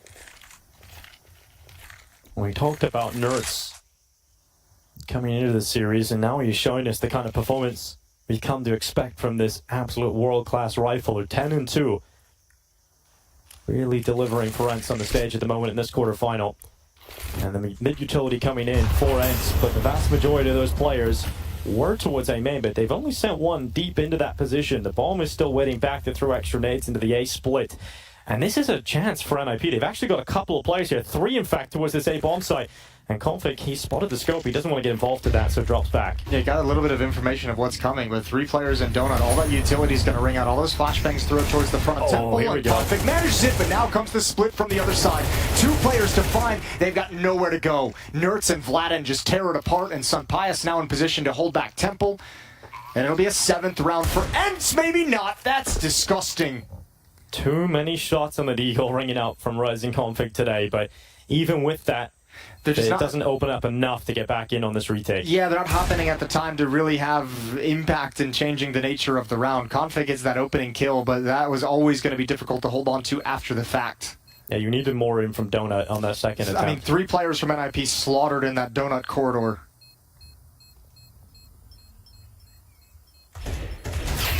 Nice shot from Vladin. And that's 7 now. Just keeps on ticking forward for ENCE. This half is looking very pretty. That's looking so good. It'll get to the point where NIP won't have enough rounds in this half to survive a pistol round lost in the second half. This might just be a blowout. Yep, could be the nightmare thing where it's like, oh, if we don't win pistol, we just gotta lose. Cool. That's it. That's the tournament done. Pack it up. Fly back from Shanghai. Get Alex in the team. Beautiful shot from Config. 1 player actually in Donut might have changed the nature of that round. If you could be aggressive and hold off or at least trade some of those kills in Donuts, but I think Config getting that early information sucked more players towards Donut than they needed. Mid-pressure yet again from NIP's utility, but Nerds isn't really caring about that at all. Doesn't let it affect him. He actually gets out mid, applying pressure in Donut, making no secret that he's got the mid-control, and Snappy, ooh. I thought he looked like he had spotted that. It looked like he was so convinced that Maxter was on the left, but not clearing it deep enough. Looking towards that right corner, and Maxter is able to get away. Yeah, that's good for Maxter to stay up. Get that opening kill, drop back, maintain cave control, and NIP have the opening. But the problem in this series has been ENCE have had a few rounds where they've been able to convert 4v5s, right? When they need in these deficit situations, they've been able to find the pathway back into too many of these. Oh, nice shot from Config. Not so much 3v5s. Yeah, 3v5's a little bit more difficult. They're going to go for the A play. That's the last-ditch effort here for ENCE. And this is really the first time we've seen ENCE kind of go back at NIP's aggressive mid defense. I've touched on it. Like they've attacked B ramp early with Madden earlier. They've done a lot of hits out of A main early on in the round. This time they actually try and take mid control over, knowing NIP's putting a massive amount of bodies there, and you can see the result. Utility coming in, clearing out close positions. ENCE go for the last ditch effort in the 30 seconds left in this round, and Madden, what a headshot. They push in towards Hetrick, but that's the bomb now committed into the Donut corridor. And that's a problem. Hetrick should find it soon. And Vladin rings out the shot, and it's a headshot this time. Hetrick gets wrecked. And now Sunpius and Vladin, there might be a shot left in this, but as Sunpius hits the deck and leaves Vladin alone, we've got to believe there's a small chance, but it's very small indeed. NIP with a second. Yeah, but Vladin actually made that pretty interesting. Even that kill on Config at the end, I thought maybe he could build a little bit more. Or not Config, the other player towards Hetrick, yeah. Hetrick. I thought maybe there's a chance, but a good peek from Maxter shuts that down. A good trade. Second timeout called for NIP, and it makes sense. This next round is critical for NIP to win. If they lose it, ENCE is a great chance at a 10-2 scoreline, and that's just not enough on a deciding map. So NIP, this round is very, very important to them. Yeah, this is their life source coming right up. Yeah, if Max doesn't take that peak, there's a real chance in that duel with Config, and then all of a sudden it's a 1v1, and yeah, time's low, but a real opportunity for Vladin that he almost created for himself. Round 10 as the freeze time comes to a close. S-Tag's having an absolute nightmare at the moment on defense, 0 and 8. Yeah, it really is. He's gone beyond James Bond. He's gone to the next level. Well, we'll see if S-Tag can get involved in the remainder of this half. If you remember back to Nuke, he was actually the player that got them that turning point round, right, where they were able to recover that half. He got a 4K in from CT Vent. You would definitely like to have S-Tag deliver on the server here. Maxter once again actually getting Jaguar, and not only that, he's still going. He's got full B-lane control now. Yeah, I think we're going to see Sampaius and Vladin challenge towards A. After this boost is done and Sampaius has cleared out some of these angles, I think we'll see them get a little bit aggressive. Everything else is smoked off at the moment. Actually, they just back away. So Ents very far back on the map and reconsidering their options. Snappy's calling for some shifting. A late mid-take perhaps on the cards. And it'll actually turn into emphasis towards the B-bomb site in B lane while Nertz lurks in middle.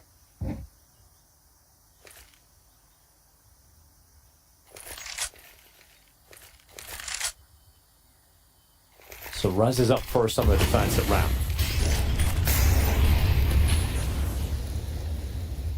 What a performance he's had, especially on overpass. If he could step up here, he can stop Ents from breaking through that door. That would be fantastic, but look at that.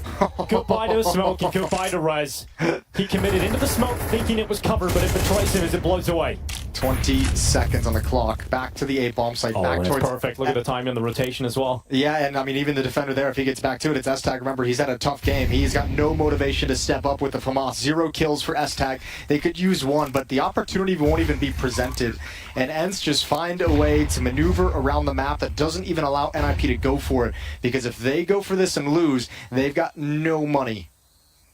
I feel bad for Rez. It's just so rough.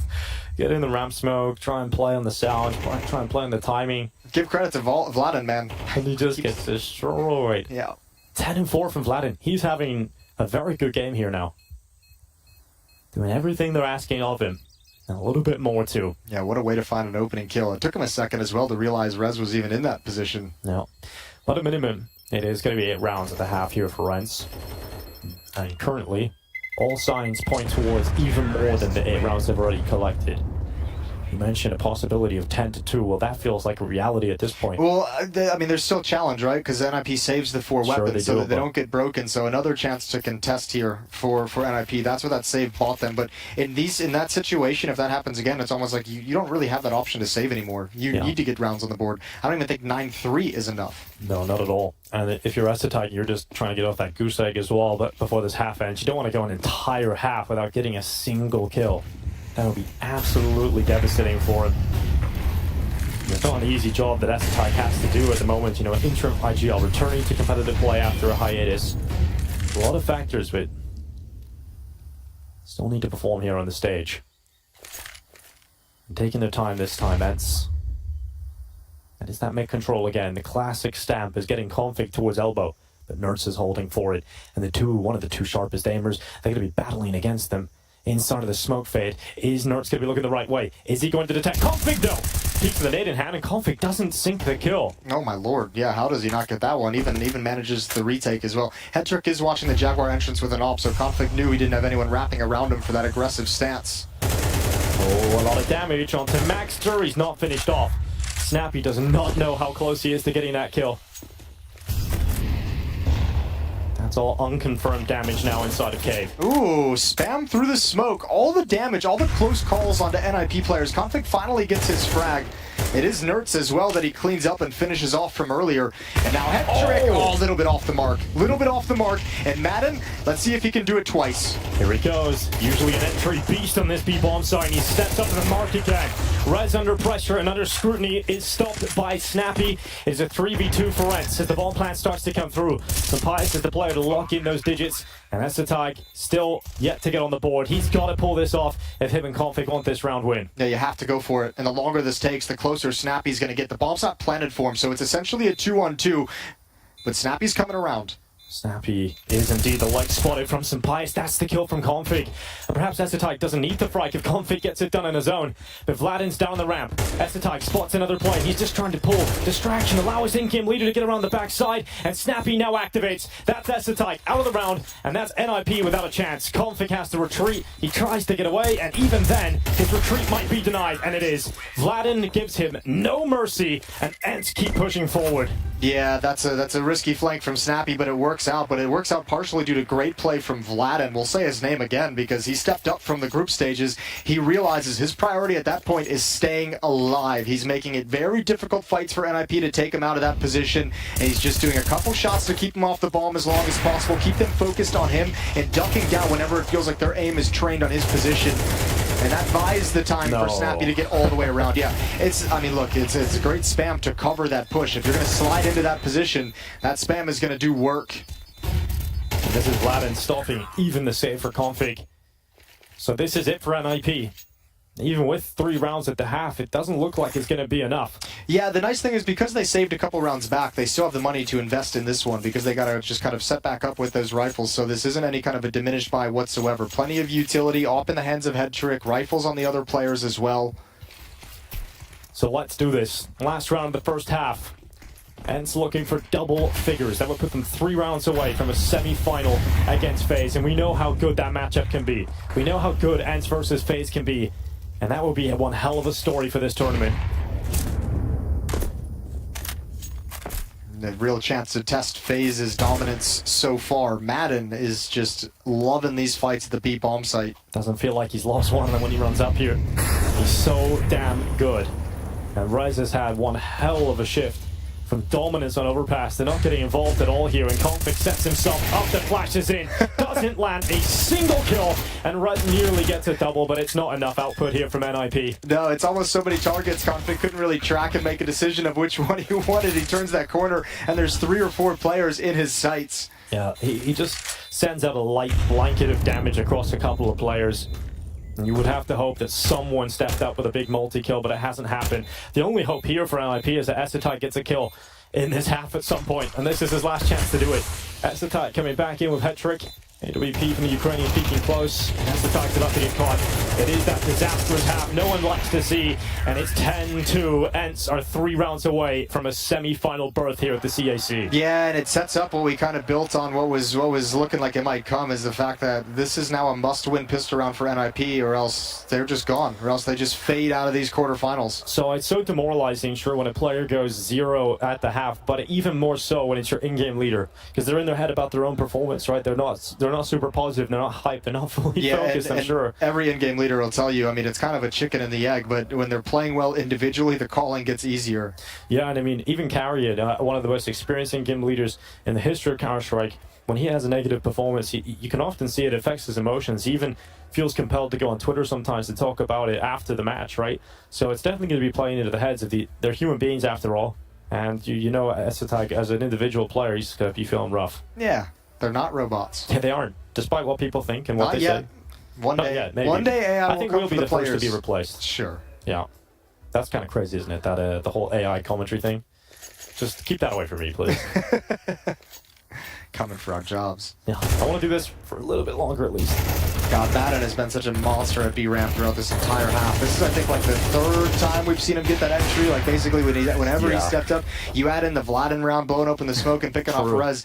I mean, Ents didn't have a whole lot of success in middle, but the sides of the map were all theirs in the first half. Yeah, that's very true. It's it's not been the closest game, has it, at all? Nice thing for NIP is because of this gamble, the stack towards the B bomb site. I mean, ENCE is going to remain aggressive and push because they have all their resources at B. They're going to get the information they need, but the A bomb site is wide open whenever they pull the trigger. Madden is the only defender way back in CT spawn at this angle. Vladin is here now, and I think this might have just taken a little bit too long for NIP. Well, there's the smoke up in his face. Perhaps a big disgrace as Madden's going to hide inside the smoke. Will move their way around. Glocks all rattling together. But the death rattle is just a sound. You need some impact. And there's Essetag on the board. The T side is much better already than the CT affair for Essetag. And now they're looking to hold on. They're looking to get this pistol round under the belt. Max are doing his most, and he will do a lot. Default with the double. Madden and Nerds come in on the retake attempt. Madden is still here inside of the site, and they haven't detected him just yet. And he's ever closer to taking Maxter around, but the spin, the sixth sense, the turn on the headshot. Did not see Nerds, but it doesn't matter anymore. Time is gone, and Nerds ain't winning this one. Yeah, that was almost well recovered from ENCE. That was almost well constructed. I think they were there at the timing. I think maybe that player inside the bomb site needed a little bit of a distraction from Donut. That would have helped him out take that follow-up fight. Nerds is going to get one at the close, but he's going to go up with the bomb. So 10-3, NIP stave off disaster for the moment. For the moment, but with how many rounds they have available, wouldn't be surprised if we see ENCE continue to go for their second round 4 spies, and that's exactly what they've done here. So Madden buying into the Deagle, we'll see the rest pick up the upgraded pistol, but this is Maxter having another big pistol round. Really nice pistol, managing all the angles. He's got some great mechanics, doesn't he? I'm sure we're going to see him eventually get a chance at a top team with the way he's playing at the moment. Yeah, this has been a great bid for him, a great showing, a great display.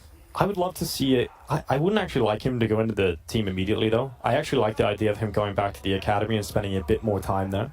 Because I feel like there's been players throughout history. I think Masuta is one of the best examples I can think of. That moved up a little early? Yeah, just got his chance a little too early. And I think if you look at the model of traditional sports, it's like you see these young players, they don't automatically get put into the first team, right? There's a period of time that they have to spend, despite if they have great skill, of just letting them kind of mature. Yeah, I mean, unless you're a phenom. With what we know of the NIP camp, I mean, that's not even really a conversation. They just throw anybody in. Yeah, they've already got their kind of replacement, right? So I don't think you're dropping Rez or S-Tag you just brought back. Config obviously not, Hedrick obviously not. So I mean, you kind of got your lineup set. This is just a way for Maxter to show what he's been, how he's been developing down in the lower leagues, and everyone likes what they see. So yeah, return to there. Second round bye for ENCE, even with this gigantic lead. With this game, though, the way it's been going, everything points towards a chance to win this kind of round for ENCE, especially Madden. He's been so sharp in this tournament. Sure, he's negative on KD, but you have to think about the impact in that first half. He did his job so effectively. Just waiting now. ENCE just looking for opportunity as NIP take their way through mid. They've got B lane, and they're not applying pressure into cave just yet.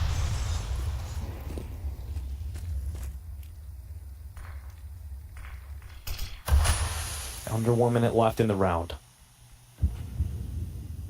Looks like NIP are going to be joining the rest of their forces from middle up into the B lane again and applying pressure on this B setup. Snappy can take initial attention, and now Sampias has the chance. Good shot from Rez. Oh, they look like they're going to check it. Oh, yeah. Check it, but it's a double! Sampias eclipses too as Hedrick and Red's gone. And just like that, that's the opportunity. We said ENCE have a chance in this kind of round, and Sampias shows us why. Oh, the defensive smoke that he picks up as well. And Maxter was looking, didn't clear it all the way. There's the Deagle. Madden's got one. All of a sudden, it's a nightmare, but Config steps through the smoke, and that might have saved the day. Yeah, it looks like it has. Vladin steps up again, a 1v2 with a 5-7, and he's had a very good game. This is to turn it into a great game. He's coming around the bottom of the ramp, but Config's considering it, crouches around the corner, and there's the kill on the 5-7. And now it's up against Essetag, who's had a disaster class, but this time wins the 1v1. Oh, they needed that. Sampias give ENCE a chance, but Config rips it out of their hands. Yeah, that's huge from Config. Yeah, you could tell with the kind of weaker buy as well. Sampias with low HP steps back to help out at the B bomb site. Thinks a lot of the thrust, trusting that smoke to hold Config back, but it just doesn't. Fine work with the CZ, and that had to have been a very, very scary moment, especially when that kill comes out from Madden. It's not easy to control the garden hose of the CZ, right? It can sometimes be a cruel mistress when you commit to the spray, but Sampias got the double out of it. Doesn't result in the round win for ENCE, though. And now we should be looking at 5 being picked up for NIP. ENCE could still do some damage here. And look at the effects of the economy. Like, NIP don't have a lot left over with residual cash. If they lose a couple of players here, that would be devastating. It's a lot of blood for not a lot of damage. True. There's like, I look at the blood, I think maybe half HP. No, Yeah. no, 4. 4 4 health health. taken away. All right, Snappy, he's got to get checked here, isn't he? Goodbye, Snappy. He's very dead. Another team kill opportunity there. Could have been awkward. Yeah, it definitely could have been awkward. Just USPs. Oh, the footstep. That's so sad. He's got to run. You can't blame that one on Subject anymore. So, just fumbles to jump up. I feel like you can get away with Subtic excuse a couple more times. We got a little bit more time on that. There's no proof it's actually been fixed. I've seen like 9 theses put out on Reddit about the Subtic system, and there has been a lot. I wonder if these people went to university, because if they didn't, they would have excelled. the nice thing is if you format it in the proper way, like, it'll feel like that guy's smart. It feels like he knows True, what I he's can talking write about. a You piece throw on literally some anything. graphs, some spreadsheets up there. Yeah, like, as long as you make it long enough, people don't actually read all of it. yeah. As long as the It's TLDR like- is good. It's like, wow, AssBlaster69 has really made a great spreadsheet here. I think he's actually got a degree. Wait, is that another one that's going to be making a thread about paper? 24 seconds left here in this round, and Nerds and Vladin hoping they can get something done on the Deagles. And Nerds is slipping through the smoke. There's a chance, there's nothing.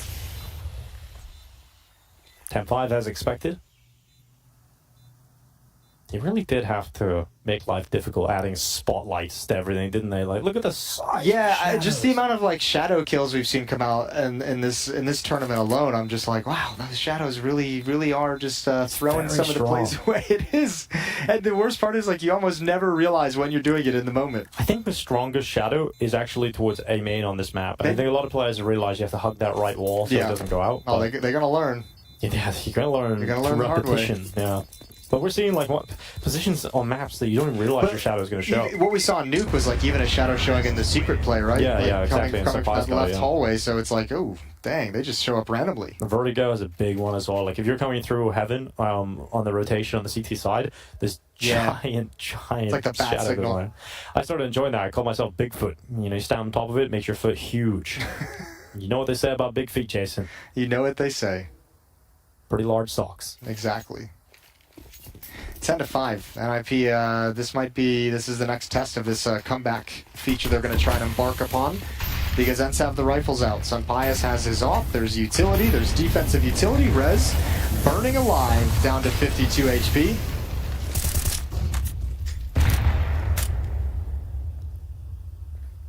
Here's Snappy.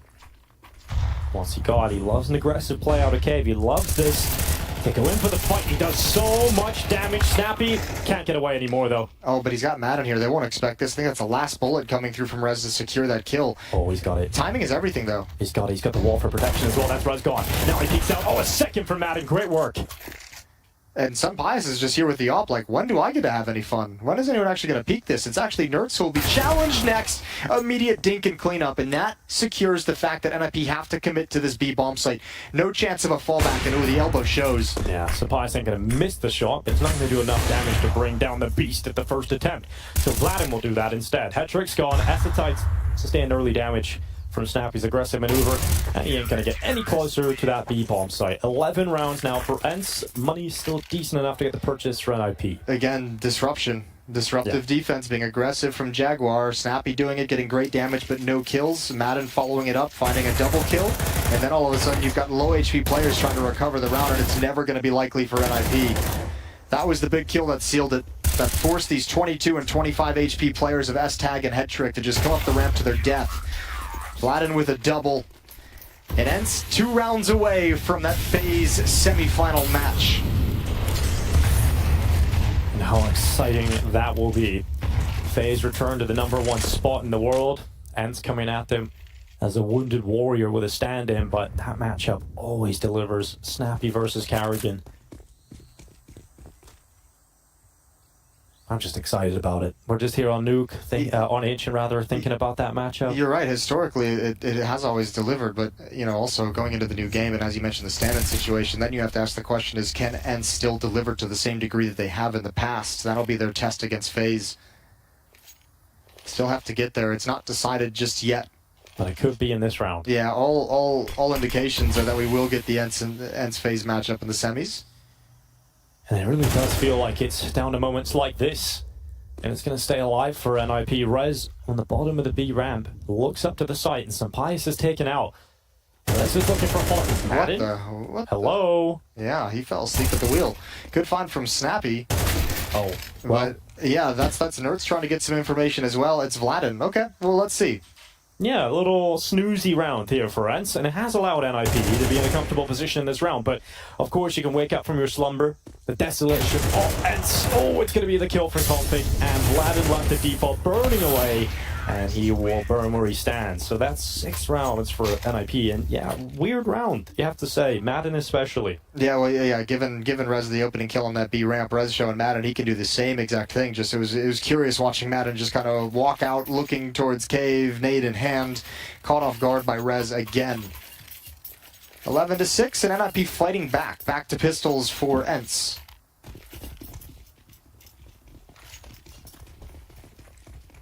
Well, we said it could have been decided in that last round if Ents had collected it. They didn't. So now we must, again, open up this book. Plenty more pages to be written. Vladin committed into A main. Hetrick seems to be ready for this kind of maneuver, and then probably will check behind him eventually. But Hetrick, is he going to get it? Is he going to get aggressive enough? And he will. Good clearance, good discipline. And now it's Nerds stuck up on the boost.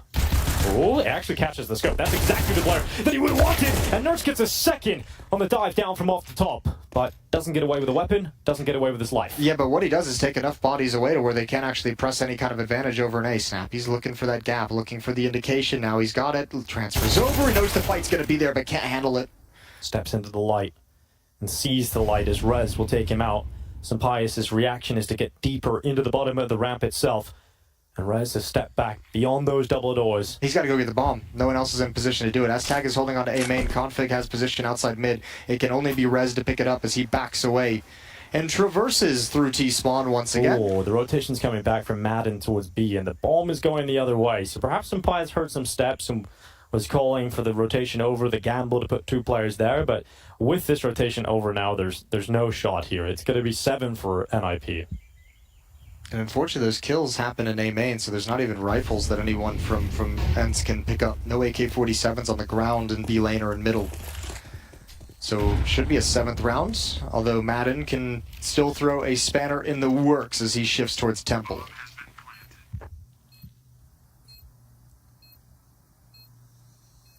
There's the drop down from Madden. Nice shot on the 5-7. Are you giving them a chance? Are you giving them a way back into this? My God, Config has to win it. NIP have let this one fall into the hands of the Dane.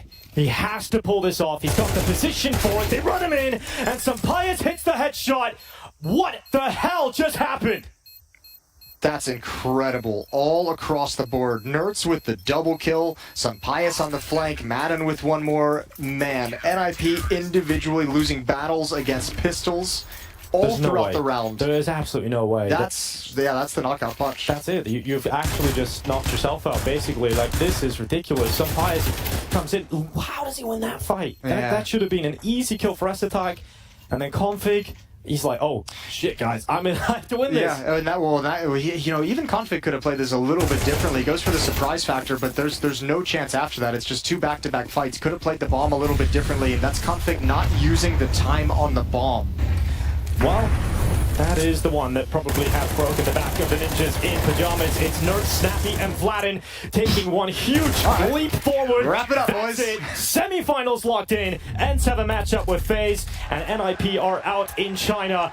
It's a performance that they will not be happy with on this final map, and it is the last time we will see this roster. The new in-game leader is needed, and very quick. Yeah, but let's focus on that NIP, as you mentioned, getting knocked out, because, I mean, we saw some good things, that grueling match against FaZe, but even despite the good things, you don't get that, like, really, really solid win that gets you too hyped up. But obviously, Alex coming in as the in-game leader is going to get S-Tag off that roll back to something a little bit more natural, but the big focus should be a good showing from Maxter in a stand-in situation. He's at a couple events leading into this online and on LAN as well, performing admirably in this role. Well, 2 teams with a stand-in, Ents, the team with more of the experience recently, certainly a better team overall with the core, and they get through the matchup. They do it in 3, They forced it to a third map NIP, but not able to put up enough of a fight on Ancient. And look, I don't know if Ents showed us enough to get us a whole lot of confidence they'll be able to upset Faze in the semifinal, but you got to say again, I mean, the chance is there, and especially with how Vladin improved over the course of the group stage and with that time off, he looked completely different today, much more comfortable, a little bit more experience with the team.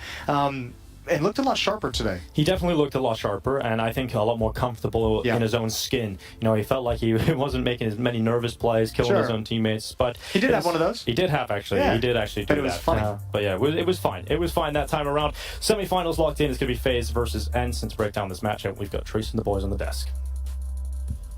Thank you very much, Dinkmo. I almost just where would you go with that one? God knows what would have came out of my mouth in that moment, but it didn't. And what is instead happening here is we do have another semifinalist. We do, and I think it's only fair to start with praising Vladin as a substitute, because I personally put the screws on him in that pre-show, talking about the differential with Maxer and how it was a night and day situation and he'd been a liability. None of this in that series. Way calmer, way fiercer, being able to have the right moves towards the end of rounds. Moments he displayed calm where he had been nervous before. Not that he popped off in terms of numbers, but it doesn't matter to me. He had impact, he wasn't a liability, it's a much better performance from him. And it's also even more impressive because he's doing this in front of a crowd. This guy has never played in front of a crowd of this size or even coming close to it. So the fact that he's able to kind of find that confidence, that fierceness, and also just the raw ability coming out from him. Even some very smart plays in a couple of moments here and there, top fragging in the server in the final map. But I do have to say, this was a deflating end to this series. I feel like the first two maps were reasonably competitive. You know, we had comebacks coming in from both the teams, and this was just Ents running away with it. NIP, they just looked so lost, and it's like if you're not able to hold either of these two bomb sites, or both of them, then you're in for a rough time, and it's a rough time. It's exactly what we had. How many times have we seen Madden just walking in towards B, getting 2 free kills, not getting traded, and then S attack over in A, having a nightmare of a day? Nightmare. Yeah, that's the word. That is the word that we're probably going to put next to NIP here.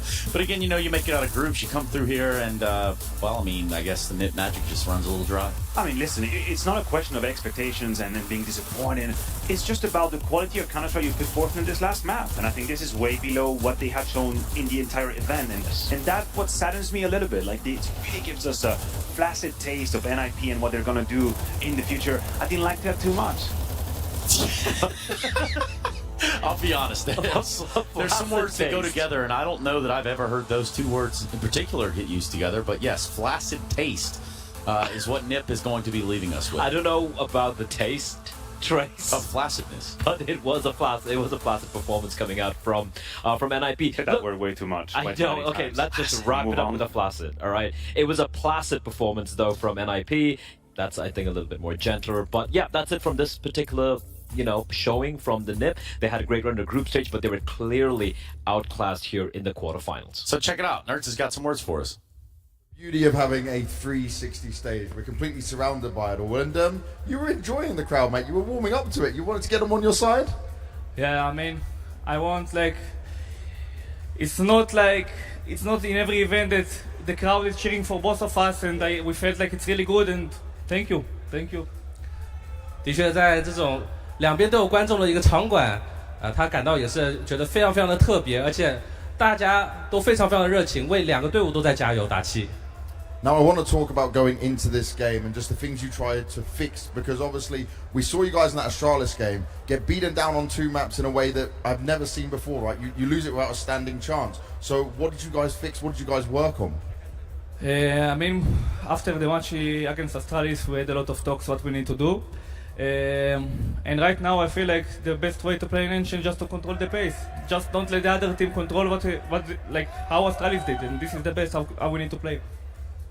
刚刚也是聊到了，就是他们在打完 A 队之后被对方算是打得挺惨的，在中间这段时间他们是怎么样进行调试的？刚刚也是说到，就是不要让对方掌握节奏，要把节奏掌握在自己的手里。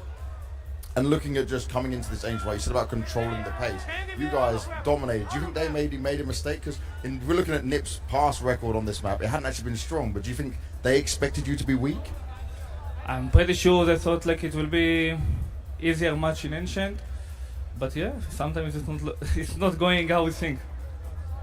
也是刚刚问到了，就是说你觉得对方是不是把远古遗迹放出来，是因为就是之前这场比赛也给到他们一定的自信？不过我们看他们过往的成绩来讲的话，他们远古遗迹其实成绩并不是特别理想。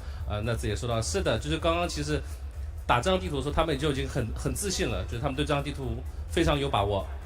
And talk to me about Vladan coming in, because you only had like a very few days to practice with him. It was great that you could even get someone in, considering like visas, you know, what you need. But how is he as a teammate? How's he putting up? Because we see him getting hyped as well. He seems to be enjoying it. All of us enjoy to play with him. I feel like he's supportive. He will sacrifice for the team, and this is what we need. This is ends, and of course, we need to thank him after this event. 刚刚也是聊到了，就是队内的替补 Vladan。其实跟他们队伍没有太多的时间进行训练，跟他一起打是怎么样，一起准备是什么样的感觉？就是说非常喜欢他，然后他也愿意为队伍做牺牲，也愿意为队伍不停的辅助，然后这就是 Ants 的文化，大家都是特别对彼此特别好。Now there's one last thing for you to do, to go and sign that camera down there for my friend. He's going to give you a pen, he's going to get you sorted out, no problems. 我们这里也是请 Nuts 过去签名。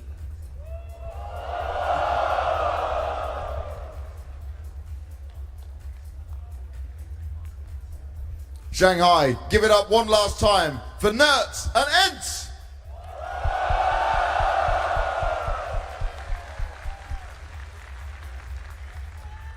Hello. Yeah, Trace. You've only looked at me a few times like that in your whole life, with that sort of smirk on your face, with that sort of grin. But then I look down and I see Party on the servers doing decent in your fantasy points. My fantasy is something I don't want to talk about. It's just close that tab. I'm just going to close my tab. CS fantasy. Everyone. Yeah, Counter-Strike Fantasy is fun, man. It's fun, but what was fun was, this game eventually, I like what was said in the interview by Nerds. It's when Vladan's feeling way more comfortable. They had a bit of a chat, and you could see it in the server right here. Again, it does highlight what we think about Ents. We say, they have the pedigree. They've been playing together for such a long time, where even if they need to have a stand-in situation over here, they still should be able to deliver. And what I like especially from this performance was, firstly, Nerds popped off this entire series, right? Definitely. Top fragging across the entire series, apart from Rez, who was having a hell of a game. Vladan second highest rated for his team. Madden and Snappy. In fact, Senpais didn't really have to do much. Everyone else was chipping in, and that's the Ents we love to see. Yeah, it's good to give a bit of praises towards Nerds, I think, as well. I also said coming into this game that we hadn't really seen the real Nerds so far, and I think this is a much better sample from him. He has a very uncanny ability to look for that multi-kill, and that also sometimes involves trigger discipline, being a little bit clever. He definitely's got the spray under control, and he's got the good aim. Mechanically speaking, that's not a problem, but a few of these instances when he's in that donut position in the clutch, and he hears a player, but he knows, wait a minute, if I bypass this guy, I'm going to have that double kill. These are moments of greatness. And on the other hand of that spectrum, you put Config in 1 versus 2 versus No Kid who tries to go immediately for the frag. These are kind of two different pictures. I think Nerds has an element of finesse to his game that he couples with skill, and that's great to celebrate. There's a level of depth to what you're saying as well. Exactly, and these are some of these decisions where a player can have a certain degree of mechanical skill, and I think the new generation of players is obviously miles ahead of what we used to see 5-6 years ago. But a few of these players, they add on top of it a good vision for the game, and then this is a moment where you put yourself in a position to just multi-kill and kill the round. And I think Nerds really does have that little vein to his game. I really like that. Vein to the game. Okay, so if we put a ribbon on this and we put a bow on what was the first quarterfinals, the second quarterfinals, where do you stand now, guys? I'm standing right here on the stage with you. On that box. On my box as well, Trace. But yeah, look, I think it kind of played out the way we expected. The first game was obviously a pretty convincing win coming out from Mouz. From Mouz, yeah, there we go. My memory's just failing me completely right now. And Smith, it was a bit of a toss-up. I thought Ents was going to pull it off, and they did it in a surprisingly convincing fashion. I think Nip kind of fell flat at the very end here, but these playoffs are pretty spicy, man. Yeah. Astralis versus Mouz and Faze versus an Ents who seemingly still performing with a stand-in. So, Maniac, which of those semifinals is going to get you the most excited? I think Astralis versus Mouz is way more up in the air. Yes. It does feel like Ents is poised to go for that grand final, unless Ents really pull something crazy out of the bag, and we see some of these individuals, a la Sampaios, just coming and tearing them apart. Yeah. You can always hope for that, and you can always hope for it if you're a fan of Counter-Strike. Whereas Mouz Astralis, I think there's a very strong case to be made for either of these teams in the present time. At least looking at the form Astralis have showcased in the group stage so far, right? They're looking pretty fiery. The Sense Faze matchup, though, rematch of Sydney, where they were given the first 13-0 on land by Faze. So a bit of revenge to be had for Ents, but at the same time, there's a standing situation. They can't read too much into that, but I agree with Matthew. I think the Astralis Mouse game should be the match of the day tomorrow. I think it should be as well. Now, we had a couple matches today, Maniac. We did. But in this moment, like, I think it's time we let our hair down. What do you think? I mean, I've always wanted to just take off my tie, remove my clothes. Wait a minute, what? Are we taking off our clothes? No, just no. Keep your take your tie off. I don't even have a tie. Keep your clothes on. Keep your clothes on. Things are about to shift around here. Yeah. Right? Because it's not just What are about we a doing playoff bracket. It's not about a quarterfinals, semifinals tomorrow, and then a grand final. No. They got a show match. That's right, Bleh. Yeah. We have a show match. Hell It's yeah. supposed to be full of fun. Now, Yeah. you going to give us any teasers into that or what? Nothing. It's going to be some wild Counter-Strike, I'll tell you that. I don't even know who some of the players playing are. Pretty sure I just tied this into a knot around my You just made a double Windsor without realizing. I'm just looking at That's you pretty like, strong. How long are you going to take off a simple knot? There we go. It's got it. I wanted to look at that camera since we got Of here. course you want it, as any normal human being wants to while removing their clothes. Look into the camera. Exactly. That actually looks nice. Yeah. Is that Thank where you. you I'm learned just your, trying- your just tricks like of the that. trade was... Starting something new, turning into a scarf. Boom. Ties on the table, which means that our round of playoffs for the day is done. We're going to go to a quick break. We're going to come back. I got a show match for you, and it's full of craziness, shenanigans, nonsense. It's all right here at the CAC. We'll be right back after this.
场的观众们，你们希望谁能登上表演赛的舞台呢？让我听见你们的声音。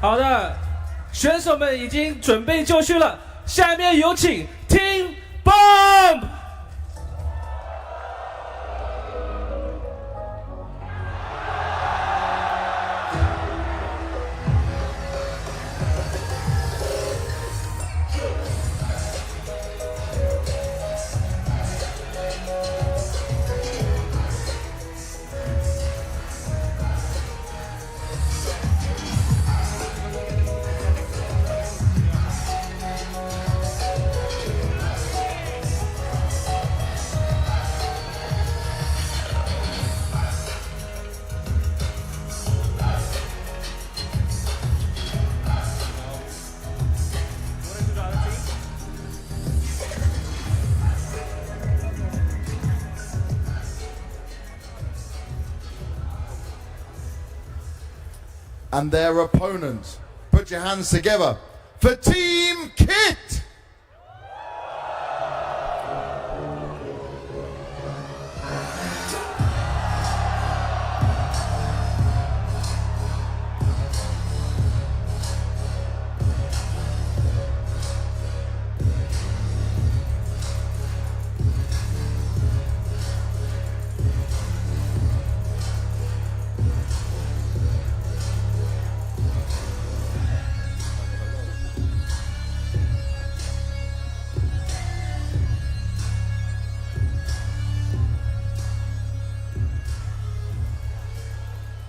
可以看到我们这次表演赛的阵容称得上是豪华又养眼。那在接下来我们表演赛中，我们除了在游戏内设置了一些非常有意思的一些模式之外，在场外也是设置了一些小小的技能。两位队长，来，接下来可以从 Banks 手里面来抽出2张卡片。So, the team captains from each side, we have some really interesting cards here. Some cards that are going to make things quite a lot more difficult. One that silences them, one where they have to play with games with no earphones, another where they have to have gloves on. So it's going to make things very difficult. Yeah, so I think let's get to it. Obviously, we can't show them what it is. 抽2张。OK， 先不看，等一下，我们等另外一边也抽好。同样也是抽2张。好了。那我们请两边的队长一起把你们抽到的东西举起来，给大家看一下。可以啊。先看，先自己看一下，然后再给大家看一下。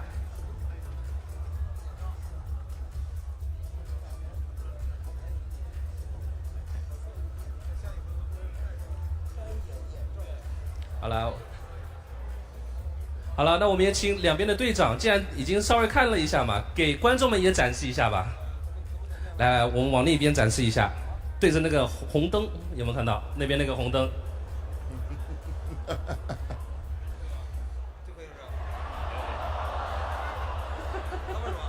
不知道。你们可以问啊。你是什么？你是什么？你是什么？咱俩交换一个，你是什么？你弄我。不告诉你，你一会儿得戴眼罩。没事，我先看完了。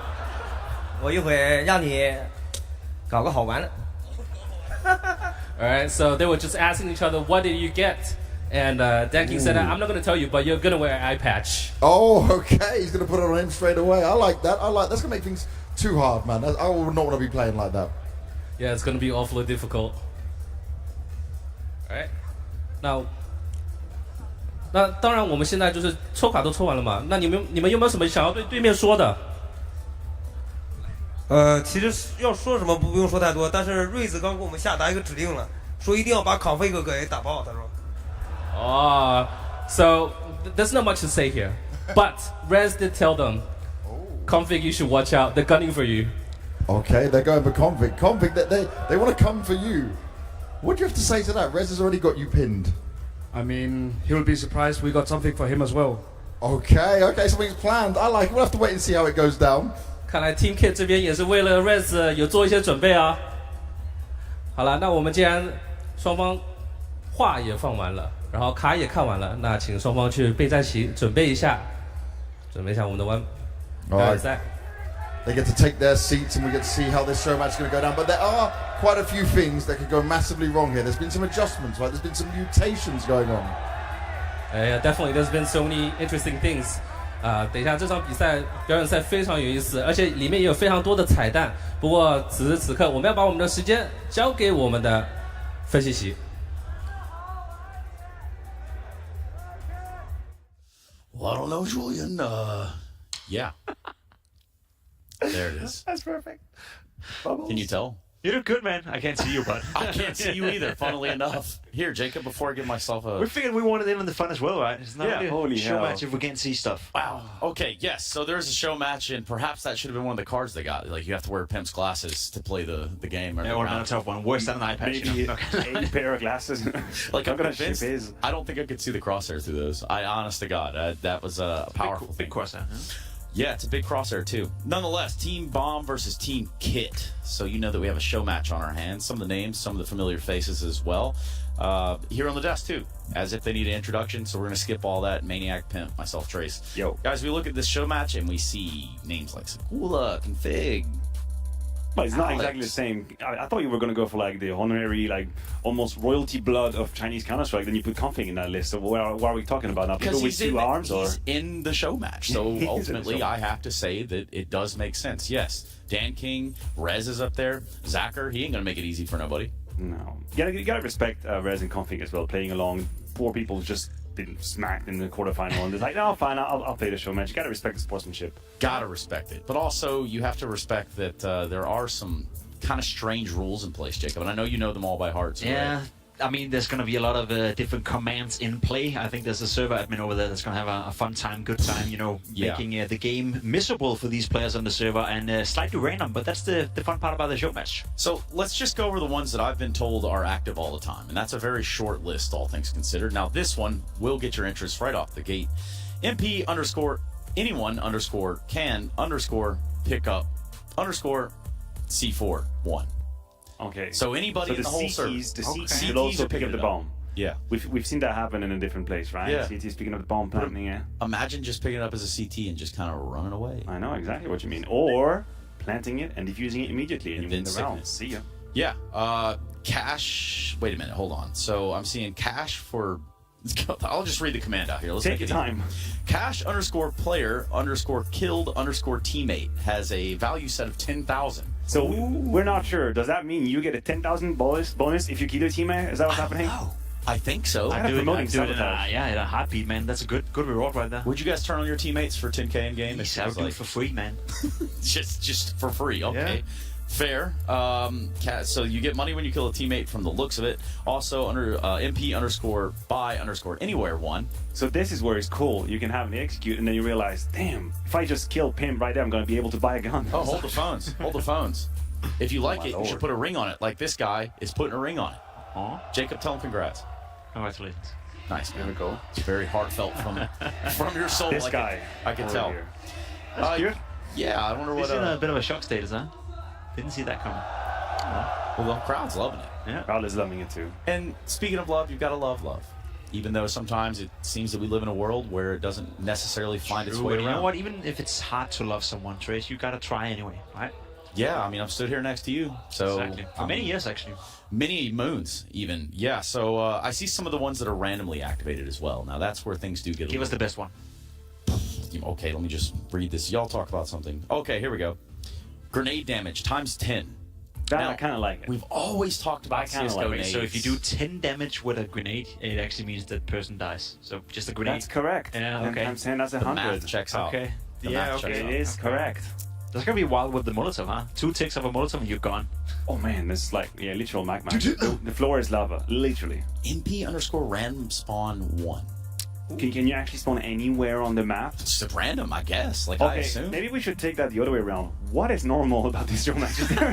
Is there a list? Oh, yeah. Is there something? I think it's because it's going to be played on Vertigo, if I recall. That's great, because that's the best map in the pool right now. That at least makes it, good. Yeah. I've heard L takes in my life. I've heard negative Riz, but Vertigo is the best map. That's right there. Negative Riz. Yeah. Wow. Okay. Jacob. Jacob, as someone with negative rings, I'm joking. I'm wondering, obviously, Vertigo has his trials and tribulations in his current iteration. This, the parameters of the show match are not going to help. How do you fix Vertigo? Besides get it out of the pool. Yeah, I was just about to say, you do a delete command, I guess, and then build up a new map. So apart from Vertigo not being the most enjoyable map, I think for a show match it should be kind of fun with random spawns. Imagine you can spawn on A ramp straight away and have fun at it. Listen, I'm trying to compute what kind of action we're about to see, and I can't. You're gonna see it all, bro. I'm basing all of the conditions that's gonna highlight it. I'm like, and that's not even all. What the hell am I gonna see? What the hell am I gonna see? Here's some more weird ones for you, right? Go ahead. This is gonna go for ammo_grenade_limit_default. Jacob, that number is set at 1,000. So I don't know if that means you can have 1,000. Can you hold 1,000 grenades? I guess it says you can hold 1,000 flashbangs. So. Can you imagine the belt on this guy? 1,000 grenades, just kind of heavy walking around. Yeah. I feel like the server will crash if we throw enough eventually. Smokes. Like it's gotta happen, right? Who's gonna win, Trace? I don't care. Well, that's the most honest statement I've heard in a long time. Trying to keep it real, and when real goes wrong, I don't think that's going to happen here, but it definitely could. Jacob, why don't you tell us who you think is going to win? I think Config is going to win. I don't know that Config is a single team, but here's the list of the players if you want to take a look. Team Kit, my friend. Team my Kit. research. Yeah. Yeah, you did, didn't you? I remember last time I was in China, I actually hung out with Sakula a little bit. It was just strange because you're used to seeing his name in like a score bot on IRC, and then long time ago. Hey man, how's it going? Interesting stuff. Nonetheless, tell me a little bit about Chinese and Asian Counter-Strike, guys. Okay. We've seen a bunch of teams here at the event. It hasn't really gone too well. Maybe the show match is the moment to shine. Sure. I mean, historically speaking, they've been good at certain points. I remember Tai Lu back in the days when we were playing. You were playing them when is it back in the days? How back in the days? We're looking at 13, 14, 15. Back when Tai Lu were a team that you'd reckon, could do damage in European Counter-Strike. It just hasn't been the case the past 6 years or something. No wagers from you two, right? We don't know. Okay. What Just want to make sure. What do you want to do? I'm down to put McDonald's on the line. Wow. Why don't we do good food? Why don't we do none of that and get this game started? Because God knows get me out of here. how long this might go. Check this out. We got the newest, hottest, and somewhat, well, okay, you didn't really ask for it. It is just a commentary crew. Yes, I did. Yeah, it's going to be Dinko and Black taking this one on. Blinko. Indeed. Blinko. It's time for this show match that we're all ready for, we're all excited about. And Blood, we have seen Chinese Counter-Strike go through some growing pains. Not as much as you, though. You've gone like 6 inches, something like that. Shot up, man. Yeah, you have. It's freaking great. I do appreciate the honesty from Trace there, with some of his opinions of who's going to be winning this game. Yeah. But Blinko, I don't know if I'm okay with that. I don't know. I'm looking forward to running it back. We're going to see some classics. Dan King, he's going to be on the server. He had a little bit of slap talk, shall we say, against Config. So we're in. We're straight in. We're straight into this. This is great. I really don't know what to expect. I have no idea what to expect. Sakula's already dead, and so is Zeraf. I'll tell you this, though. I'll tell you this about some of these players, right? Like players like Sakula and Alex, they were a part of some of the earliest teams in Chinese Counter-Strike back in 2005. I think you were 6 months old back then, Dinko. Yeah, 6 months and 5 years, something like that. Here we go, though. It's 3v3. Dan King slaps away an opponent, and now looking for a little bit more. Config comes back in. He's now alone, and perhaps Pimp might be right. Here he is, Mr. Berserker Config. Oh, he's dead. Zactor locks him in, and that's Team Bomb with the pistol, Blur. Yeah, Config, he definitely must be warmed up after playing an entire best-of-3 series. Yeah, I earlier. think so. I'm surprised they're here, but it's probably a good idea to play the show match and let that mood kind of settle. But I did see Dan King. He was picking up one of those special ability cards. Now, I don't know. He was talking about activating a blindfold or an eye patch early on into this game. Yeah, I've heard some stuff about, it's not just about the modifiers in game, but IRL as well. So I'm not sure how to feel about that. That's not that's a miss smoke. Ooh, a little gap here for Dan King. Easy kill. Easy to like it. I'm not going to even try and figure out what's happening with the economy because everyone's got guns, and look at Rez is charging in. Oh, he is. Rez gets a double, no problem. Sakula in a 1v2. It's hard to know here what is going to happen. When are they going to pull out the card? When is it in full effect? We need to keep a close eye on the player cameras to see if there's an eye patch, to see if there's any tomfoolery going on the set. I think you can pick up the bomb, right? As a CT? On either side, yeah. Yeah, Rez has the bomb. Yeah, he does. So you have to come and get it back off of him. I think he can plant it and then instantly defuse. Why did he just run away? But if Rez, he can plant the bomb and then instantly defuse him with the round. True, that's true. That is what Sponge did. That's genius. That's why, Chad is a smart player after all. Yes. Sakula! Let's see what he's got. Nothing. Absolutely nothing. Listen, it's not easy playing. Oh, everyone jumps super high. Okay. This should be interesting. Also, Sakula playing with a suit, could be a disadvantage. Very right? cool. It is very cool. I mean, they are obviously the Chinese commentators as well. Here we go. Dan King, former Tai Lu player, now desk talent. That's what he's up to these days. So he's on the broadcast as well. Oh, okay. Scout's Knife, let's go. Scout's Knife with AKs. And Alex, there he is. Gone. Rip. Now Config looking for another one. Ripping through them. They jump over the top. You can instant boost yourself, but Config carrying through them. He's just focused on headshotting them. And they did have a little bit of trash talk for Config to kick things off. So perhaps he's taking it more personal. We know they like the trash talk. Gets him to fight. And now, it's going to be a double from the XM 10-14. Well then. Clean so far for Team Bomb. Team Bomb. Wasn't Jacob rooting for Config? Team Kit? He was it's just a Danish bias just sounding through. It's disgusting. Yeah. Absolutely. It was interesting hearing Jacob talk about, like how much would it cost for him to turn on his teammates, and he said, I do it for free. And I've seen him do that multiple times. Yeah. IRL as well. Yeah. If you want to continue seeing that, you can go watch his Twitch stream. Isn't that right? Isn't that right, Is he going to pay you for that? I don't know. That's free. That's free right there. Free promotion. Oh, you don't need the boost when you can fly around. It feels like I'm watching ET or something, bro. Everyone's just flying around. This feels like Unreal Tournament or Quake or something. And honestly, I wouldn't mind playing a game like this. These are like jet boosting around. Now Dan King once he got AWP strikes. That's the kill locked in. XM 10-14. I like the move. P90's out. Probably a good weapon for this kind of maneuver. And he's actually going to work out really well for Surf. Is there any more for Zacher? Oh, no momentum. Dude, how have you done that? Oh, no. Boom. Zacher. You hate to see it. Even with floating movement, you're gonna make the jump around the corner. It's like they've literally done everything they can to make that doable. Well, basically, it's physics, Dinko. It's all about inertia. He didn't have the inertia. So it's kind of like if you went to space and you stop moving, you would just stop still. Whereas in space, though, if you have momentum, the momentum just keeps carrying you forward. Exactly. So if you stop, you'll never stop moving. If you don't stop moving and there's nothing in space, you're just gonna die. Oh, hold on. 我们要Dan King 换一下手，要用卡。 He's going to apply that card to Dan King. That's crossing your hands. Dan King realizes now, wait, I have to cross my hands? He looks shocked. He looks confused. 我们要用掉这张卡。 Yeah, but that's for Dan King, saying that he was going to apply some pressure the other way. Dan King receives the cross your hands card. How would you play with your hands? Oh my god. Dude, I think some players would be fine if you had super long arms, but this looks like Dan King doesn't have a whole lot of reach. I'm not gonna lie. This doesn't look. He's gonna turn his sensitivity all the way up because this ain't gonna go well for Dan King. I do hope we. You know what? Crosshair placement's still not terrible. He's not moving his crosshair. Okay, fair enough. He's not moving it at all. Dan King in a rough old time now. Oh, here he is. Yeah, this ain't gonna go well for him. This is gonna be terrible. Oh no. Oh. This is kind of rough. Smart man. They didn't buy anything, saving money up. Yeah. Every time I was over and done with, he used up that card, and it is going to be an absolute melt of a round. I feel like they probably could have used it in a round where, they had to buy. He had to buy. Yeah, probably would have been better that way. I like this better. Well, for us, perhaps, but for Dan King, but tactically speaking, you want to try and ruin a gun round. Well, I suppose that would ruin a gun round too. Was his hands crossed too, or I have no idea how none of the bullets hit. Valve, please. Alright, some discussions going on here. It's like, what the hell, guys? Oh. Right, should we use one of our cards? I see the eye patch being collected here. Dan King. Are they going to play blindfolded or something? No, so I think you have to wear an eye patch. And here we go. So they have activated their trap card. An eye patch doesn't seem that bad, honestly. Well, actually, you do. Well, I suppose. Depth perception, sucks a bit. Yeah, I suppose. Maybe that's the thing. But that would probably affect you more. 对 config 使用眼罩啊。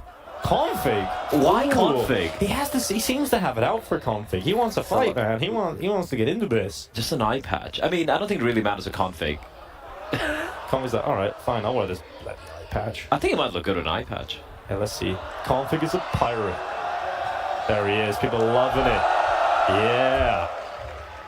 He's right eye dominant. Perhaps.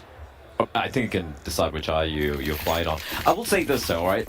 Shout out to the crowd, man. They stick around after the two quarterfinals just for the show match. They're fans of the players and the team. Yeah, it's good. We get little glimpses of it once we capture the clean feed and hear the audience, and it seems like they're being super into the Counter-Strike. We've seen a lot of tweets, obviously, players talking about it, Banks is talking about it, how great it is down there. They had a live performance this morning too, so it looks like a great old time in Shanghai at the moment.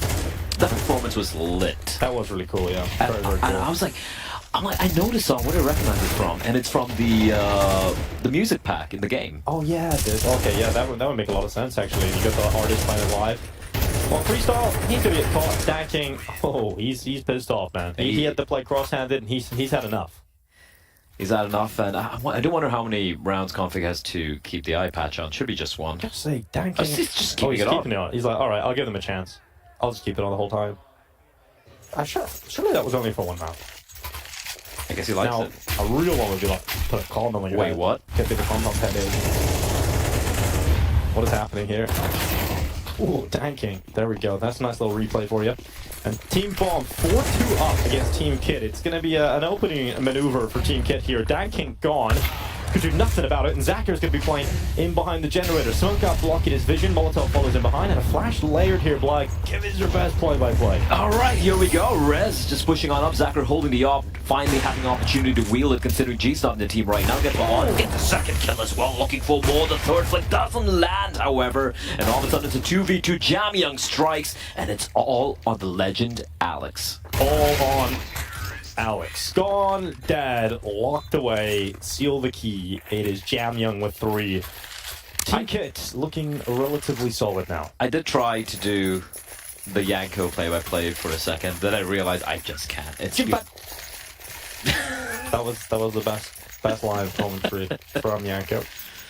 Oh, look at the health. What? Ooh. 999. So 1,000 health nearly on everybody. All right, let's see. AWPs, I would just use that. I feel bad. It's on a pistol. Oh my god. Oh my goodness indeed. Config's gonna win these fights, man. That XM's gonna tear through. Oh, that's a Glock? Alright, that's gonna work. I would have never put money on the fact that a Glock would get the first kill in a round where there was 999 health. But that has worked somehow. The Glock is coming out looking strong. This round is kind of crazy. A second kill from the Glock. Oh no. Oh, burning inside the fire. You can just defuse, you can just stick it. Not as impressive as all off my foot, but it's not going to happen anyway. DP's not in, Glock's still out. Oh, they're rocking out with a Glock down. And it's finally over. The round with 999 health has come to a close and is favored to Team Kit. I feel like that was unfair. How did no one die? How did no one die on Team Kit? It was all pistols. It was eco for the CT side. Luck of the draw, Dinko. Luck of the draw. But everyone's having a good old time. You know, smiles all around, win or lose, and that's a good sign. You know, it's all about playing the game. It's all about playing the game. Although I don't know why you'd be smiling while playing Vertigo. Do you like Vertigo? Yeah, I like playing Vertigo. I don't like watching it as much. And you and I are not playing it right now, so. Yeah, but this is fun. This is fun. This is great. Show match is fun. This is the best way to watch Vertigo, isn't it? What crazy shenanigans are we gonna have here? Why? I feel like Team Bomb are always on an eco. Like, what's happening here? I don't know. All right, Alex. Jamyang's not even like he hasn't got the memo. He's like, this ain't a show. Jamyang's playing like I need to frag out. Well, I also do know why he's fragging out. You know, he needs to. Only player from his team to play in the arena that didn't qualify. So I'm sure he's like living his fantasy. He's like, yeah, I did it. Fragging out. He's got a 4K on the stage. I mean, he's top fragging. I'm just behind Config, so that's there. Rip. Sakula is gone. Off the map. Oh no. Sakula goes. And Zacker, Deagle in hand, comes right back in. Would have to hope for magic and nearly makes it happen. But not to be. It's now Team Kit in the lead. Now, maybe there was something to Pimp's prediction. He said he did the preparation. He said he came in ready to go. All the facts, all the knowledge. And it seems like it's actually true. Can we just agree that Pimp doesn't know what he's talking about? Yeah, I mean, you said it, so I guess we can all agree if you want. But are you was your alt account that guy on Reddit? Was that you? No comment. Also, the guy who just proposed to his girlfriend. Oh my god, yes, that was quite something. That was a moment. I think she was in complete and utter shock because she could react. She was just standing there. And he was like, the opposite, he's like, basking in the glory in his moment. Yeah. A woman has agreed to marry me. I Celebrate really in the wish them arena both, full of gamers. I wish them both the best. Yeah, that was sick, actually. No other place. I mean, what a sick place to propose, you know, like it's like you're thinking of all the dream locations to propose at, and you've selected the CS show match. Now that is something, all right. 100%. Like you did tell me, whenever you decide to put a ring on it, you know, you're planning to. I'm gonna wait till a show match. It's just how it's gonna be, isn't it? At Cologne or something like that, right? Or Major. Major has more. Yeah, like a major show match. That would be kind of cool. Yeah, that'd be great. All right, Sakula gets absolutely wrecked by Reds. Now, Easy under a lot of pressure. He's gone, and there's no issue here for Jam Young. He's fully going for this. Absolutely shredding them. Where was this? Where was this in the group stages? Where was this Jam Young? Oh my god. Does my fantasy count on the show match? Because this is real. 13 and 4. Jam Young is just shredding through them. That was actually sick. That was so unbelievable. He's had the best play on the stage out of any player so far. That's true. That's a moment right there. I mean, I think Rez's 4K earlier today does work. Okay, I gotta see the Bang's POV. Because that was filth. The spin on the stairs is the kill I'm most interested in. So, oh my god. Jesus. I didn't even get to see the one I wanted to see. That's cool. Well, oh, they're turning on their teammates. Oh, this is the pimp round. This is the pimp round right here. They're turning on the teammates. They're turning against one another. And we've got a 2v4. Team Killer self-sabotaging. Oh, it's like if you damage a teammate, your enemies get damaged. That's what they do. Oh my goodness, this is such a weird, weird round, but I like it. It's a mutation, as they were saying. But it is a 2v2. And damage done. Jam Young, he doesn't care. He's going to shoot Dan King in the head. And now Alex left on 1 health. They don't know. If they shoot one of their teammates, right, Alex would just die instantly. Right? You should, right? Wait, look at it's active decay. It's active decay, yeah. Okay, look, they're like in a toxic environment where you go down to 1 health. Okay, it's like a pit, a Viper's pit. Now Alex can come around the back. It's going to be 1 kill. Jam Young's gone. It's down to Sakula. Oh, the health is dying. He's down to 1 health. And now it's a 1v1 in the 1 HP scenario, but Alex is healed up. He's taken the life source of his opponent. And now he's going for the knife. Oh, Alex, what a clutch. 1 HP to 100. Back to the knife kill. And he'll pull off the defuse. Taking down his teammate from WNV. That might actually be the sickest round of a show match I've seen. That's a really cool mutation. That's a 1v2 clutch on a 1 HP. Dinko, and to finish it off with a knife against his teammate. That's wild. Yeah, exactly. Ooh, we get a little keyboard arrow key user. Arrow key user, that's, you know what? Some people still play with it. Yeah, I usually left-handed players, right? I guess. Perfectly played, perfectly read. Oh, yeah. Look at the little fake flash, too. Like, gonna shank you up. This is it. This is the start of the round. They left us all in a little bit of confusion for a moment, but then we figured it out. And that's how it goes. That's how the cookie crumbles, and that's how Team Bomb. This is active decay. This is pure active decay. Look at that. Oh, my. That is fast. They're all going to go down to 1 HP quickly. So the idea of the game here is to get into the fights as quick as possible, I suppose. Can go for knife kills. Oh, I like it. Ooh, Jam Young, he's sweating this one out. He could go for a double knife if he can get in behind him, but they're looking everywhere, left, right, and center. He's actually just slipped past. Oh, he's not going to make it happen. Dan King runs right in, gets shanked up by Jam Young, who has an AK-47 now, but a flank around the back. The XM1014 rings out, the bang of the shotgun, and now Keezy 1v2 with the AWP. Everybody's on 1 HP, and he decides to use the AWP. Interesting decision, but this show match is going the distance. 6-6, we're all tied up. I mean, 1 HP at that point in time doesn't really matter which gun you're using. Exactly. Yeah. 1 shot, 1 kill. Yeah. Yeah, exactly. But you bring the AWP in, it's hard to get a multiple. That's a flex right there. Yeah, I suppose a flex will do, yeah. Yeah. All right, well, first half concluded. Inseparable. Inseparable indeed. Oh, here we go. Second trap card going to be deployed. IRL modifier. Let's listen in. 我也爱你啊，兄弟。哦。使用技能啊，使用技能单手操作，对面最老的那个茄子。All right, yeah, well, please show me that card. Single hand. You had to play with just 1 hand. Okay. Damn, the crowd seemed to love that one. Dan King Sass coming in. Are they going to use like an Uno reverse or something? I don't know. Maybe they can deploy their second. What was their one? What was their trap card? Not too sure, but all right, there we go. Just one hand. It's not easy, Dinko, but I've seen people do it. 1 hand? Yeah. Yeah, maybe. I would just get like the sandbags and just like turret up, toggle crouch in the console. Also, can we just admire the tactical brilliance to bring out a trap card in the pistol round in the second half? That's a really good move, actually. It's good tactics here. Like, look at this. Oh, it's only... The unfortunate thing is they're avoiding him. They're not going towards him. And Jamyang, oh my god, he's just trying as hard as he can to win this round. He's got a double kill. Jamyang going for 3. Will eventually be taken out by Alex and DanKing, who then get a further 2 kills. Freestyle, Keezy left alone in 2v3, and Alex in stopping, so it's just Keezy. And one-handed wonder. The one-hand wonder's got a kill. He's a turret, Dinko. Oh He's my an god, he's turret. actually got a kill off the back of it. This would be so sick. If he's able to even get this into a 1v1, I would be so shocked. The disrespect, Dinko. They're just running at him. They're gonna knife him. Oh, gets the reload out. That's sick. And goes for the headshot. Oh my god, they're giving him a chance. A one-handed clutch. One man and his hand. One man, one hand. Dinko is going up all it's against the new Dinko. viral video. Oh, he's gonna go for it. One man, one hand. Fakes the defuse. And DanKing, he's playing with him. He's toying with his food. And DanKing isn't letting it happen. That defuse, 10 seconds on it. Get back to it, but no kit. And that's gonna be Keezy up in the air. But that's 3 kills of it. That's the greatest NT of this tournament. Hands down. What a play. What a play. The one man, one hand. Wonder. That's gonna go somewhere for sure. P90 for Alex purchased. Here we go. We get a little replay because it was so nice the first time. We got to see it twice. Let's see this one-handed reload into the headshot. And then DanKing just bullying him. Well, the lead will be taken, Dinko, by Team Bomb. That was a closely contested first half, and this time they're wasting no time. It's a fast play towards speed. You're just running on in. Zacher finding the first kill.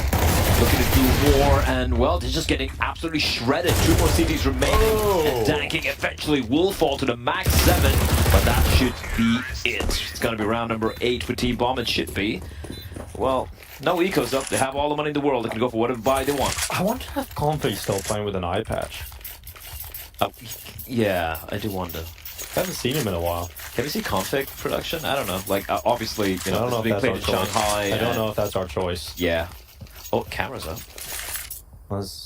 Did Zacher just blow a raspberry at the crowd? I like it. You know? Crowd interaction, next level. 8-6 though, this is a chance to go ahead and take 9 for Bomb. They're going to be running fast at the ramp. Oh my. Dying, DanKing, dying, all dying. And it's 2v3. What the hell just happened there, boy? It's a Molotov. 1 tick is about 80 points of damage. So we call this the Summit round, huh? This is a Summit round. It's a 1G round. And Config is aware. He's ready. Zacher falls as well. He's toying with his food. He's toying with his teammate. Oh! Rez takes out Config. 1 tap to the head. Instant death for the Dane on the other side. Looking to prove Sweden is a superior nation. He's looking for the clutch. He's got the knife out. Takes some damage from Freestyle, and Rez is going to go back in. Freestyle, with every shot he lands, it's damage done to him. And that's why Rez was so quick to hit the headshot, because the more body shots you do, you lose health yourself. And he didn't want that to happen, so went for the 1 tap on Config, was able to pick it up, but unable to seal the deal. There's so many modifiers in play right now where I don't know what's happening, but yeah, I thought it was a Molotov, but you are indeed correct. Body shots leads you to losing health. That's exactly what happened. So headshots, nothing but headshots. There's so much buy time as well, so you can literally purchase whenever you want. We haven't really seen that come in. I wonder if there's like a limit. I believe you can also buy anywhere, right? Yeah, you can, but it's kind of crazy. I wish you would be able to like buy infinite HE grenades. Just build like a pool of them. That sounds terrifying, and it's a stable. Same multiplier here, yeah? Hit headshots, guys. You gotta tap. So it's about the headshot. It's just play it like it's DN. Keezy. A man with 2 hands now. Oh, Alex, not so clean, but eventually will hit that headshot. And yeah, if you've got Rez alive, there's still a chance to win this, but Config on the other side too. He's looking for a headshot as he runs around the corner. Rez is gone. He kills himself in the engagement, and he didn't hit that shot. And so therefore he committed suicide. Yep. That is just so unfortunate. The patch is off. The patch is off. They listen to you, Dinko. And Config can now have his binocular vision. Get both of those eyes back. He's very happy. He's just been smiling throughout this entire show match. Yeah. Winning rounds. On the stage. Getting it done. Close matchup, though. This is closer than the Nakashis we had just a couple of weeks prior. Very back and forth here. Well, Zacher with an eagle. He's on the stairway. Not doing much. Dan King already. 3-pin out through short. Oh, it's a spray and it's not a kill. In fact, it's a huge lineup. Absolutely brilliant lineup coming in. Tech9, it's all on Rez. He's been monstrous today. Never mind. Config just melts them, bulldozing them down. Yeah, Config is a bulldozer, isn't he? He's built like one as well. Yeah, just destroys them. And now Team Bomb, they're running out of money. Running out of cash. Running out of time.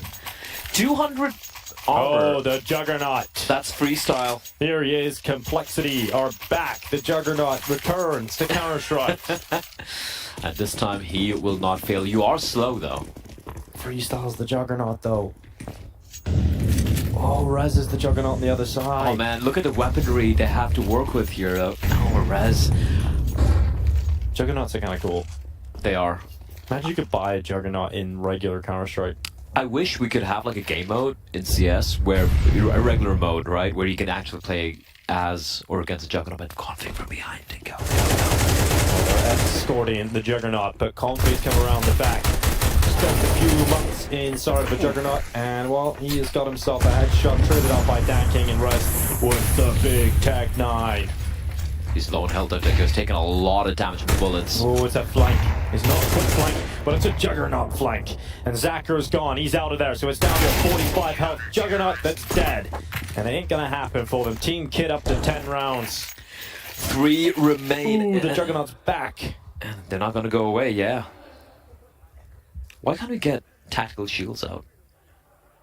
That could be a thing. Right? If you have a Juggernaut on the other side, like just put up a That wall. would be a riot. A riot. Okay. Okay. That's all we did there. Thank you. Well, subtle. It was disgusting and it should feel ashamed. Yeah, I mean, a lot of that going around these days. I agree.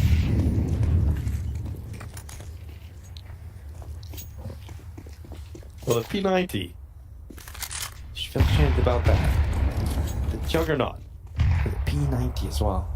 No, I mean, like, you know, the P90's, I think, in the meta right now, so why not just use what you got? Yeah, definitely use what you got. How many nades do they have? Oh, too many.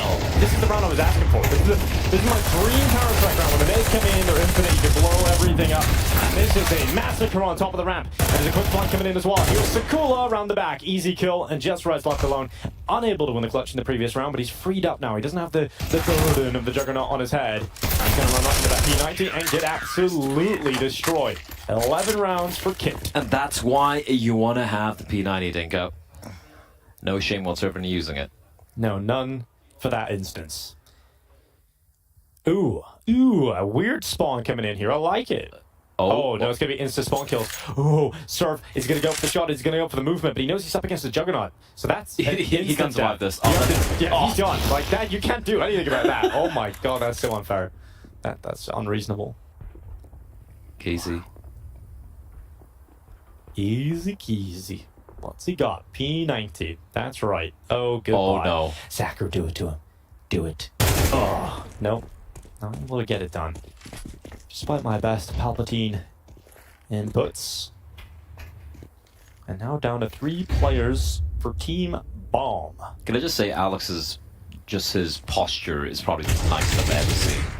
Oh, yeah? Straight back. Good posture check. You have the worst posture I've seen of all, Dinko. Yeah. I did posture. Oh, now Alex going for the Tech-9. A little bit of a rattle, a little bit of a shot, but the Tech-9 eventually will be brought down, and it's Config. They'll take Alex out of the round. So 12 rounds to 8. It is map point for Team Kit. This show match was close until the second half, but Team Kit looked to be the team that come out on top. All of those trap cards, I think, have been used up, so there's nothing to save Team Bomb at this point. And Team Kit got kind of lucky there as well with some of the early spawns. Yeah, and it's like, you know, firstly, Config just in sublime form, seemingly. So yeah, 12 to 8. We have a attack. Oh, we do have one. Silence attack. What's that? Come on. 在下就不能戴耳机嘛，就不能戴耳机嘛。So explaining to Rez. No headsets? Okay, so just take the earphones out. Okay, so it turns into deathmatch for Rez. No sound. He can hear the crowd. They can scream whatever they want at him, and he'll have to hear it.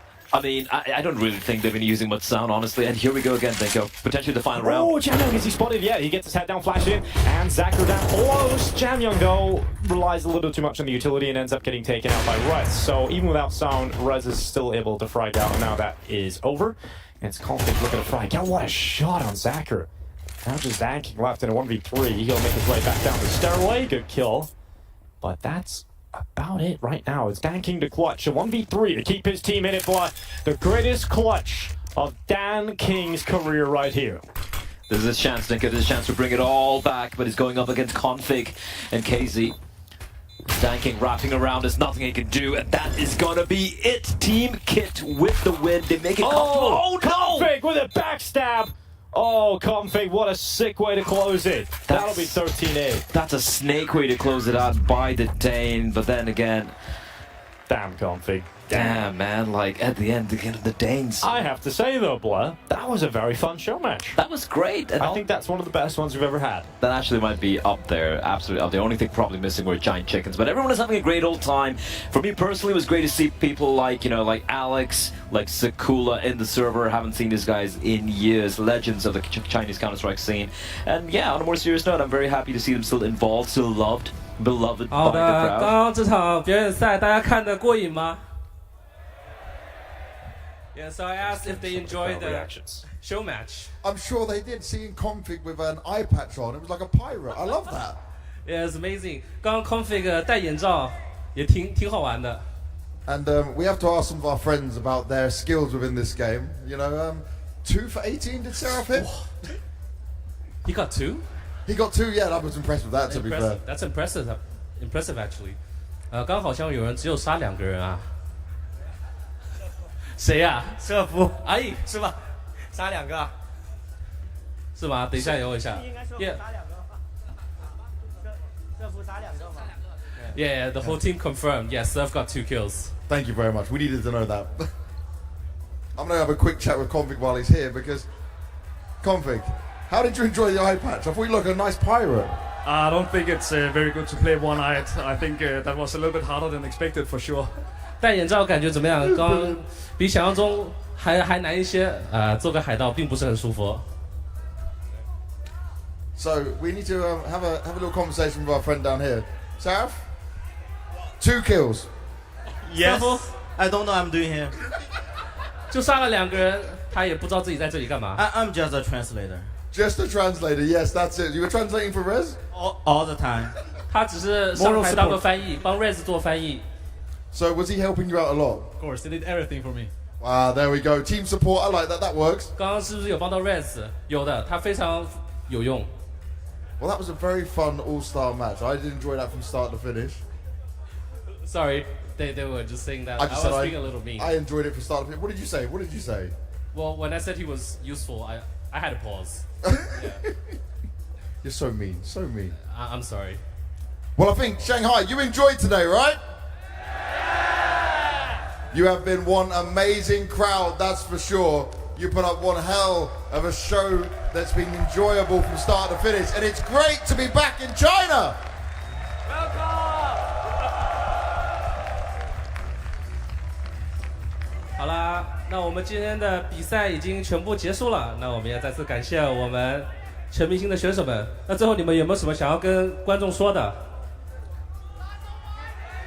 来，有没有人想说？ 兄弟们，一会儿要签名、要合照的，在外面等我啊。Yeah, if you want his autograph and if you want to take a photo with him, go find him outside after the event. Nice, I like that. Yeah. So, anything you want to say? It's been great to be here, China. I love you all. Thank you for this time. Anything from you, Mr. QZ?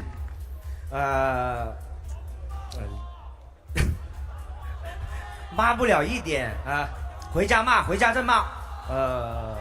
爱你们，爱你们，爱你们。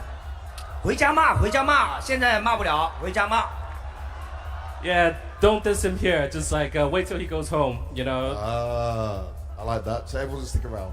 Yeah. So, I think Any closing words that you guys want to say to anyone here? It was an easy game. 太轻松了。No lies told. OK， 那我们今天的比赛也全部结束了，那也谢谢各位观众朋友们陪我们一整天那相信你们也非常享受今天的一个比赛。那明天还有更多精彩的赛事，千万不要错过。那我们明天不见不散。They did it. They did the damn thing. Damn, what a show! It was an easy game. According to config, yes. Even playing with one eye at one point. Yeah, I like the variables there. I like that we can just kind of drastically change the state of the game from its normal sort of accepted state to what we just got now. Jacob, tell me about your time in low gravity servers. Oof, I haven't spent much time there since Scout and Ice back in the days, I'm not gonna lie, but damn, that was fun. I mean, I've had a few fun Saturday nights where it felt like I had low gravity. It's always a good time. In-game. And speaking of in-game, I'll get us back to in-game while also being IRL at the same time. Check out the brackets. They should pop up here. They should populate any second now. And we'll bring you back to Earth, which is where we find ourselves. That's playoffs for CAC, boys. Hell yeah. 2 great semifinals ahead of us. It is. And a final tomorrow for that matter as well. Astralis taking on Mouz and Faze taking on ENCE. High caliber Counter-Strike, and apparently also European-dominated Counter-Strike. Yeah, just a quick touch on the format. We can obviously debate of the good and the bad about it, but this is probably one of the unique times ever in Counter-Strike where a team is going to play a semi-final and then the same day a grand final. True. That is very unique.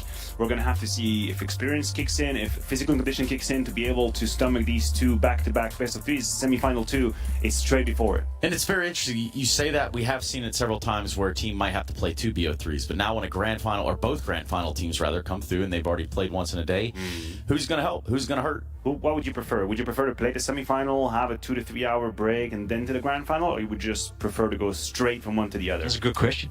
I know, I only have nothing but good questions. Yeah, I'd go straight into it, man. I mean, straight into it makes a lot more sense, but what if you just get absolutely trounced and then you just then start you're out of the again? tournament, you know, so then you won't play the final race. Damn, you got me there. And on that note, let's call it a day, everybody. Thank you so much for watching CAC today. That's the CS Asian Championships. Tomorrow, we come back. We do 2 semifinals, followed by 1 grand final to determine who takes home that big prize purse. Anyway, that's enough for me. See y'all tomorrow. Night.